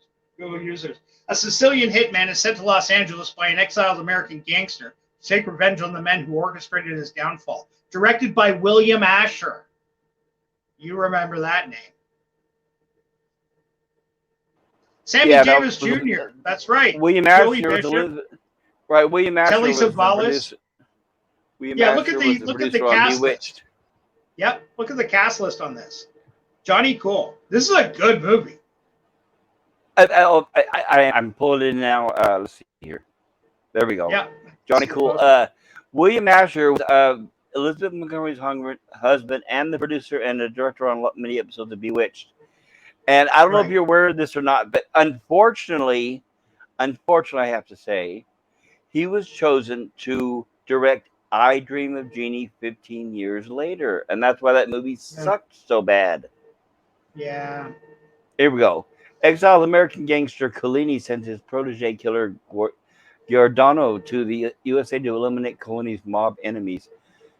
Johnny Cool, 1963. So he's the star of this? Scroll down to the cast list. Would you mind, please?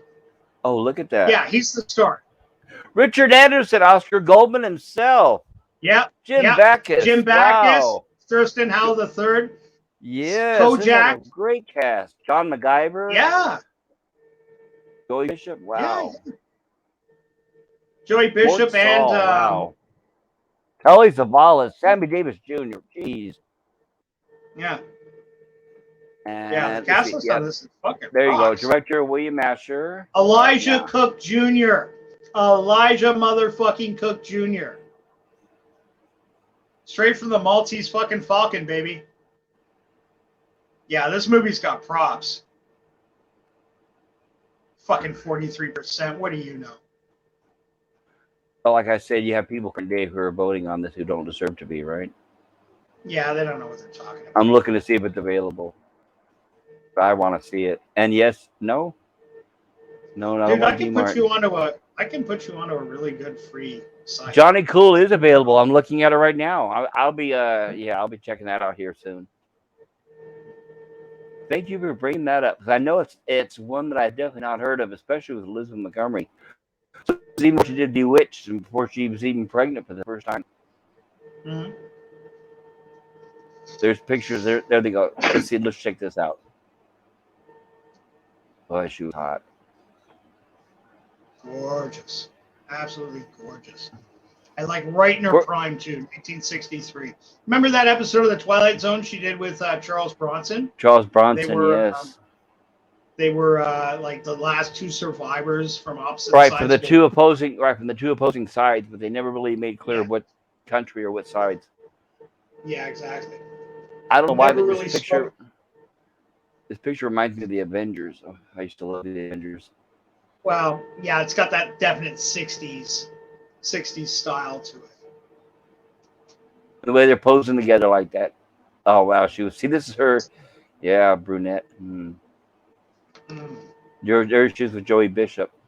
Joey Bishop, yep. The International Murder Machine they couldn't turn off. Johnny Cool. Yeah. Oh, boy. I wonder. Johnny El Frio. I love the Italian poster for this movie. Boy, she was used beautiful. to collect movie posters. I gave them all away. Same here. I had a house. I had movie posters. I had pinball machines. If I had those movie posters now, that'd make a great backdrop for a movie talk show. I had some classics. This is what we need to do it on Photoshop. Well, right, and what I was gonna say, that's what I'm talking about with these watch parties. So every time you hear about watch parties, it's The Mandalorian, Boba Fett, and all that crap.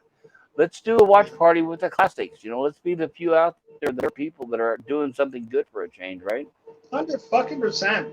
We gotta get a theme. If you did like 2 nights a week or 3 nights a week, say Western Wednesdays. Action Fridays or Man Movie Mondays or something like that. Then get a little list going, let people know what's coming up, make even polls and stuff like that, get people interested, Let's watch some real good movies for a fucking change. Well, yeah, and I'd even be willing to take requests. I don't mind if somebody says, hey, and they have a suggestion of something we have not seen before. I'd be like, oh, yeah, I'm always willing to discover something new. Just like when Cocky told me about Running Low Guns. It's like, got to check that out, and I'm glad he did, and I'm glad I did. Yeah. Well, yeah. Great film. Run Lola Run. I'm kind of surprised it didn't make your radar before, but shit happens. I Things didn't slip know up it in the involved past. time travel. That's the only reason why it didn't really catch my radar. I didn't know it involved time travel. Well, that's my Even though it argument. It and doesn't. well, even though it didn't, but the Groundhog Day, right? Paradox or whatever. That's what Yeah, interested me. yeah. More like alternate timelines to me. There was no set prefix for time travel. With the time No, travel but things, I mean, after um, watching it, though, I watched it today or yesterday. Wouldn't you say that the time in the movie, according to the Run Lola, well, Captain Spock, feel free to chime in if you're still there. But didn't it seem like the point where Lola went back and reset was at the point of death, right? It was the point where she was dying on the yes. ground, and then her boyfriend was dying on the ground, right? Yeah, well, one of them had to die, as I recall. It's been a few years since I've seen the movie, but that was the trip. That's what sent them back. Yes. Whatever it Oh, was, the unwanted end somehow reset and put them back. Now, technically, yes, that's time travel. I don't argue, but it is also, in my mind, like alternate realities. How do we know that reality, and we just now switch to another reality where she's somehow cognizant of what her actions will be? That slowly, reality could have right? bled through mentally into her brain. She knows, I can't go left. Fuck it. Danny will die. I gotta go right. So she bolts right.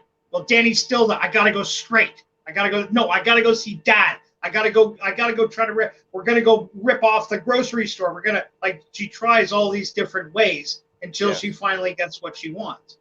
It was a great movie. Lots of energy. Lots of fun. I really did enjoy that movie. That Yeah, would and be a then fun watch party too. right, and what I thought was fascinating too was the last time when she tried to catch her dad and she was too late. By the time she got to the front of the bank, he had already gotten in the car with the other guy and drove away. And then the guard came out and said, "You're too late," or like he had somehow cognizantly he had known of what had been happening before because as soon as he said that, he froze and he's staring at her, and she turns to him and he says, "You missed it this time," or something like that, where he somehow the time traveling whatever it is had rubbed off on him, and he had caught a glimpse that should have been there sooner. And that's when you see the face where he froze. It's like, what? And she just runs away. And then cut next thing you know, she hops in the ambulance, and that's him in the ambulance having a heart attack. Hmm. Okay. I Did, am remembering that it has been a long time since I've seen the movie. Like, I definitely remember the broad strokes, and I dimly remember the guard at the dad's, because the dad was a financier or something, yes. worked in a bank, but not A like, bank. Yeah, he ran a front bank. teller. He was like the guy running it. And she had to go through like a guard station or something to get to him. Right, but like in the movie Groundhog Day with Bill Murray, like every time he repeated a day, he was the only one aware of it. Everyone else around him was oblivious, and they couldn't tell, and they repeated the same actions over and over. Right.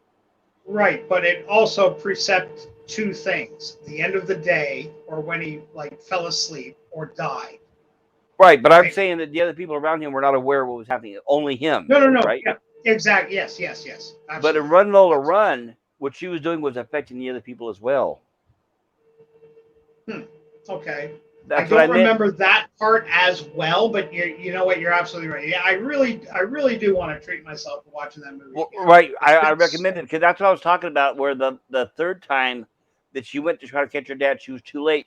The security guard came out and said to her, "You're too late," or "You're too late this time," or something like that. Where he had realized that it had happened before, yeah, and he realized that she was too late, and then he caught himself and just stared at her and froze.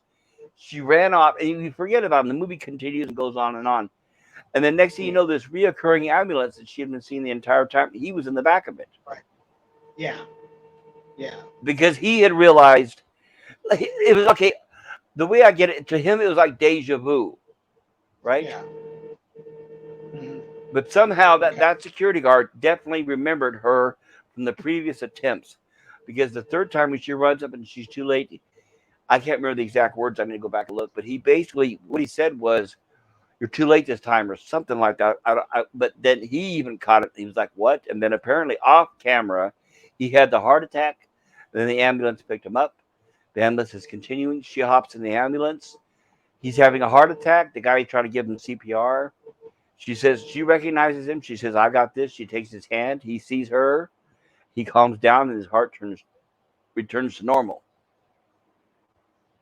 And I thought that was really cool. That was what really stood out for me, different than Groundhog Day, was all the other characters were not totally oblivious. Yeah. Okay. Speaking about time travel movies, do you remember, you've seen Star Trek II, The Wrath of Khan, I assume? Yes. Oh, fuck, thank you. Let me ask a question. You hesitated. I was, my heart almost stopped for a second. I remember the night at the drive-in watching the movie. I remember. Let me ask you a question for this, all right? What happened to the crew of the Reliant? They were stranded on the planet. Khan didn't kill them. What planet? He transferred them down to the camp. To Ceti Alpha 6, the dead planet. He gave them almost no chance to survive, but he gave them the same chance Kirk gave him and his crew. Well, he never said that. Yeah, he did. That was a plot point. Yeah, no. He did mention that. I promise you he did. Well, Kirk said, Cotton, what is the meaning of this? Where's the crew of the Reliant? And then Cotton didn't answer the question. And so you're saying the entire crew of the Reliant were able to fit in those cargo bays? No, I just said they beamed them down to the planet. I didn't say they looked after them or made them lunch. They just beamed them down to the planet. They left them to die. Do you remember what scene he said that? He gave.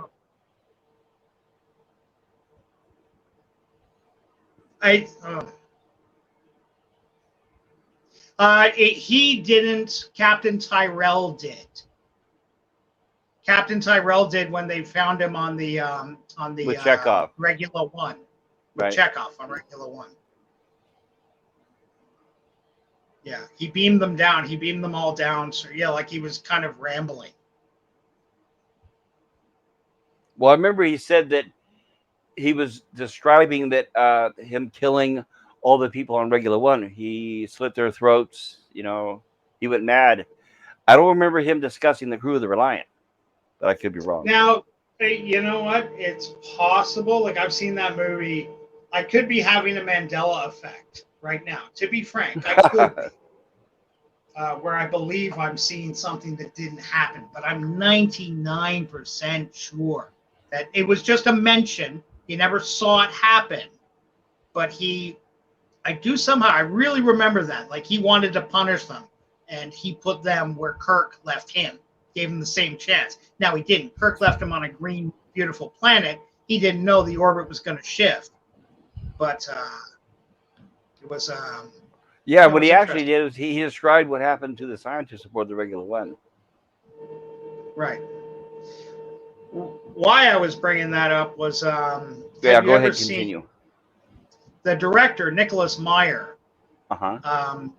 Who directed that to great success and great love, really only had one hit before that, and that was Somewhere in Time. Somewhere in Time, yeah. Was it Somewhere in Time? I thought it was Time After Time. That's it. I get the name mixed up, but yes, you're right. The one with Jane Seymour and Christopher Reeve. Jane Seymour? No, he did the one with David Warner and Malcolm McDowell. See, you're mixed up. You got it mixed. No, he did the one with Jane Seymour and Christopher Reeve. Hold on. Okay. Hold on. We have Internet Movie Database right here. Let's solve it. All right. Okay. First, we're going to look at what? Time After Time, you said? Time After Time and Somewhere in Time. Yeah, let's do Time. We'll do Time After Time first. Hold on. 1979. There it is.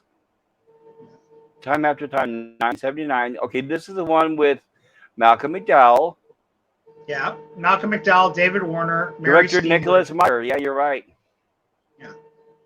Then what was I thinking? Okay. Yeah. Somewhere in Time, which was Jane Seymour and Christopher Reeve. I'm glad you brought this up because now that clarifies. The only reason why I was thinking what I was thinking was I always get the titles of these two movies mixed up because the names are so similar. Yeah. So when I saw the interview with Nicholas Meyer mention Time After Time, I was thinking of the one with Christopher Reeve and all that. But no, I'm glad because I like between those two movies, I like this one better. So I'm glad now knowing that this one was Nicholas Meyer, and it makes sense. It's a better movie. This is a great movie. You know what? I'm not going to shit on the other one though. The other one was a sweet movie. It It was wasn't okay. high action. It wasn't high octane. It was a cute little romance movie you can watch with your girlfriend, and Oh, bit of light fluff. But yeah, I guess it was Mary Steenburgen. I forgot. No, this one, yeah, Mary Steenburgen. Okay, yes. The other one was Jane Seymour. Okay, yes. yeah. See, this one here, I David think Warner. David Warner, right? I think if Cockney had a million years to spare, I would recommend him watching the original Time Machine and then this one. But Yeah. the original Well, Time because Machine first. this is technically a spiritual successor, a spiritual sequel, because it Yes. involves the same man, just played by, it was Rod Taylor in the A different original, character, Malcolm correct. McDowell. Yeah. But it was supposed to be the same guy. Well, And he's right, chasing Jack the Ripper. right, because it spun out the differences is right because in the original Time Machine, he's sitting around the table with his friends explaining what's going on, and in this, he was pretty much doing the same thing, but here Jack the Ripper sneaks in and steals the time machine, right? Yeah. And David Warner, The another highly underrated actor. My God, that man, oh, yeah. right? Well, I was talking to Cockney earlier about did he have any favorite anti-war films? Unfortunately, I don't think he's seen. Have you ever seen Cross of Iron? Sam Peckinpah's Cross of Iron, James Coburn, David Warner, Yeah, I Maximilian remember. Yeah, Schnell, I remember when you mentioned it, and then I James looked on my Mason. server. Yeah, when you mentioned it, I was as you were talking to him about it and listing off those titles. I checked my server. I have a folder specifically for war movies, and I looked in there. I do have those movies. Have I seen them yet? I don't know. What I'm going to find out. I'm going to look at the Why Algiers aren't we movie. I did not doing have. What's that? no? The Algiers movie is absolutely worth your time. Why don't you just give Yeah, that a quick look too, if you don't believe me I here? did. I That was one that was not in my collection, but I spotted it, Battle and of it Algiers. now is part of my collection. I'll put it that way. Mm. So I'll be checking it out Yeah, as well. you will not be disappointed. I here I had a mistake. Well, no, I didn't make a mistake. I said it takes place in the late 50s, early 60s, around that time. It was actually filmed in 1966. So still at the end, Rotten Tomatoes gave it 99%. I can't believe I'm on page with a Rotten Tomatoes review. Fuck. Well, it must have Paratrooper been. Commander Colonel Matthew John Martin, a former French resistance fighter during World War II, is sent to 1950s Algeria to reinforce efforts to squelch the uprising of the Algerian War. There he faces Ala Lapointe, Barham Higgins, a former petty criminal who, as leader of the Algerian Front de Liberation Nationale, directs terror strategies against the colonial French government occupation.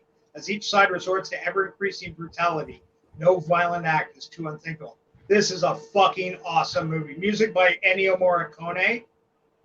Oh yes, can't go wrong with him. He just passed away. Rest in peace. Yeah, God bless him. God bless him. A fucking legend.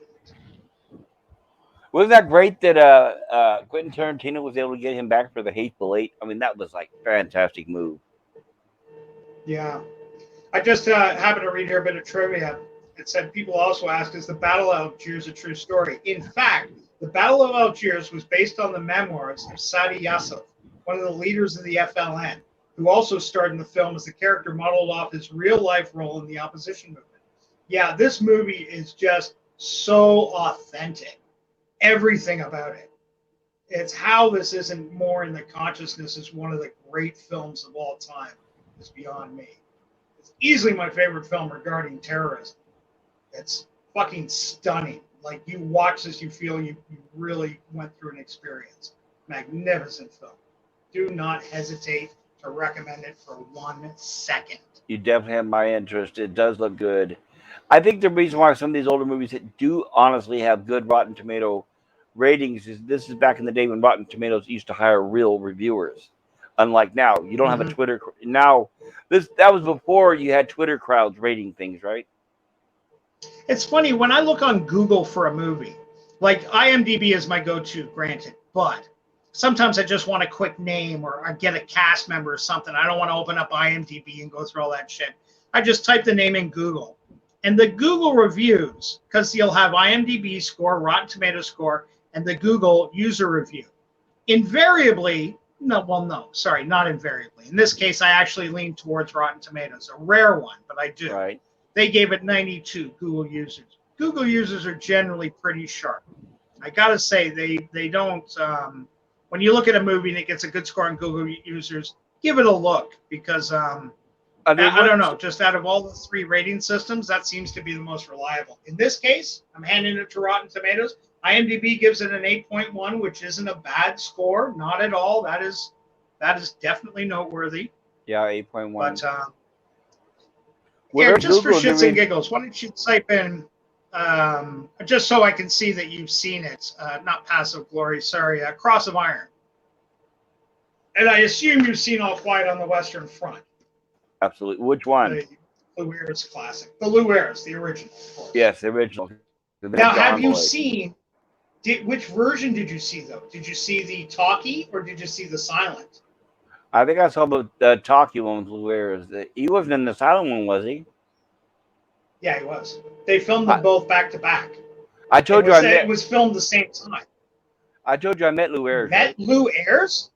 Yeah. No, you didn't. The same day. That's a great movie here. But tell me about Lumière's. I want to hear about this. Lumière's was sitting next to Billy Barty.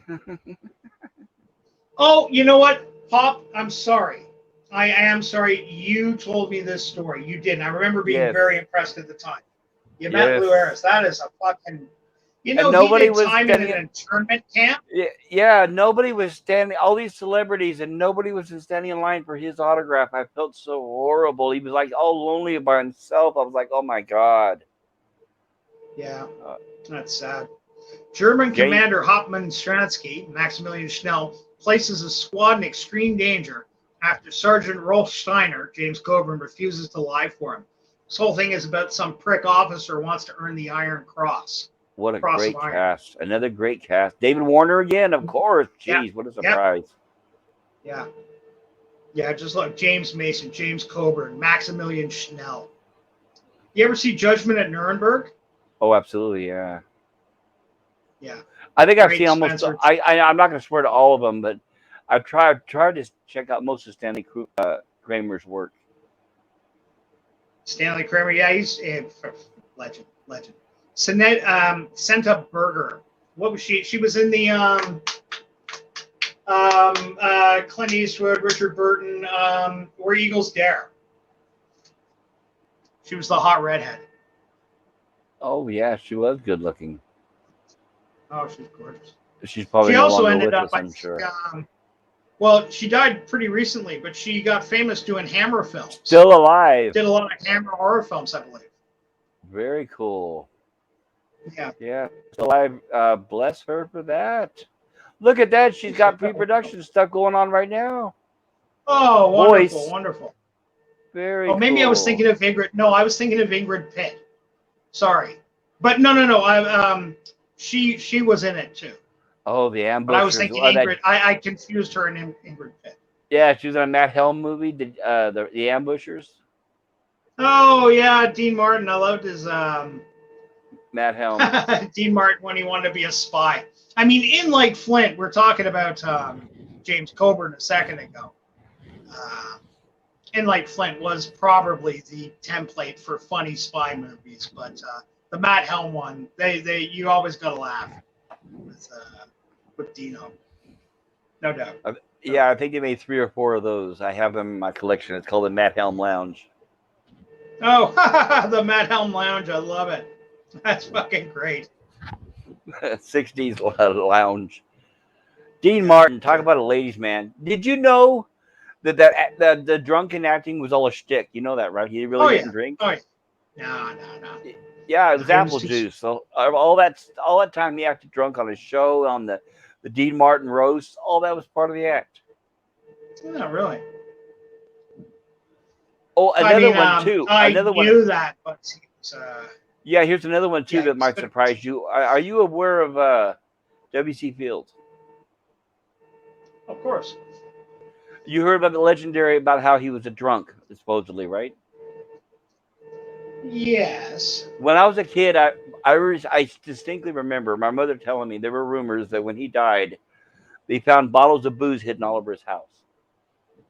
Yeah. Because he always played that was part of his shtick, was a drunk and that he hated little kids. Did you know he Right. was a teetotaler? He never drunk because he was a master juggler. Did you know that?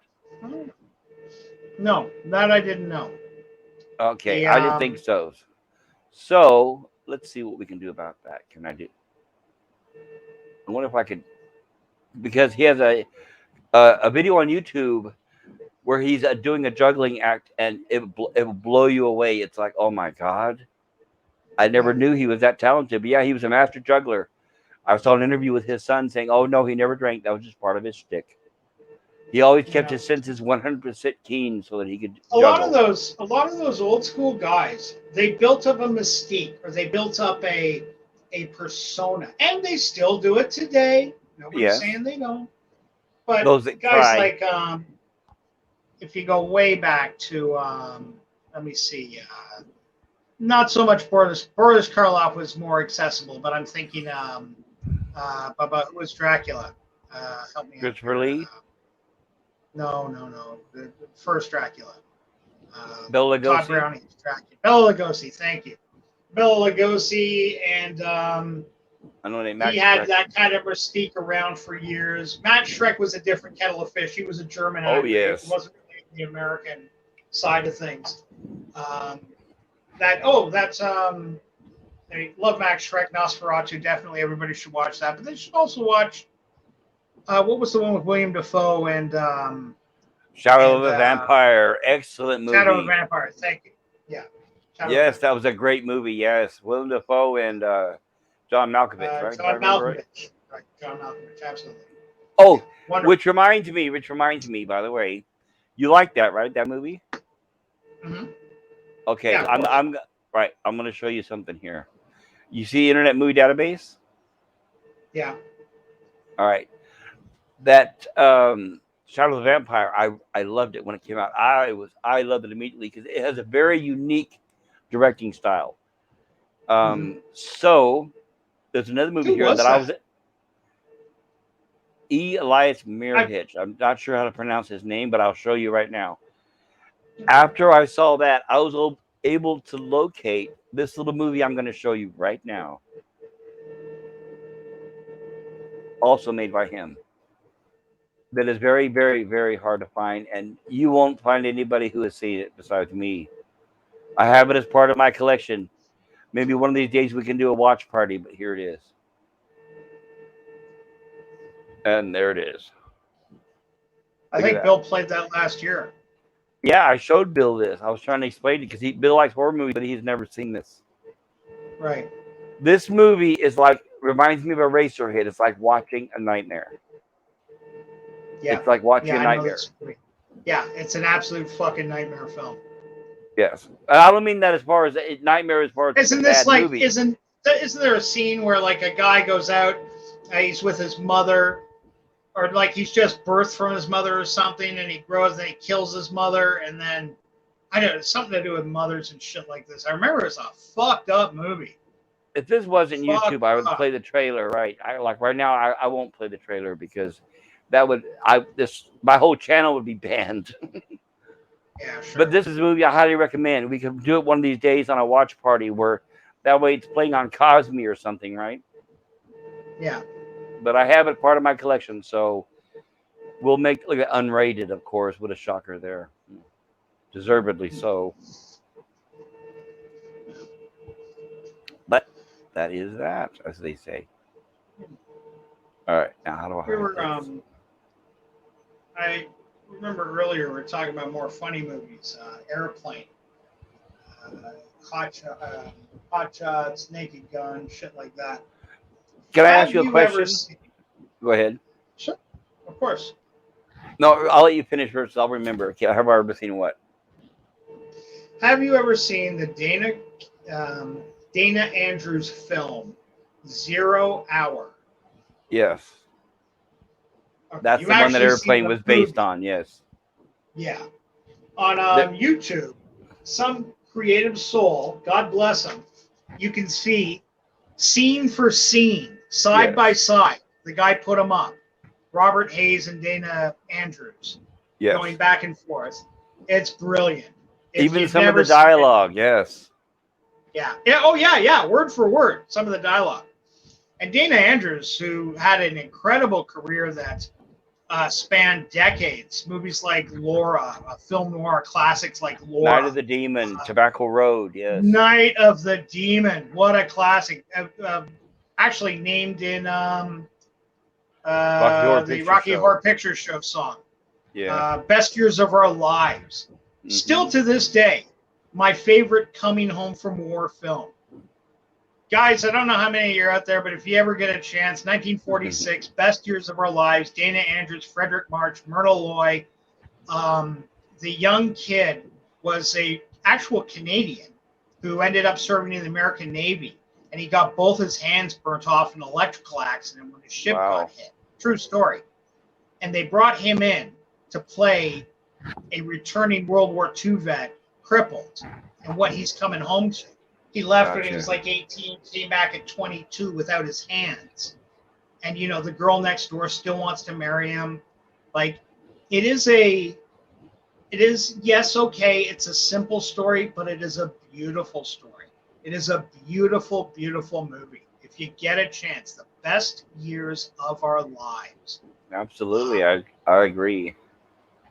Oh man, yes, long time ago, but yes, I was just when you talking about it, I'm thinking of the old. I miss the old days where the studios used to really have good movies. They had stars who were under contract. The movies were lavish and well written, and it's just all the things I miss about current day cinema, right? Right. The temptation to go with a lot of the critics I watch today. There's a couple I genuinely like. I don't know if you've ever heard of Chris Stuckman. He's a young critic, very, very good. You know, has a very even keel. Critical drinker, I like for a good laugh. I can't say I always agree with his reviews, but I agree. I like that's Critical kind of Drinker good. as well. Yeah, I'll good go sense away of now. humor. Yeah, go away. Yes, very much. But like I also think there's times like I watched Critical Drinker do a half hour, maybe it wasn't half an hour, but spend like 20 minutes talking about Midsummer, and it breaks my heart when I think that all these young guys are wasting. Not like I know Florence Pugh, and she's an up and coming young star and should be acknowledged, no doubt. But Who's that? why act surprised? Is that the one who was in Midsummer? Yeah, she's a pretty blonde girl who I actually quite like. She was my favorite character in that Black Widow movie. She played Black Widow's sister. She really knocked it out of the park. I got to give the kid props. She came. She brought her A game. Definitely. But I mean, like, why be upset you lost $12 to go see a movie about chicks dancing around a fucking maypole? Well, what's wrong with you? What subject matter has no bearing when you go to the movies? Fuck off. Talk about the Oxbow incident. You want to talk one of the great westerns of all time that just flies so far under the radar? Dana Andrews in that. Yes. Not John Ford. Sorry. We were just talking about him for fucking hours. Henry Fonda. Yes. Harry Morgan. Colonel Potter himself. Yes. His buddy's right-hand man. And legendary character actor. I almost say Antonio Burgess. No, sorry, legendary character actor from films like Lawrence of Arabia, Leathernecks, The Flying Leathernecks. The Mexican actor, great guy, the mayor of Santorini. Hold on. You're talking about Anthony Quinn? Anthony Quinn. Thank you. Santa Victoria. I'll be right back. You got it. Better memory than me. But yeah, absolutely magnificent. Boys, Dana Andrews, real fine. Get out there. He's got a wealth of stuff. Some really, some of the best film noir out there. Laura with Gene Tierney. Oh my God, Gene Tierney was beautiful. You sit your watch to her cheekbones. Stunning woman. Where the Sidewalk Ends, another classic. Fallen Angel. Yeah, the guy really had a hit of a spat of fucking classic film noir. No doubt. And some solid westerns too, That's just how it was back in those days. You took what you got and you ran with it every time. He also had a share of, less great hits when he got older, but that's where he ended up in Night of the Demon, which turned out to be a legitimate horror classic. That's the line Dana Andrews set prunes, gave him the runes, and passing them used lots of skills. Big plot point in that was if you get slipped a piece of paper that has ancient Celtic runes on it, it's going to bring this demon to your house to kick your fucking ass. Dana finds out he got slipped the runes, and now he's got to find a way to slip them back. It was a great, great film. Thank you. Sorry, I'm back. Appreciate that. Thank you for taking over for me. Strenuously, nonstop. I let them know about your communist propaganda and manifesto. Thank and you. Where to reach you for further paperwork. Good, because I had forgotten to do that. I appreciate that. Make sure I keep forgetting to plug the manifesto. Damn it. But my glasses on. Yeah. Darius Munchausen chimes in with no doubt. Oh, still! Oh my God, Darius is still alive, old friend. Good to see you, Darius. I'm sure it's got to be late there. Standing. Yeah, I know it's got to be late there if it's late in California here. Speaking of late, the son of a red shirt. I mean, come on, what time is it there?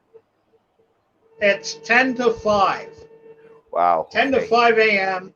I stopped watching a Shaw Brothers classic, Dirty Ho, with Jimmy Wang Yu and Lo Lei because my buddy, pop culture curator, was coming down. So you gave up watching Dirty Ho to come over and listen to a Skankin' Ho. Well, yeah. Dirty Ho is not nearly as dirty as it sounds, I promise you. Although the movie does begin in a brothel, but it's not that kind of movie. Yeah, Ho means something in their language, yes. Very late. You know, Darius, cool. I'm in bed. He's in bed. But here, I'm going to give you a tip. Darius is a dark horse. And, buddy, I hope you don't mind me talking about you while you're sitting there, because I threw a couple of weeks ago, I think it was, just in conversation. Every now and then I test people's general knowledge of film. And I think I mentioned a couple of Ernst Lubitsch, Shop Around the Corner, Trouble in Paradise. Some real classics. Trouble in Paradise, a pre-code Ernst Lubitsch film. Fantastic. The writing, the acting in that. Herbert Marshall, Kay Francis. I was going to say. Sorry, I missed the title. Davies. What title did you say? Trouble in Paradise. It's a little bit of a romantic comedy, but it got in just under the wire before the Hays Code came in. And you'll see more fun, sexy talk in that movie. More fun, lascivious behavior. Nothing gross, nothing blue by today's standards. But in those days, a little too risque. And who was the only guy in the room who knew who Ernst Lubitsch was? It was Darius Munchausen. Chimed right in. Nobody else had a fucking clue what I was talking about except Darius. Very impressive. He's got his finger. Yeah. Then we need to invite Darius for some of our viewing parties of some of these old classics then. Really should. And there it is. Read the description here. A gentleman thief and a lady pickpocket join forces to con a beautiful perfume company owner. Romantic entanglements and jealousies confuse the scheme. Edward Everett Horton, who we of the slightly older cast. Do you remember Fractured Fairy Tales? Oh, yes. That's how I was introduced to him. Edward Everett Horton. C. Aubrey Smith. This guy is a legend. This guy is a motherfucking legend. He was the template for the wizened old British. He did a lot of Ernst Lubitsch films too. Edward Everett Horton and don't scroll down. I want to remember his name. Shit. He played. Have you ever seen Miracle on Fifth Avenue? Fifth Avenue, not 35th Street. Miracle on 34th Street. Not Miracle on 34th. Right? Miracle on Fifth Avenue. Fuck me. I'm not sure. You scroll down. This is going to drive me nuts. I got to see his name. Herbert Marshall. Herbert Marshall, an interesting cat too. Very good actor. If you ever seen The Secret Garden, we were talking about Dean Stockwell. Oh yeah, the old Secret Garden. Yes. The old. He was the crotchety old dad. In this movie was filmed in I think 1933 or so. He lost half his leg in a mine explosion in the First World War. and he just troopers through this whole thing. But there's this running gag where he's got to keep running up and down the stairs, and they had to hire a stunt double because the poor guy, he had a wooden leg, he couldn't run upstairs. Yeah. Just where's just scroll down just a little bit more, brother. Gus Leonard. No, wait, no. Oh, come on. His name's right on the tip of my tongue. George. It was Edward Horton. These guys have been in a bunch of movies together, but they also ended up like doing these movies in the 30s, and then 35 years later, in the mid 60s, they both end up getting cast on Fractured Fairy Tales. Well, here's a more in-depth look at the cast. Here's a more in-depth look if you see it. He played the Major. The Major, Charles Ruggles. Charles Ruggles. There you go. Yeah, he's even above Aubrey Smith and Edward Everett Horton. Jack the Butler. This is such a funny, sexy movie. The writing is so tight. One of the longest careers in Hollywood, lasting more than 50 years. Yeah. Patrick Mary Boland series of comedy. You just scroll down. I bet it's going to be in the known for. I bet he got it in there. Must be Miracle on Fifth Avenue. Oh, he was in The Parent Trap. I forgot. Aesop and Son. That's right. He did the Aesop and Son, the fable part. Edward Everett Horton was the narrator in general for Fractured Fairy Tales, and the old man who was constantly shown was based on C. Aubrey Smith. That exact look. Interesting. Yeah. It's going kind of back. I think the movie was 1940, mid-40s. A lot of TV He played stuff. It was one of those adorable. They always play it at Christmas. All right, let's see here. I'll go back. And now we're in the 40s. Okay. Hold on. We'll go back a little bit more. I'm going to go to 1940. All right, there we go.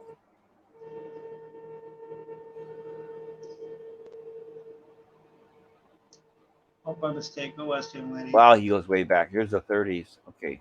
Yeah, he had a hell of a career. Miracle on Fifth Street.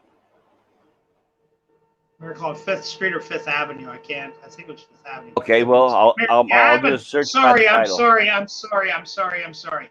It happened on Fifth Avenue. I just saw the name flash by. It happened on Fifth Avenue. That was my fault. Gotcha. Oh, no problem. I definitely understand that. I forget all the time. All right. You actually scrolled past it. I know. I skipped it. Okay, no worries. I mean, it's not crucial. Just it was a really good movie. You know who is it? It was Alan Hale Jr.'s first movie too, I believe. Wow, his first movie. Interesting. Skipper? Yeah. Two homeless he looked exactly like his dad. Wow, this reminds me of some old Laurel and Hardy skits. Yeah.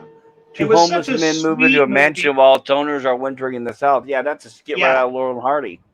Yeah. Yeah, it's an adorable film. And the guy who stars in it, Victor Moore. I mean, he's way down there on the list. But I remember him. Star. Well, he's kind of close to the top. Don DeFore is higher. Don DeFore did one of the... T. McKeever. Yes. Aloysius T. McKeever, yes. The Don DeFore on the top left. Yeah. Oh, Junior. Okay, I thought you meant Senior at first. Okay. Why did he No, Junior, yeah. And of course, they have him with his old skipper hat. He was also there that night that I met. I remember you told Billy me. Barty and all. Yeah, that was the main highlight while I was there. In costume, yeah. In costume. That was the reason why I went was for Alan Hale Jr. But at the top left, Don DeFore there. I think he was in Hazel, the series Hazel. Yeah. Gail Storm, yeah, I remember her. There's that. Yeah, that name popped up earlier. Oh, this is another one I need to check out. I don't know why, but this is a very adorable movie. Have you seen any of the Rando Hatton movies? Rando Hatton? Yes. No. Okay, here's my question then for you. Have you seen The Rocketeer? Yes, of course. Rocketeer. Give me two Yeah. seconds. Jennifer Connelly, Yes. James Bond, Timothy Dalton, and young, It's good-looking not guy who I important. thought was going to be a big star. He Okay, never sorry, did, go ahead. right? He never did go on a big star, but he was lucky. He actually married Jennifer Connelly, so I give him credit for that. Oh, did he? Oh, I yes. did not know that. Good for him. I think he Boy, finally she played was beautiful, right? Also in Dark City around the same time. Another fantastic movie she was hot in. Anytime she does those period pieces, wow, she's beautiful. But he was in an episode, I think, of Star Trek. I think Next Generation or one of those. I don't remember. The Outrageous O'Connor. That was, I believe, the name of the episode. Also, his character's name. The Right. Outrageous O'Connor. The reason why I bring up the Rocketeer, I'm going to pull it up and see if we can get a picture out of it. Is because lovely movie. There was a thug in it that was for hire. I don't know if you remember. A big guy with Alan a big Arkin. face. There we go. The Rocketeer. Yeah. Now let's see if I can find a We picture used to. Hey, just could you scroll to that poster for 1 second? The poster, just 1 second. That poster, it was a full-page ad in the Toronto Star when that movie came out. And as a joke, there was a guy that worked in my old man's auto body shop named Pavel. And my buddy took that out, put it up on the office wall, wrote "The Profiteer," put cash in his hand, like Pavel on payday. It looked just like he always wore this kind of Pavel on payday, making it out of there on Friday with the cash. The Profiteer. That stayed up for like 10 years. I wish it would have been the Profiteer. I wish it would have been successful, but it went up against like Terminator 2 and a bunch of other movies, so it it did not make it. It got buried in a tough summer. It was Fantastic a tough movie, summer. yes. What year was it? What year was it? Here. 91. 91. Okay, yeah. Yeah, tough summer. Yeah, going up against Terminator 2. Wow, that's right. not easy. The character, Billy Campbell, that's when he started. Yeah, now, there the he is. character I wanted to bring out is, let's see if we can pull him up. Terry O'Quinn, I forgot he was in that. Oh, yeah, he played Howard Hughes. There was I don't know if you remember or not, but the bad guys that were searching after Max Grodenchek. No way. He was you date him. He was Rom in Deep Space Nine. I'm looking for like the name. Quark's brother. Oh, there it is. Max Grodenchek. Okay, got it. Him. Yeah. He's actually not a bad singer. No, he's not. Director Joe Johnston, by the way, who is currently doing the Ant-Man movies, who was originally lined up to do the Fantastic Four, but Fox hired the other idiot instead. And I don't know the other idiot, but the Fantastic Four, you know those two movies that had the Silver Surfer was in one of them. You know what I'm talking about? Yeah, sure. Joe Johnston was in line to direct those movies, and Fox decided, no, let's not do him. We're going to be diverse, and they hired the guy who did the black comedy Barbershop, Tim Story, instead, and that's why we got the two failures. This guy here, Joe Johnston, wanted to make this the Fantastic Four and placed it in the 60s, and Fox said no. So that would have been a whole different world if that would have worked.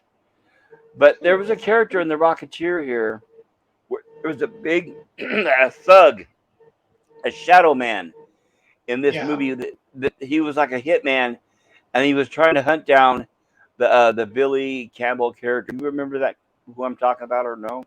Uh-huh. I'm trying to see if I can hit the full cast button. Yeah, I was looking to see if, I don't know if it's going to show pictures though. Let's see. And the guy was in this movie. The guy in this movie was in very heavy makeup. But let's see if we can figure out which one it was. Yeah, I was going to ask, wasn't he also in Dick Tracy? Didn't he play like the heavy in Dick Tracy, the heavy for this movie? The bad guy I'm thinking of? Let's see if I can find a picture of him. I'm looking at the names because I don't think Clint Howard, geez. No, Clint Howard, just despite Clint Howard, it was still a good movie. I'll put it that way. Oh, why are you hating on Clint Howard? God. Come on. If there's any brother in Hollywood that deserves a bit of love, it's Clint Howard. I'm afraid not. Even more so than Sylvester Stallone's brother. Oh, come on. You look like you got kicked in the hate brother, right? Or John Belushi's brother, right? No. I mean it. I think Clint Howard needs a little more love. The poor guy. Look at him. His brother got all the looks, all the fucking directing talent, and everything. And the talent, right? The talent, that's an important thing too. Acting and directing. Yeah, sure. But that doesn't necessarily mean just because you don't have the talent doesn't mean you don't have the passion. There are plenty of passionate people out there that are talentless. And the guy stuck with it for how long? Dick Warlock. Yeah. Wow, where do I know that name from? From Halloween. He was the original Shape. The original Shape. The original Michael, you mean? Yes, the original Michael Myers. They called him the Shape, was what they was written in the script. Okay, Yeah. well, since I didn't find it here in the list because the guy was under heavy makeup. So by looking at the pictures here, that's what I'm saying is I was trying to recognize the actor, but unfortunately they have them all without makeup. So I'm going to show you. You might find it if you scroll up. There should be a photo box section that will give you 20 or 30 photos from the movie. They generally put anybody that had a major scene, not guaranteed, but generally It wasn't really. Scene. Yeah, he wasn't in a big scene. But no, but if he was like the main hitman, they probably have at least one still photo of him. Well, I'm just saying, I might be wrong. Well, the thing is I can show you without having to show you him. I'm sorry. Okay, go ahead. No problem. So here, a backstory is this is an actor from Universal. This is the horror days of Universal when they made Frankenstein Dracula. But it's called the Brute Man series with Randall Hatton. And the character from Rocketeer was modeled after the actor who actually really looked like this. Watch this. You'll see what I mean. Right. As soon as you see him, you'll say, oh, yeah. Look at this. This was a real actor. Look at that. Randall Hatton. Wow. Yes. Yeah, he has a striking look. Huge face. And he was called the Brute Man. He actually had it was an abnormality that he had. But the character in Rocketeer was modeled after him. Okay. The makeup was That's maybe why I was remembering him as kind of a Dick Tracy character. See, look at that. I do remember an exaggerated countenance, very. Yeah, he was dead before Dick Tracy was made, unless you're talking about the original Dick Tracy. But that's what he looked like right there. And there was a character in The Rocketeer who looked just like that. The makeup, it was a homage to this actor here. Oh. That's not makeup, by the way. No. That's just bad luck genetics, but, a very striking face. Yeah, and it made him famous. These movies were actually popular back in the day, and I have them as part of my collection, I'm proud to say. Let's see what his repertoire is. The Brute Man, Jungle Captive, Spider Woman, something, House of Horrors. Let me go back out. I'll go back out of the photo gallery here. Huh. And back to the main page here. Come on, computer, wake up a little faster if you can. I think I've got too many tabs open or what? I don't know. There we go. Come on, computer.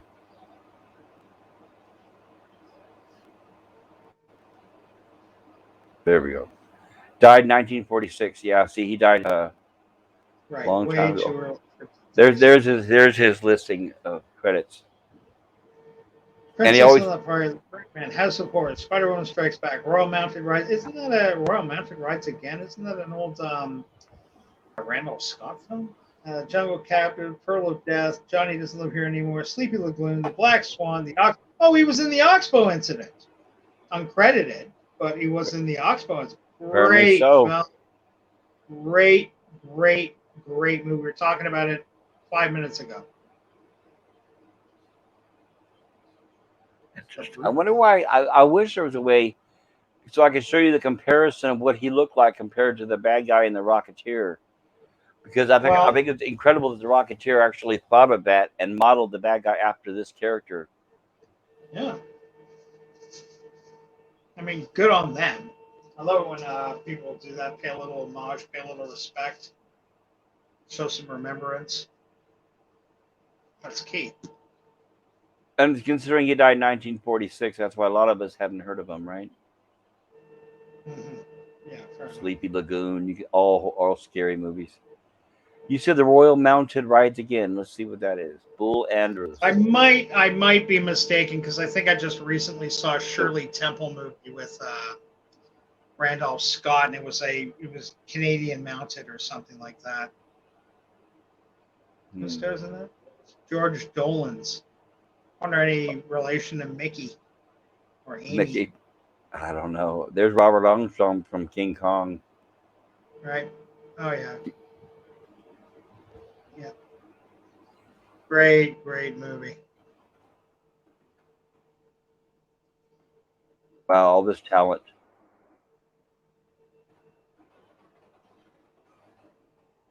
Yeah, I think it's very fascinating. And here's another Western, The Royal Mounted Rides Again. I need to check and see if I have this as part of my collection. There we go. And back to you and I again. There you go. And Darius Munchausen in the chat says Ernst Lubitsch.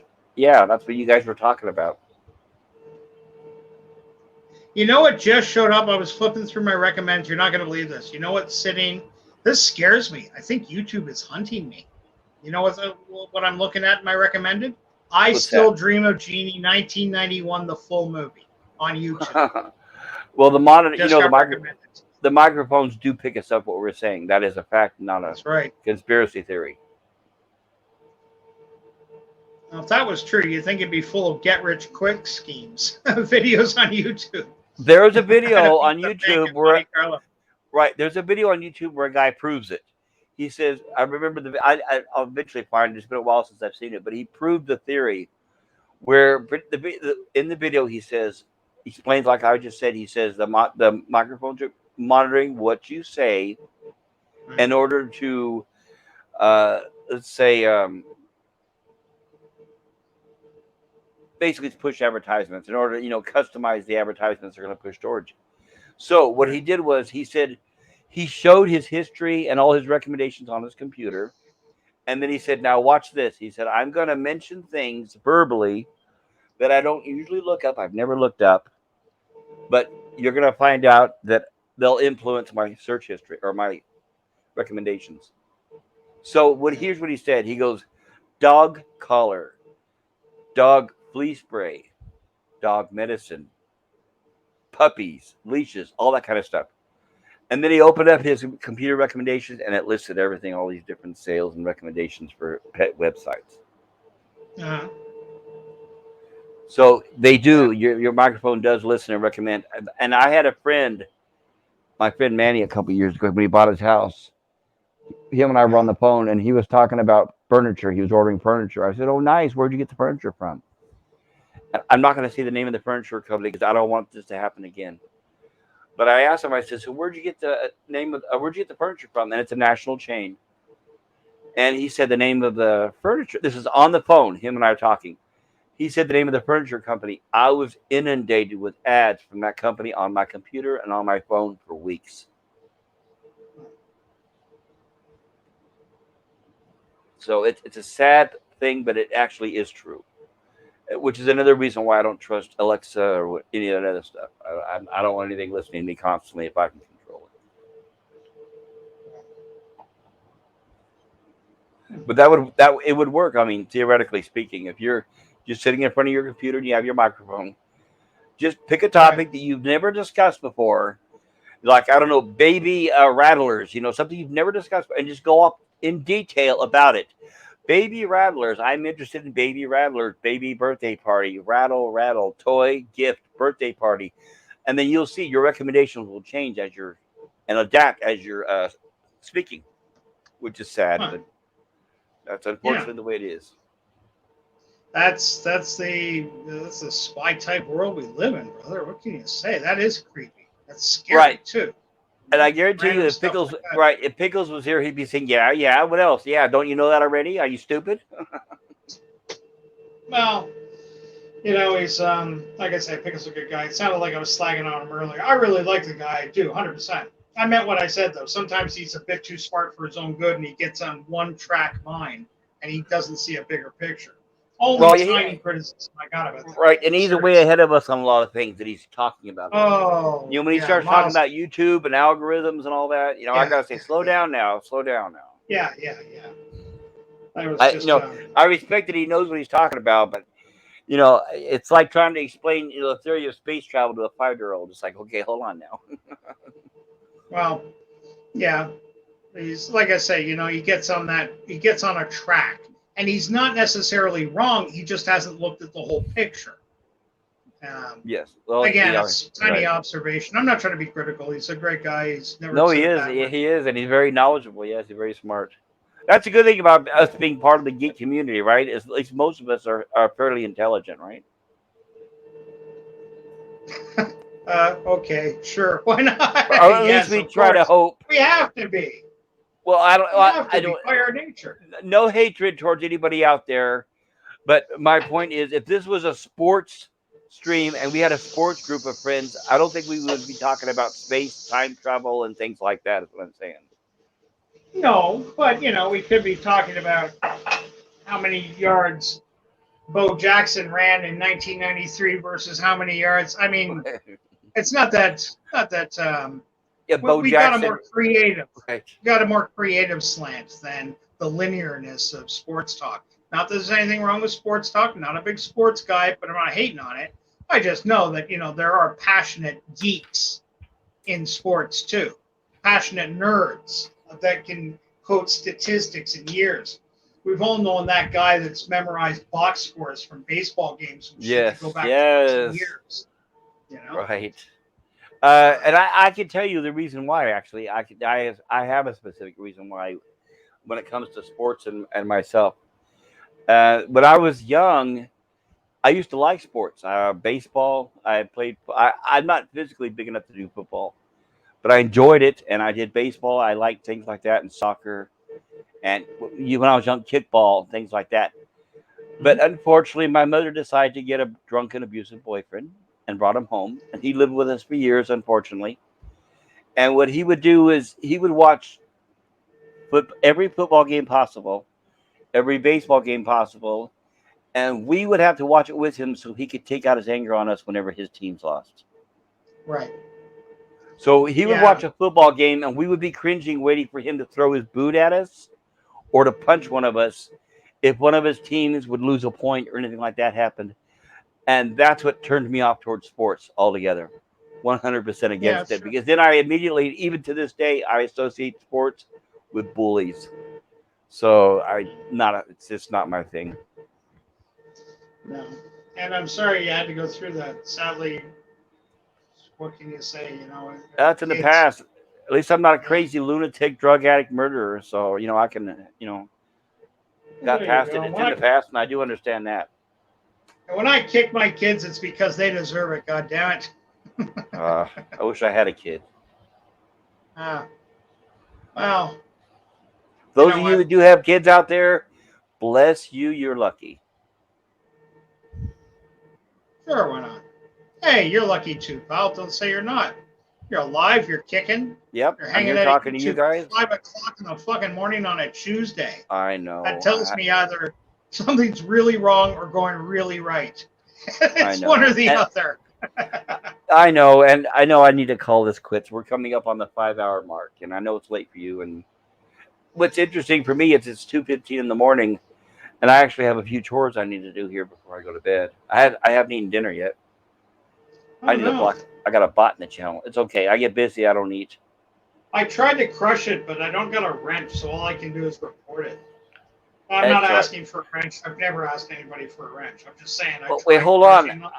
No, I know, but I thought I made you a wrench the last. Weren't you here before on my channel, or is this your first time? I was here your first night, but I talked you into giving Sherry the wrench. No. That night, I gave you and Bill the wrench, but not her. And a later discussion, I was telling her, I'm sorry I didn't give you one too, because I know you were there. You have a wrench. Unless I took it away, which I didn't do. Let me see. If I go to your older stuff here. But as far as I know, you still have a wrench on my channel. Yeah, I slipped out of the chat a while ago too. But that's okay. I blocked the bot as well. Right, Cola. And, I did have a wrench. My apologies. Well, then I must have been able to block it. It says it was deleted by Pop Culture Curia. I report them.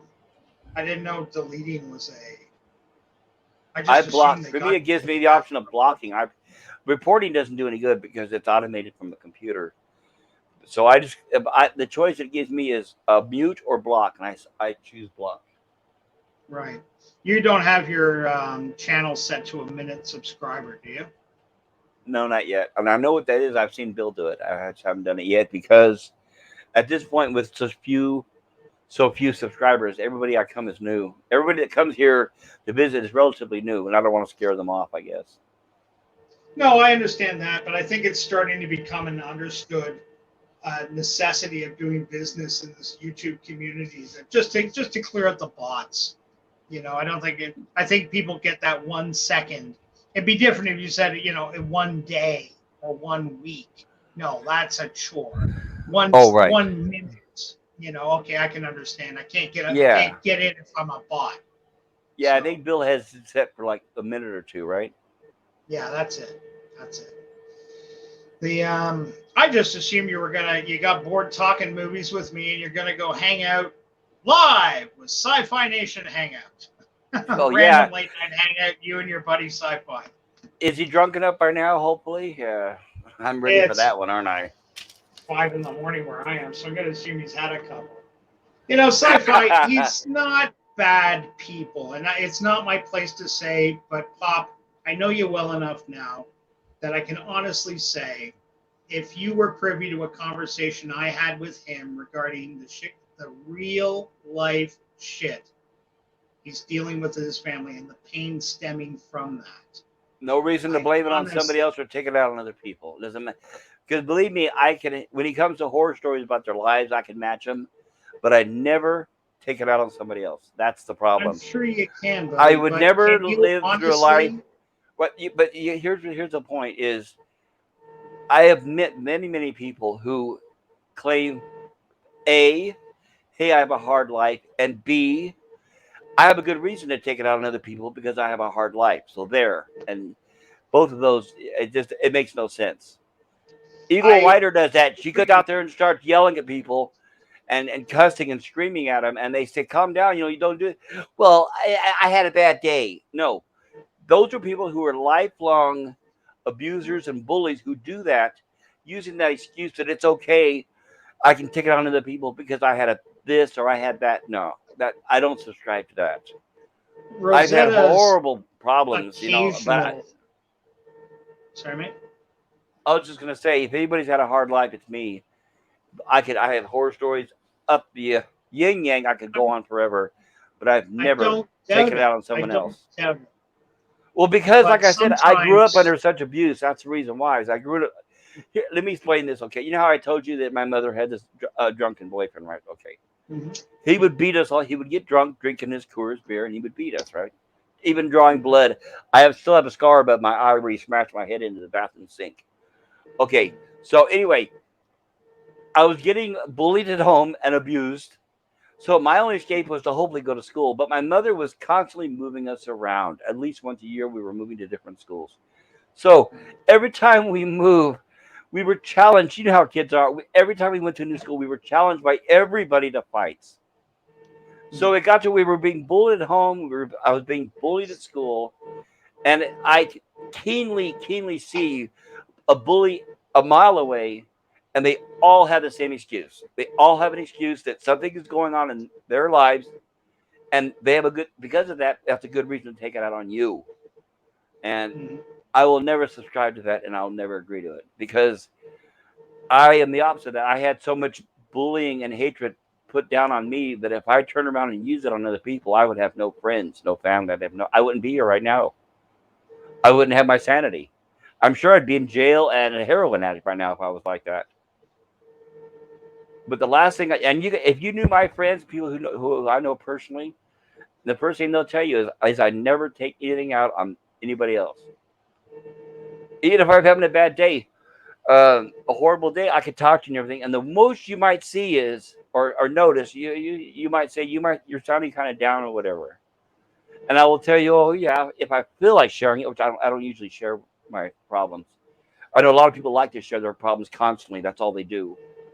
But I don't share my problems. But if somebody says, "Hey, you don't sound right. You sound down or something," I will come. I will say, "Yeah, I'm not having that good of a day or whatever. I'm just not feeling very well." But never, ever do I take it out on somebody. Even if I get drunk, I don't take it out on somebody. I can drink and I can get drunk, but I'm the type that when I get drunk, I turn quiet into myself, retrospective. So I can't accept when somebody says they're having a fill in the blank day, so it's a good reason to take it out on you. No, doesn't work for Everything me. I've heard, though, from you, brother, with respect, and I'm saying this with respect because I myself have had to put up with my share of parental abuse and physical abuse. And I've also watched the people closest to me languish and die from disease that I can do nothing about. Yeah, I've same I've here. I've had that burning sensation in my stomach as I held my mother's arm as she passed away, ravaged by cancer.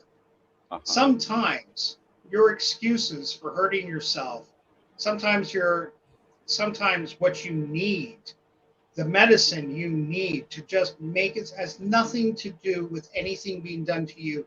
It's something that's happening to the person you love most.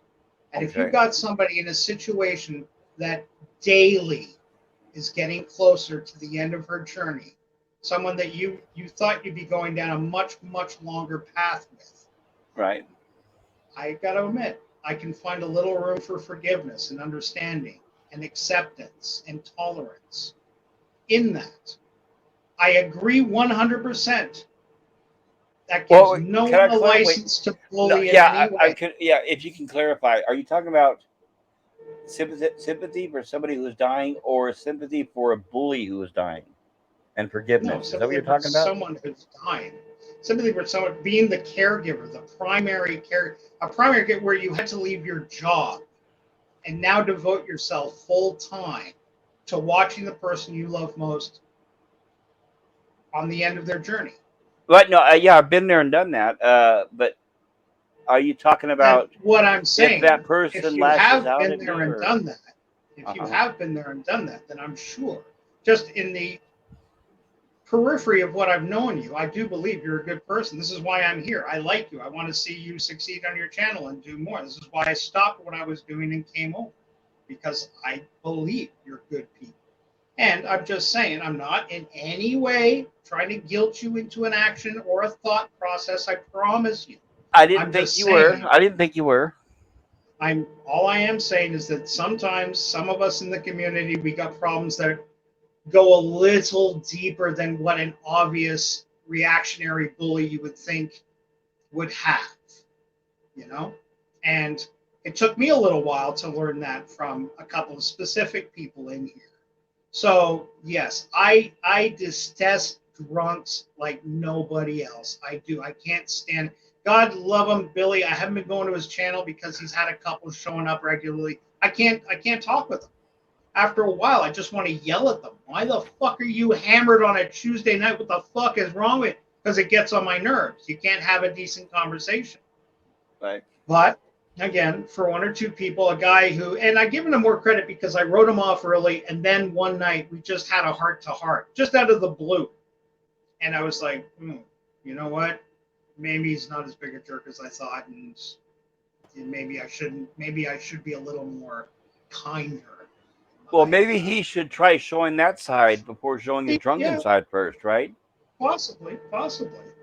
But, from what I understand, and again, it's not really my place to say anything. I'm just saying because I know you had a real beef with him at one point, and it was understandable. I got it. But at the same time, like I had just came into all that I never, information. right? I never had a beef with him. No, what would happen is I would be in the Yeah, chat, he would be in the panel, and he would just start insulting me for no reason, and I could never figure out why. yeah, I do remember you quit off Billy's stream more than once when he'd show up. And I'd try Billy, to encourage oh, you to stay. I unsubbed. Yeah, I unsubbed Captain Trek's channel for months because of him, and Bill's for Because of a Bill? few weeks because of Sci-Fi Nation.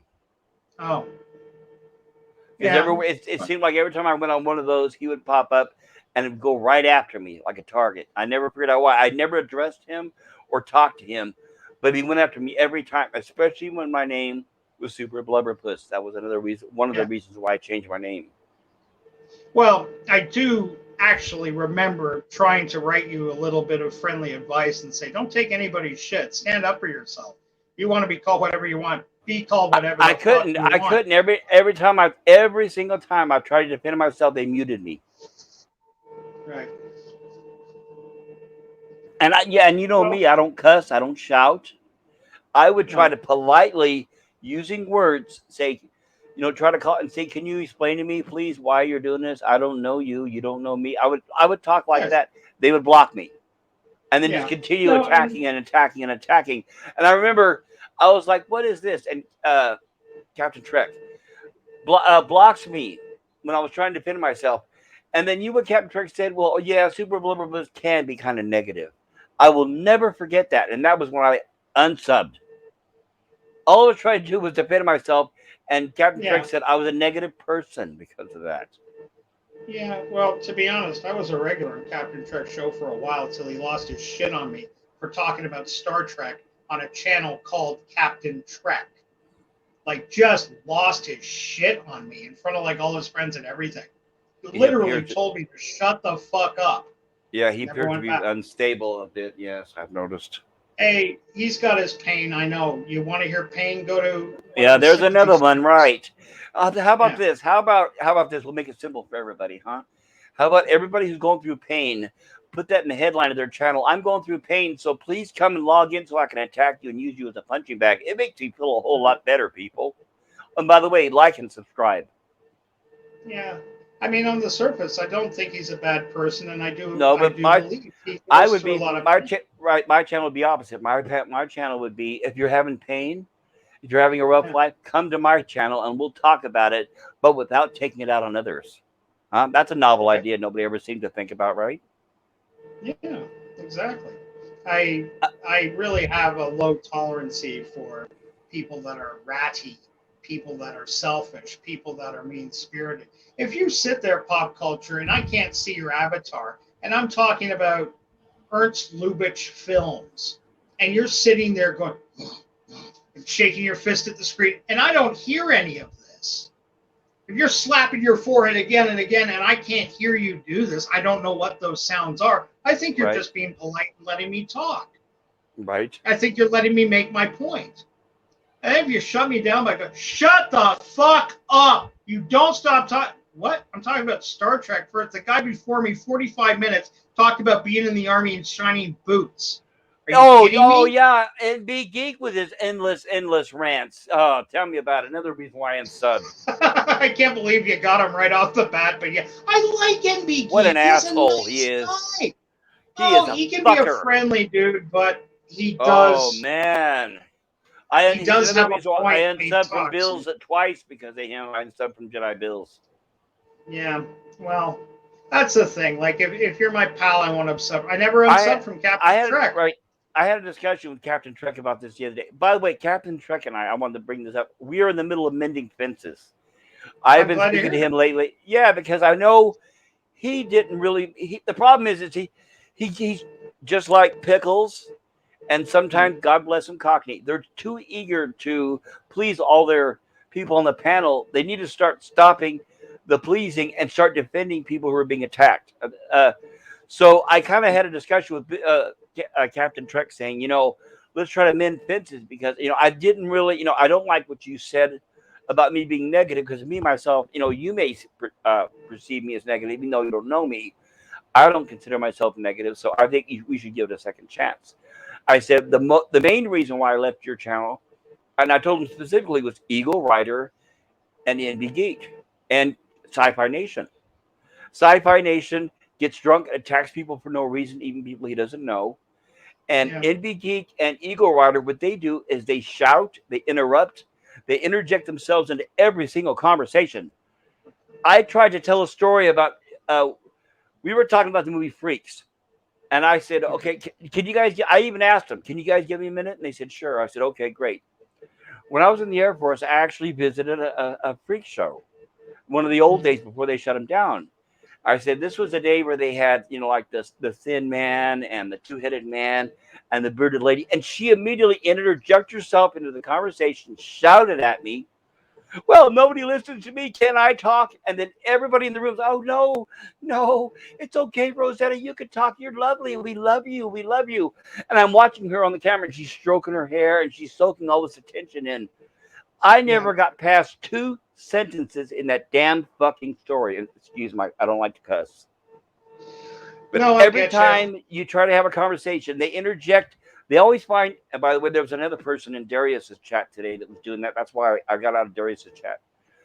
They, no matter what the conversation could be, you could say, hey, I went to the moon and back last night, and they will find a way to interject themselves into that conversation. They won't wait till you're finished. They never wait till you're finished. They always interrupt and then tell you, oh, well, sorry, I don't mean to interrupt, but, and they continue talking. And that's what I had that discussion with Captain Trek. I said, Captain, you wonder why you're losing subs. I said, people in there that are bullies that are driving people away. I said, you need to step back and look at that. And he is realizing it. So that's a very good positive thing. But the last time I was on Jedi Bill's channel that had happened is I was talking to something that had nothing to do with NB Geek. Once again, he butted in. And I said, all I said was, excuse me, sir, I don't think, can I just finish? And he's like, let me finish. He kept, let me finish. I said, okay, I shut up. He goes on for 5 minutes. And I said, okay, I let you finish. I said, now let me ask you a question. I said, what if, oh, no, he immediately shut me down. He wouldn't even let me ask a question. After that whole time, I let him talk for 5 minutes. That's when I unsubbed from Bill's channel. And I messaged Bill privately. I said, Bill, I said, the next time that happens, I said, I'm going to report your channel as abusive. You need to start moderating over these people. I know it's great for clicks, I said, but you're not going to ever gain subs this way. I know in the short term it might be funny, it might be hilarious, but you're not going to gain subs this way. You're going to have people dropping off if every time they go to your channel, they get shouted down by the same people. Yeah, and you're not wrong. I'm definitely not saying that. The only caveat I would add to that is, remember, I've been in this community not all that long, maybe a year and a half casually, and then more actively in the last 8 to 10 months, As I said, and you're actually, I've only ever shared that Captain Trek story with Bill and one other person. And I did it only because we're not allowed to talk about it. But yeah, go ahead. But I really liked Captain Trek. I liked going to his show. I liked hanging out there. There were some nice people there. Yeah, I used to as well. Yeah, I never did unsub because, truthfully, although I was angry with Captain Trek, I liked the idea. I liked the program. So I always drop by every morning. I leave a like. I may not join the conversation or anything. It's because I don't feel welcome.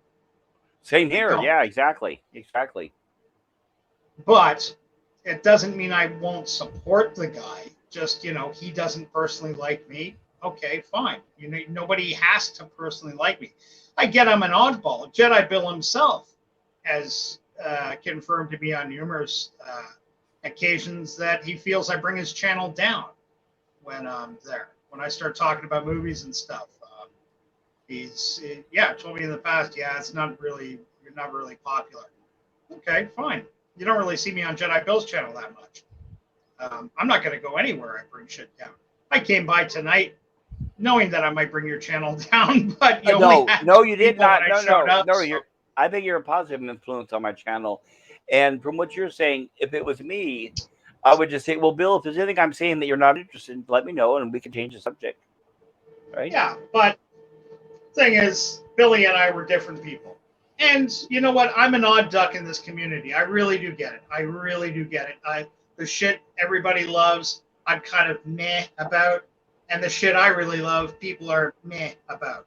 The one common denominator is something like Star Trek and Star Wars. Yes. Because I can sit and talk that with just about anybody at nearly any level. I'm not talking like, say, Star Wars, you go into the books and the legends, and with Star Trek, they've got their own books and legends. I don't know about all that. I read the books a lot when I was younger. I haven't read Star Trek in years. I actually just picked up William Shatner's Star Trek movie memories. I read Star Trek Memories like 20 years ago, and this is the sequel. This is all about him doing the movies. Uh-huh.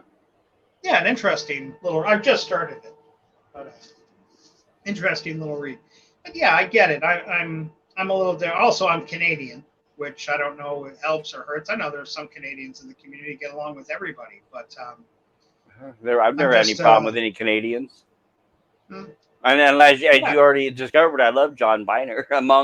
Speaking of Canadians, William Shatner, Leonard Nimoy, on and on and on, right? yeah. Leonard, Oh, I lost you, promise you, buddy. but Oops. Wait, come back. you There you disappeared are. me. There you are. The There you point it, is that I do hang on, but I also kind of know my place. I'm not the most popular guy. I don't got a lot of friends. Part of it too is I don't have a channel, you know. And I have noticed that if you don't have a channel, people don't really give you that much time. Uh, don't get invited on panels and stuff like that often. But the funny I thing agree. is, Yes. I Same don't here. really care.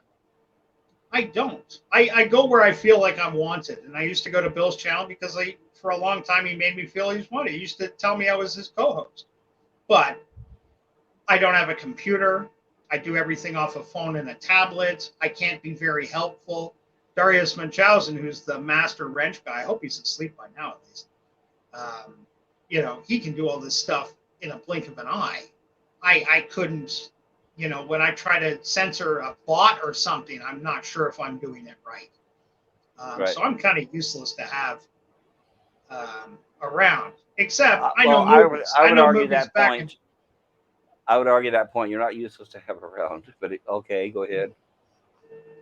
No, I mean, insofar as running a channel or whatever. I mean, I'm not. I don't have the ability. I can't get. I mean, I've got a channel. We all do. But putting out content or something, it would just be me shouting at my mic on the thing, and I'm not like that. I got dreams of making a little YouTube channel where I talk about films and I try to get people interested in films, try to get people remembering how great cinema was and still Yes. can be. Look to the Yeah. past if you're not seeing it in the present, because the past, it has the answer. We have a wealth of world cinema to choose from. Yes. Um, Enough you know, lifetime. what's his name? Young guy.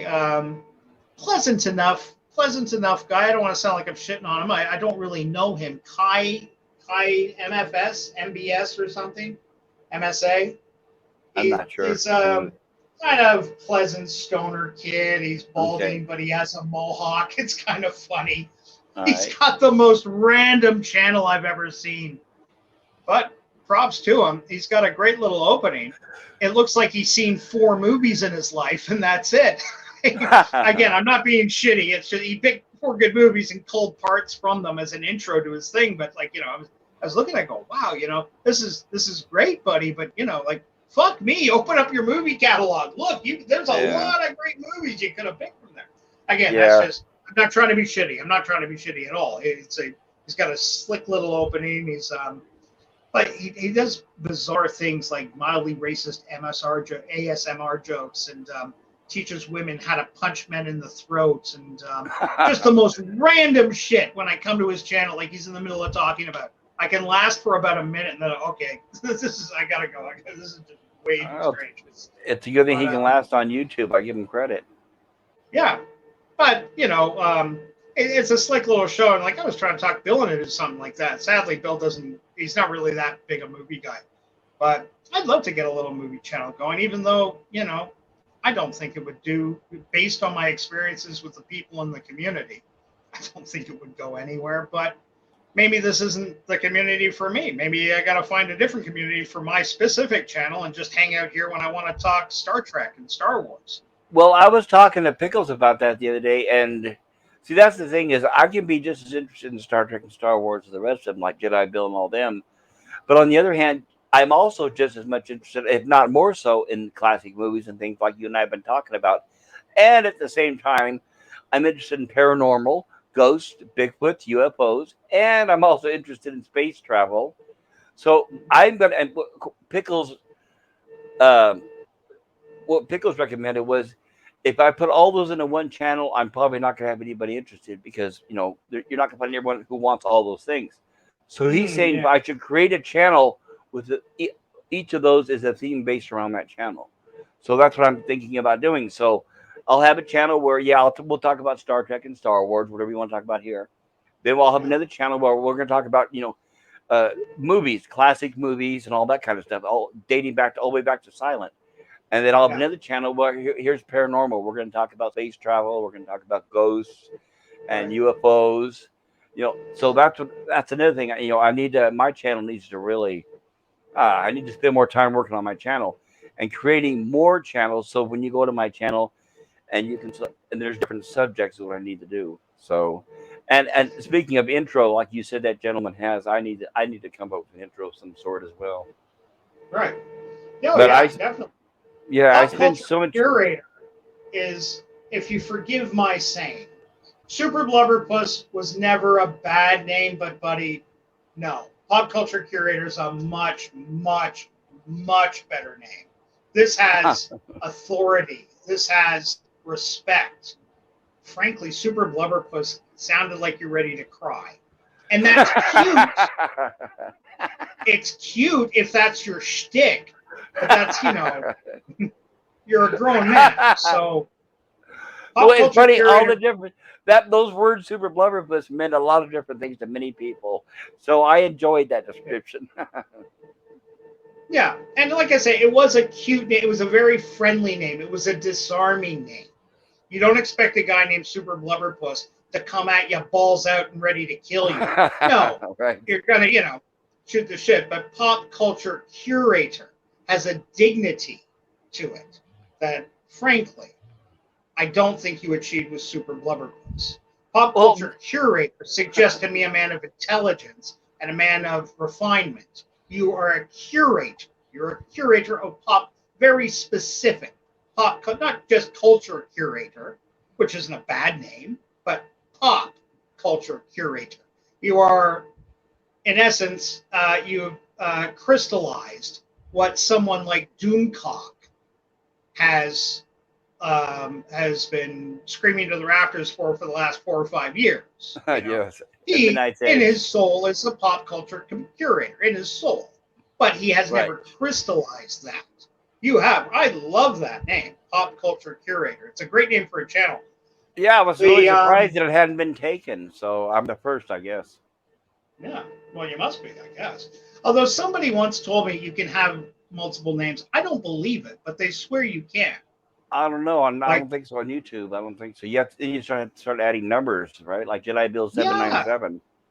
But you know what? That has nothing to do with Jedi Bill. That blows my Oh no, fucking not mind. at all. No, I think no. And Bird of Prey 5. He had to put the 5 on the end because Bird of Prey was taken. That's just we all understand that's That I all it believe. is. Yeah, 100% I believe that. Bird of Prey. Somebody out there took Bird of Prey, no doubt. And But see, like when I was Jedi Bill. right when I was making my names, I didn't want to have a name that I had to put a number on the end.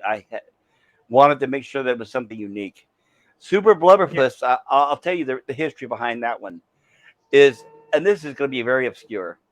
This is when Doomcock was very new, and I first subbed to his channel. My first original name, because I always strive for words that have never been used. So my first name was Barzit, Barzitt, and I was on Mm. Doomcock's channel for a couple weeks. And every time he'd read a comment, he'd say, "And from Barzit," like with a question mark. And I decided, okay, that's not good. I need to find something that a little more personable, but maybe a little more entertaining, more fun. And then that's when I remembered the word blubberpuss from the old Richard Pryor movie. So I came up with Super Blubberpuss. And not only that, though, when I was a kid, I used to make those 3-minute Super 8 low budget movies with my friends. And one of those was Super Blubberpuss. Actually, it was a parody of a Superman. I had this fat friend named Shane in a Superman suit, and I changed the emblem to SB on the front, and I made this 3-minute parody of Superman with a fat guy named Super Blubberpuss. So that's where that name originally derived from. You're the only one that knows it. But Oh. then I used Super Blubberpuss for 2 or 3 years, and then just this last few months, when I started branching out and going to other channels and meeting, Jedi Bill and Captain Trek and all that, is when people just started attacking me just based on the name. I would just be in the chat room saying hello everybody, and then people would start attacking me from up above, saying who is this guy with this name, and the hatred, the vitriol was just I couldn't keep up with it. So like I said, I was unsubbing from several channels constantly. Yeah. So when I came up with a pop culture curator, interesting enough, I actually don't like or didn't like. I'm still getting used to the name because it just seems so impersonal and cold. But you're right. It Yes, yes. Sorry, didn't mean to interrupt. No, I was just gonna say, but in a way, right? People have been and showing more respect since then. So it was a blessing changing the name. It was the right thing to Well, do. there is a kind of denotation of professionalism to pop culture curator. Son of a red shirt, I'm going to change because I took it. We're changing names here, but funny enough, my father had just died. This goes back almost 5 years ago, and he had only passed away like 2 or 3 days. And beforehand, we had lived together for 18 months. His wife had passed with cancer. She went in for her first chemotherapy appointment and it killed her. Right. Is that your phone? That was my phone receiving alerts. Apparently, That's sorry cool. about that. Darius No, that's Munchausen. No, that's an old one. Sorry. Yeah, go ahead. so. I happened on. I don't know what it was. I was bored shitless sitting at home. Like all this stuff was around. I didn't know what to do. The funeral was, still hadn't been even discussed really. Um, and I remember I was bored shitless and I picked up my tablet and I went to YouTube and I just thought, hey, something I've been meaning to do is type in Star Trek because as far as I knew, YouTube was all about cat videos and sports videos. I never really, like, honestly, I just look at YouTube for a minute and then put it down. I really didn't have any interest. And then I typed in Star Trek. And I don't remember, but it was either Doomcock or Anti-Trekker, back when he called himself Anti-Trekker, Right. that showed up. And both those guys' names, I looked at them and it's like, Anti-Trekker, Doomcock, Anti-Trekker. I went to Anti-Trekker first. I remember because Trekker, I instantly, okay, yeah, buddy, I know what you're about. Shit.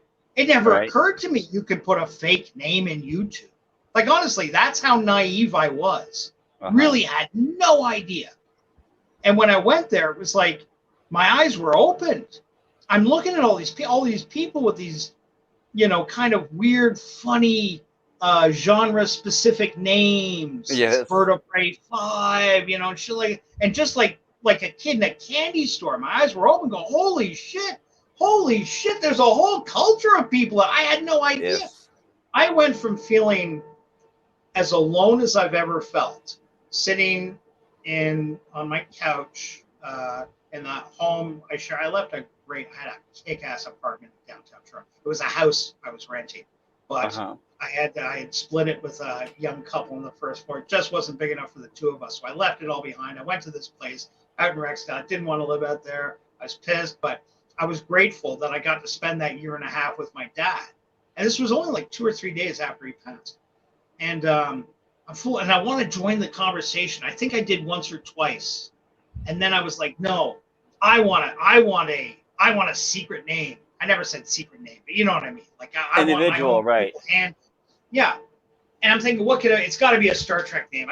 I don't want to be a cat. There was a half a dozen captains running around. Right. You're a captain or you're a Jedi, right?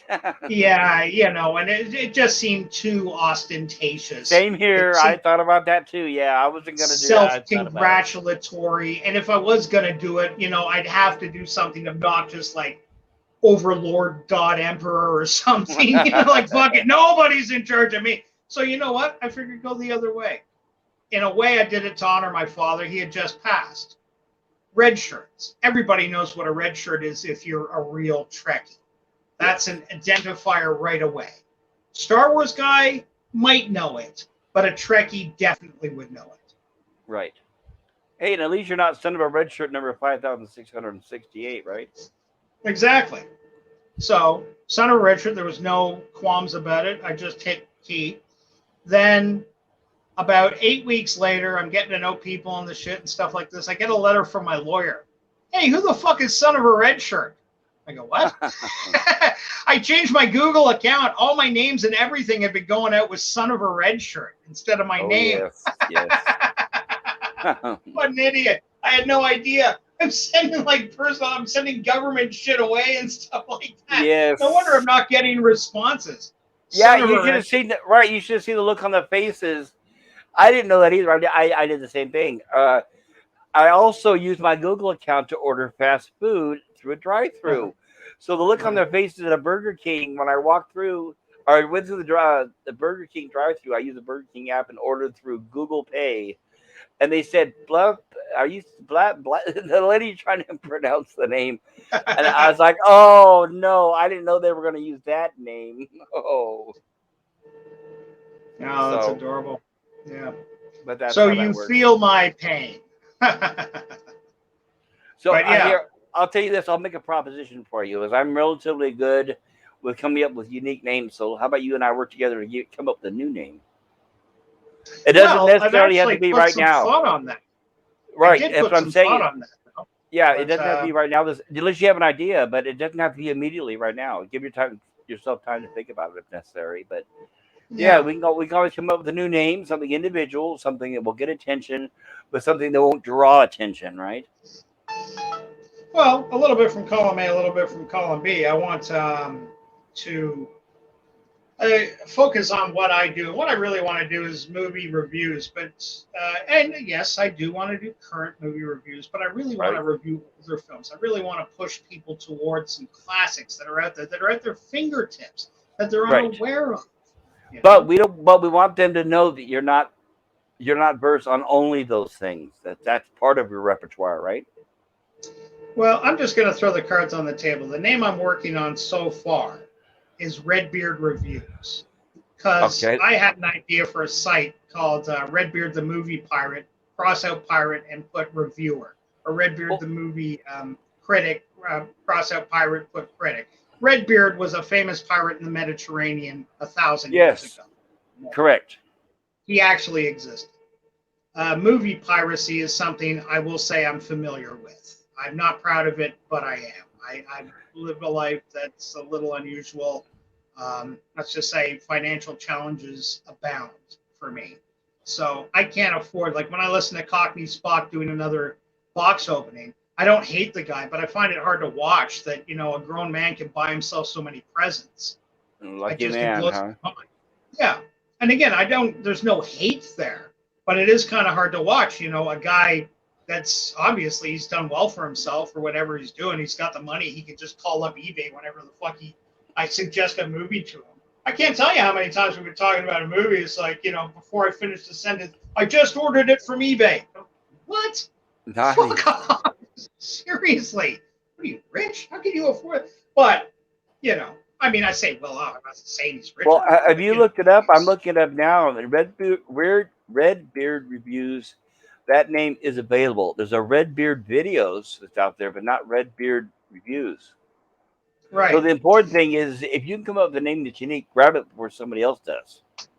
Yeah. Redbeard reviews, I think, is a good one because that covers it could be anything. Right. Exactly. Exactly. It is slightly ambiguous, but it suggests that I'm reviewing things, right? Yes. Well, it suggests it's in the name. And if I actually build it on the site because I've got the idea in my head, Redbeard, the movie, cross that out, critic, like a joke, right? Used to be a pirate, now I'm a critic. Right. It's an easy name to say. It's an easy name to type. Even And if if I you shorten it to Redbeard for the purposes of chats and stuff like that. what you One can do, surprising thing, with Son of a Red Shirt is I've had many nicknames over the years, but red fits because I have red hair. Well, I used to. It's a lot browner and a little silver yeah, in there mine's now, gray but now. yeah, There's a not Redbeard's quite the same. garage. But oh yeah, there are red beards out there, I would add but the right. nobody in the community. No, I Sorry. would say as your official channel, I would have the reviews on there. But right, you can shorten it for chat. Yeah, And exactly. what you can always do it, and don't hesitate, is change the name to Redbeard Reviews, and then log back into these same channels that we always talk on, and people will give you feedback, and I think they'll like it. I Could think it's a be. very good idea. Oh, cheers. All you do is Yeah, the no, same as like I did. Just you log into these, say, "Hey, everybody, it's me, formerly known as Son of a Red Shirt." Everybody will say, "Oh, yeah, okay, that's what I did," and then or even better, fuck with them. No, not fuck with them. Just don't identify yourself. Who's this well, you Redbeard guy? right, and then See if people treat you different. right, go in there, and they do. They will. It'll Yeah. be like It'll be like, here's Redbeard review. Okay, welcome to the channel, Redbeard review. You'll hear that kind of thing, and then you could say, Yeah. "Screw you! I know what you said the other day on this channel," and there, use up all their Yeah. past history against them. I did just a troll Spock for one day would be worth it. Hey, Cogni, I hear you think you know something about time travel. Let me teach you about time travel. What? Who's this? Well, Turns out he's my greatest enemy. well, let me Oh, ask you geez. this: if you'd let me help you, or you see my avatar, right? Yeah, sure. It's lovely. Well, Didn't how about Yitzi we? do that for you? Yitzi did that for me. How about we work on changing your name and getting you a Yitzi avatar? What do you think? I'm for Bas- changing the name. I'm not going to go for the Yitzi avatar only because, truthfully, I don't know the guy. No, but And I if do I don't know somewhat. the guy at all, yeah, that's the Uh-huh. thing, buddy. I didn't I either until I don't introduced get it myself. wrong. You don't have to Please have don't the get name in it your wrong. avatar. No. My point is that I'm kind of funny with shit like this. I know you. I don't mind talking to you about stuff like this. That's one thing. That's one Uh-huh. thing. But going to a guy I don't know at all and looking for a favor, that's not me in any way, shape, or form. Well, hold on. Like I it'd be didn't say different favor. if I knew the guy. I didn't say favor. He does this as a business. He didn't do my avatar for free. Oh, I was unaware of that. I didn't know he Right, sold it. correct. Yes, he does. I That's honestly what I'm did not saying. know. Right. Oh. That's what I'm saying. And I'd be willing to help you, even if you financially, if you don't have it. Well, I'll talk to Yitzi, is what I'm saying. But he owns a graphic design business. This is his business. Right. So what I'm saying is, you decide on a name, and the name can change anytime you want. He can make the avatar without the name in the title in the avatar, Yeah. just based on whatever design you decide. What he does is he'll say, give me a basic description about yourself, and you'll say, well, I was in the military, or I did this, I did a few other things I'm interested in, and here's a couple pictures of myself. And he's very inspirational, and he'll say, well, I have this in mind, and this in mind, and that in mind, and it's worth checking out. So and this is baby steps. It doesn't have to be tonight, obviously, but so the first step is for you to consider what name do you want to settle with, or that come up with a name, or I can help you if you'd like eventually, whatever, depending on whatever you're comfortable with. Anytime a name comes to mind, go to YouTube, do a search, and see if it's already being used. If it's not, especially if it's a good name, you want to grab it before somebody else does. And if you grab something, you can always change it again and again and again. So you're not really locked down to anything.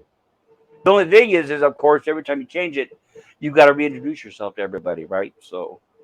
Yeah, and I'm not one to. I've kept Son of a Red Shirt for almost 5 years just because I was Super Blubberpuss for almost 2 or 3 years, yeah. So it was a big change for me as well, and I'm sure it was a big change for Salty / Anti-Trekker, right?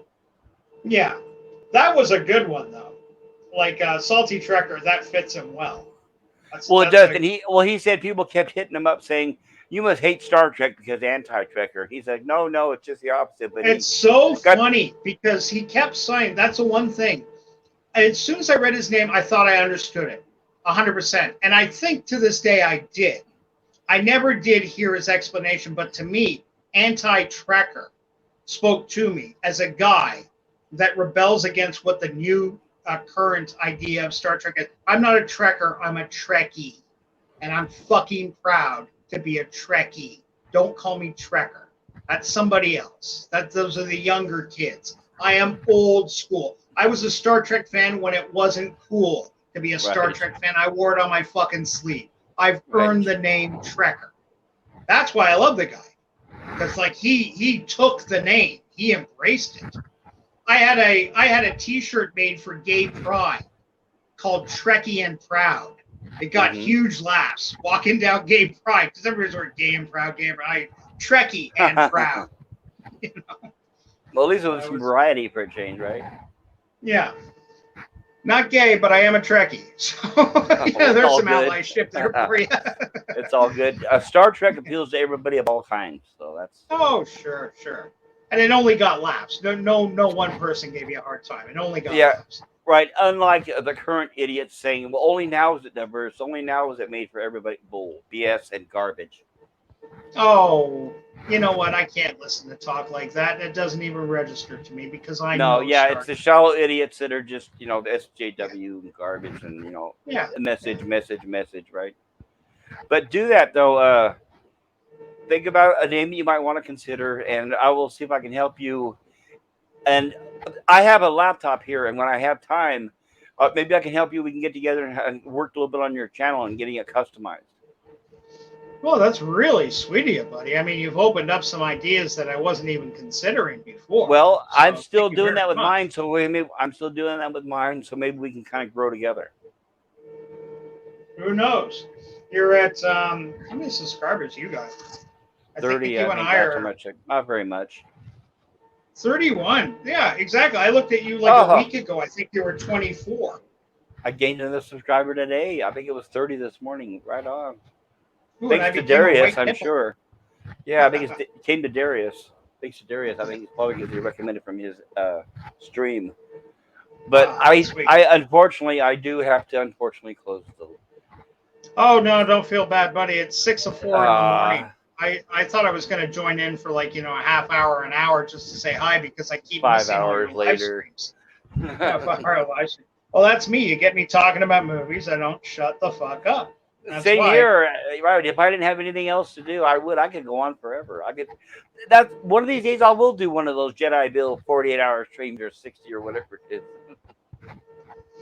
Don't do, yeah, but do the 40 and stick to it. Don't let people talk you into A, licking toilet seats or B, No, fucking. yeah, I'm not. That's the difference. I'm not that desperate for a click or a like, right? Oh, Billy was just being a good guy. I know. Nobody's Well, giving he him a is. hard time like Bill that. is, and he's got such a great sense of humor. Yeah, I love Bill. Oh, he's a sweetheart.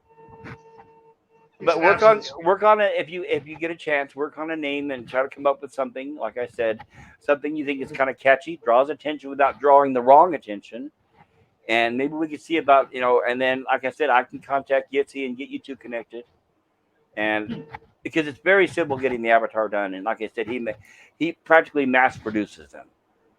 Right. So Yeah, no, uh, I've understand he's got it down to a science, and so many people in the community are yeah, you'll have see his. Yeah, yes, that's another thing that I'm saying is as soon as they spot it, everyone knows it's a Yitzy avatar, right? right. Yeah. And as you can see, and I know me, and I know what I look like. The detail is really, really good. I mean, my avatar looks very close, similar to like I look now. So I think he's You very know, good. yeah, I don't. Yeah, yeah. It's clear. It's crisp. You got a good face there. I totally believe that's what you look like. You obviously like dogs. And I think Star Trek, I'm really squinting my eyes to look at your left nipple, apparently. I don't know why he gave me a V top, but hey, I know it looks like I have But no, it's boobs. the little Delta chevron, like on Oh Star yes, Trek. Kirk's, yes, yeah, the chevron. But yeah, very cool. Very cool. So definitely something to think about. yes. I certainly will put some thought into that because, like I say, going around as son of a red shirt, I think it's not a bad time for a change. I'm proud that I took the Star Trek name. I don't argue it, but also I don't want to be slaved into just Star Trek. Right. It's time That's for the problem with the name. yes. It's time for a reintroduction, right? Yeah, yeah, I think so. I think you're right. Yes. 100%. All right. Well, thank you. Believe me, I'm very honored that you spent so much time with me. It really I'm does mean a very lot to honored me. you had me. I feel very welcome. Thank you, Uh, brother. I really I enjoyed myself. likewise so much. You take care, and hopefully I will be online. I don't know if I'll be streaming or paneling in the next few days because if I head back to work, I'll be on my phone. So you know how that is. I'll be Right. in the chat mainly. Oh yeah. But let me know when you come up with a name. Are you on my twi- Twitter? Oh, here, straight up, I don't have any of that. I'm All not right, on good. Twitter, DM. I don't know anything about Okay, those things. that works because I'm still so new to that. I don't rely on it as well. So that works. I do have one day in the near future, if you have something similar, I've got WhatsApp. That's how I communicate to Bill behind the scenes Gotcha. because I got friends overseas that I talk to all the time. WhatsApp Okay. is just Skype is good too, but WhatsApp tends to be infallible. Like it gets the message every time. That's the Gotcha. closest to social media I have. That and my YouTube account. Yeah, and I know WhatsApp is popular. A lot of people use it. Right. Yeah, no Good doubt. old bird of prey. I mean, he used that newfangled AOL.com. Yeah, is holding on to that. Is he still? He still has his AOL account. Yes, he does. His email account is birdofprey5 at AOL.com. I give him credit for that, huh? Remarkable. I do regret letting my Hotmail account go because it was my Oh, name. It's it's just my straight Microsoft. name. Yeah, I used to have a Hotmail account. I let it go. It's Microsoft. Yeah, don't worry about it. Yeah, but it was pretty old school. Any rate, Pop, always a pleasure hanging out with you and getting to chat and talk movies. I look forward to having this opportunity again. Thank you. And My it pleasure's sounds all like your mine. dogs are beginning to eat you, though. So, Well, the dogs are conked. They're definitely dead asleep. It's just that I need to eat something. I suppose I haven't eaten. The last thing I had was some ramen noodles for around noon today. oh, good Lord. Go get yourself some proper dinner. Son, please, you must eat. I'm Keep up good. the strength. Yes, absolutely. I'll talk to you Okay, soon. Brother Take Brent. care, and I'm sure I'll see you in the next couple of days. And think about a name that you Oh, might yeah. want to come up with. All right. Yeah, definitely. Gotta work All on that, right. 100%. Absolutely. Appreciate everything. Oh, like I said, pleasure was all mine. You take care, and I hope everything works out for you. And I'll talk to you soon. Okay. Thank you, brother. Be well. Thank See you. y'all. And And to the last two people standing in the chat, I don't know if you're a bot or not, but what the hell? I right, salute you. You Captain. got Right, guts. Captain Cockney. Whoever else is out there, if you're listening, thank you. Bless you. Or people in the future, please tune back again sometime. Good night, everybody. Thank you. And yes.